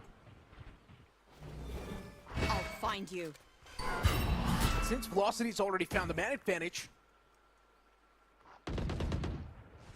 .exe with this 4-man, they need to start winning every single duel they go for. And clearly the intentions are to go towards the A site. .exe is now going to be facing a flood of utilities, but what was this? Russ, he peeks out through the smoke towards mid, and now 30 Russ, seconds left. he's starting to just pop off on a different level. That peek from Russ found it perfect timing, and now Machiavelli and RVK, the final two, glimmers of hope. The final two pillars standing. And .exe starting to lose out the grip slowly and steadily. 10 SK seconds Rossi's left. getting flanked on from the back. Does he expect it? Yes, he does. He did hear the jump. And SK Rossi will connect the final shot, as that's going to be the nail, the coffin. 11-10, once again, Velocity is back in the lead. Just 2 more rounds, and they'll 2-0 the players of .exe. The next round, again, a very important one for the players of .exe. But do they have enough courage to go for a full guy? Because every single time they're going for a E-execute, SK Rossi is just prepared. Where with his Outlaw or Operator, or sometimes Thor the Force as well. Quick feet, quick This time, along with SK Rossi, lightning fast is also towards the C site. And that is exactly where the players of .exe are also trying to go. The information has been passed on, and SK Rossi has been forced to TV back into the site. Lightning fast! Disgusting! SK Rossi was sort of like a bait. I'm loving this variation that's coming through from Velocity. And just like that, .exe, they're being ripped apart. Their take towards C has fell apart. The game plan completely flipped. Usually it is Rossi who's supposed to find the advantage, but this time they posted Lightning Fast on the proactive side. He was inside of the smoke, and no one expected Lightning Fast to be in there. And Russ just lines him up in the end. .exe loses an important and a crucial round. 12 rounds on the board for Velocity. They're on the match point. They just need one more round to seal the deal and take the series in a 2-0 manner. Neeraj, in the entire attacking half, .exe have been able to convert only 3 rounds. Only 3 rounds have been converted in the attacking half by the players of .exe. That showcases how much .exe is struggling in the attacking half on the map of Lotus. They really need to work on their attacking side. But now Trinity has got the showstopper and the only win condition for the players of .exe at this point, because VLT, they're not just on the map point but also on the series point. Just one more round, and after that 2-0 will happen in the favor of VLT. So this round is of prime importance. The Prowler goes in, the A-Rebel control has been established by the players of .exe. Or should I say VLT just gave up that control to the players of .exe. As you rightfully pointed out, there is a showstopper available, and it's also the win condition. That means it needs to find the maximum space and maximum value.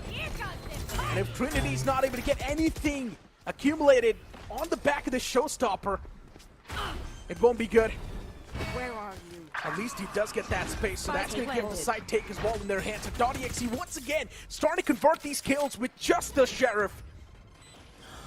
.exe, whenever they don't really have the proper weaponry, they always do good. And now Velocity, it's going to be the floodgates opened up and Lightning Fast. And the back of it, he does find one crucial frag. Trades back and forth. .exe, they've got the man advantage as if now. While Velocity, they're down to just a 2-man squad. Last player Russ, standing. he needs to pull off the unthinkable. A 1-on-3 is left in the end, but Russ, he's not able to do it as a Thrifty's pulled out by .exe. I like entire plan of Velocity Gaming, they knew that Trinity is having the showstopper. That is why they gave up so much space to bait out the showstopper and not get any sort of value to the players of .exe. But after that, the fast retake which Velocity tried to pull off didn't really work in their favor. Steel Gun was also invested, and despite that, all the trades went in the favor of .exe. And now .exe, they are just one round away from an equalizer and from an overtime. If they win this one, we are going to see an overtime on the map of Lotus. Lead, important one for both the teams, and Trinity gets the C-mount control by shutting down SK Rossi this time. That's what happens when you keep on replicating the same move over and over again. SK Rossi, red like a book, shut down this time, and that's also going to be C-site completely opened up. Velocity, Damara! He's trying his best to stop him in the tracks, but it's still taken down with 3v3. That two-piece from Damara does suppress the intentions for a bit, but .exe, they wanted to get their hands on the site, and they've already gotten it. Now they just need to go for the plant, which is not going to be a tough task at all. There is Russ and his teammate Lightning Fast available. And as the spike gets tapped, Velocity, Spike planted. they're probably thinking how to execute this retake now. Catch that. It's a 3v3, even Steven.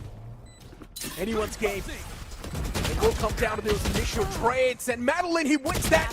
But still a quick trades there on the board, but Russ replies back. Man advantage in the hands of Velocity, but a big mistake from Lightning Fast. Overconfident, but Russ has still got things in check, as he will save the day for Velocity, and Velocity Gaming, they close things out in a 2-0 fashion for this series. But still, .exe, they made it real up close and personal in the end. And generally speaking, after that split 2 setback, it feels like Velocity, they've just lost that factor. I agree. Velocity, a team which is already qualified for the Ascension qualifier, if this is how they are playing on their strongest map, they really need to figure out a way to get that aggression which they were known for in Split 1 and Split 2 back. Because whatever is happening wrong, they really need to figure it out. But yes, BL2 2-0 the players of Exe Esports. In fact, in the last round, if you notice, after the post plant, Exe had nothing in terms of the utility for the post plant. But VLT, they had so many utilities available. In fact, Madeline has had the entire kit with him. Yeah, I mean, without a doubt, right? Look, I understand, but Velocity at the end of the day, it felt like they were just trying to take a lot of those duels. Velocity, the only reason why they were utilizing the utilities was for their own good. It's not for the team's sake. That's what it felt like. Whenever you would see Velocity use any sort of util, it was for that own individual player. It was not for the team. We did see a few combo plays, but once again for Velocity, the fact that, as you mentioned, right, on the map Lotus, if things are getting this close, it really does not give a good look for them in the future. Yeah, if they really want to qualify for the Ascension, because Revenant XSpark is reading Velocity. They're watching every single match of Velocity Gaming very closely, because the second best team, or should I say the first best team after Split 2, which stand a solid chance to qualify for the Ascension, is definitely Revenant XSpark. But yes, there were a few mistakes from the side of Velocity, be it on the map of Sunset or Lotus. SK Rossi was shining the most on this particular map, but the other teammates also need to step up. Exactly, right. SK Rossi, for a moment, it felt like the man was just carrying the team on the back, because he was the only one specifically on defense who was able to find those initial picks and also go for those heroic plays. There are multiple rounds where SK Rossi was able to get the 2-piece, he was able to get the 4Ks, 3Ks, and on the back of those monstrous plays, Velocity was able to rack up those rounds. But the moment SK Rossi was getting shut down, that's where Velocity was struggling. And it feels like Velocity's kryptonite are definitely those sheriffs, because the moment .exe were getting their hands on the sheriff, they somehow were able to win those rounds. And kudos to .exe, although they lost against the players of Velocity today, but yes, the way they have played, they have definitely impressed me, because Sunset, be it Lotus, they did give a very strong competition to the players of Velocity Gaming. It was just the attacking half on the map of Lotus where they need to work, need to figure out what really happened wrong. Or maybe they just need to find a way to deal with SK Rossi and his operator shots. If they find a way to shut down SK Rossi, I think in the attacking half also .exe can give a very strong competition to the players of Velocity Gaming. Yeah, I mean, just the way things really commence, right? At the start, we thought Velocity for them, it's probably going to be another steamroll on the map Lotus, but then later on, slowly and steadily, felt like .exe was showing those signs of life. Especially when Velocity was on the attack, it felt like Velocity was just not able to find any sort of room other than the A side itself. And since they were already executing the A side so much, Velocity wanted to switch things up a little bit more because they knew now there's going to be a proper trap setup. But since Velocity was not able to execute any of their side that well, Velocity started to struggle a bit too much on the attack, and then that switch on towards defense. Once again, initially Velocity was doing really good, but later on when it felt like .exe knew exactly what VLT was doing, Velocity once again was getting countered. And that is what I feel, that every single team has read the players of Velocity Gaming like a book. Everyone knows what sort of plays Velocity Gaming is going to make every single time they go in save rounds towards the B side, in the pistol round towards the B side, in the main round towards the A side. C side has been a problem, especially DC. That guy was an ugly thorn for the players of Velocity Gaming in the attacking half. But the MVP has to be SK Rossi with 26 kills and 6 first kills, 298 ACS. Perfect stats has been showcased by SK Rossi.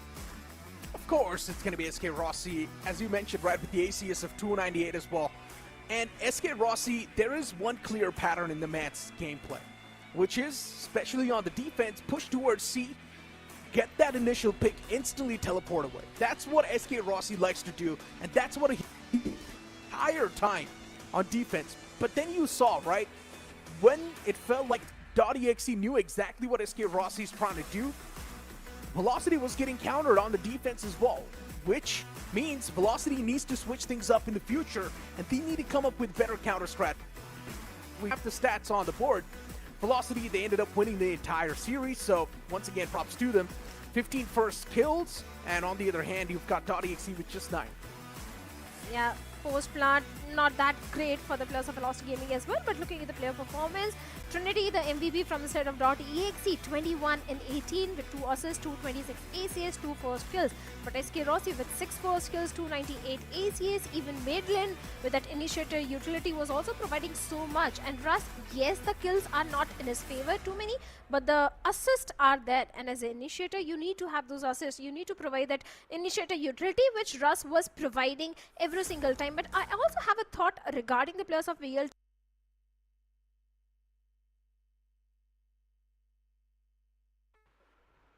That VLT is trying to save all the strats for the Ascension qualifiers. Maybe they don't want to reveal all the strats at this stage. Look, I would love to be as optimistic as you, but Shadow, let's not forget, they were eliminated out of the split too. Yeah. From lower brackets. So if they're really saving those strategies, and if it's really costing them so much, in my opinion, just come up with something new, man. Just experiment, right? At the end of the day, you're extremely close to that qualification of the Ascension qualifiers, and it feels like we're not even seeing that proper experimentation from the side of Velocity too. They're just relying on the similar set plays, and Velocity, they know one thing. They're mechanically solid, pretty much unbeatable in this region, and that's why Velocity is constantly relying on those mechanics over and over again. I agree with what you said, but looking at the brackets with SA12 and Global Esports Academy was our first matchup where SA12 was able to 2-0 the players of Global Esports Academy, and now they are moving forward. And Velocity versus .exe, we saw in Group B that they were also able to 2-0 the players of .exe, and now VLT is also moving forward. Yeah, I mean, Group B, Velocity, as you mentioned, moving up from the upper brackets, .exe pushed down to the lower brackets. As we know, this is going to be a double elimination format. But as we move on towards tomorrow's schedule, tomorrow we're going to kick things off with Exe versus Revenant XSpark, and then Asterisk versus. You've also got Reckoning Esports. Both the matchups are extremely solid. Reckoning Esports in Split 2, they're exceeding limits, while Revenant XSpark, of course, the victors. Well, certainly they won in Split 2, but Reckoning Esports came as a surprise in Split 2, especially the way they played against the players of Velocity Gaming. That has already given a major confidence boost to the players of Reckoning at this point, and I can't wait to see Reckoning going up against the big giants like Velocity and Revenant XSpark, but those matches will come later on. But tomorrow, what are your predictions, Neeraj? I think it's going to be 2-0 in both the matchups. I don't think I'm going to try to sugarcoat it this time. Revenant XSpark, of course, the winners. So without a doubt, I think the first matchup should be extremely easy for them. And the second one as well, Reckoning Esports should be the one to come through with flying colors. But what do you think? I agree with you. Whatever you said, 2-0 should be for both the BO3s. Revenant Reckoning ought to win 2-0 tomorrow. But I'm up for surprise every time. Of course, man. I mean, we have been seeing a lot of surprises. .exe taking the series so close. We never saw this coming. Every single map pretty much just came down to the wire. And even Velocity, I'm pretty sure they were sweating for a moment. But for now, that's going to be it from me, Necro, and Shadow. We'll see you guys tomorrow with some more exciting matchups. We'll see you guys tomorrow itself. Peace out. Here we go! What's this?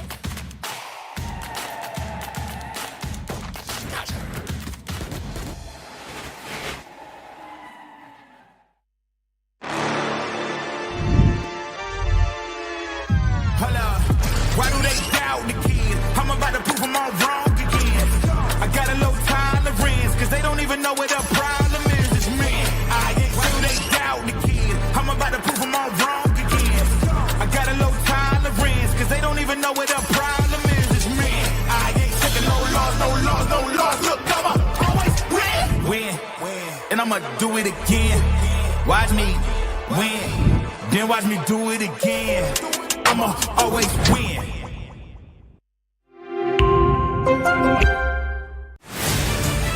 To live your life the way you want.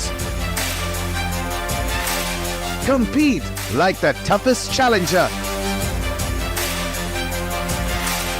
Dance like there's no tomorrow. Celebrate every second you are alive. Life has no rule books, but we can give you a stage.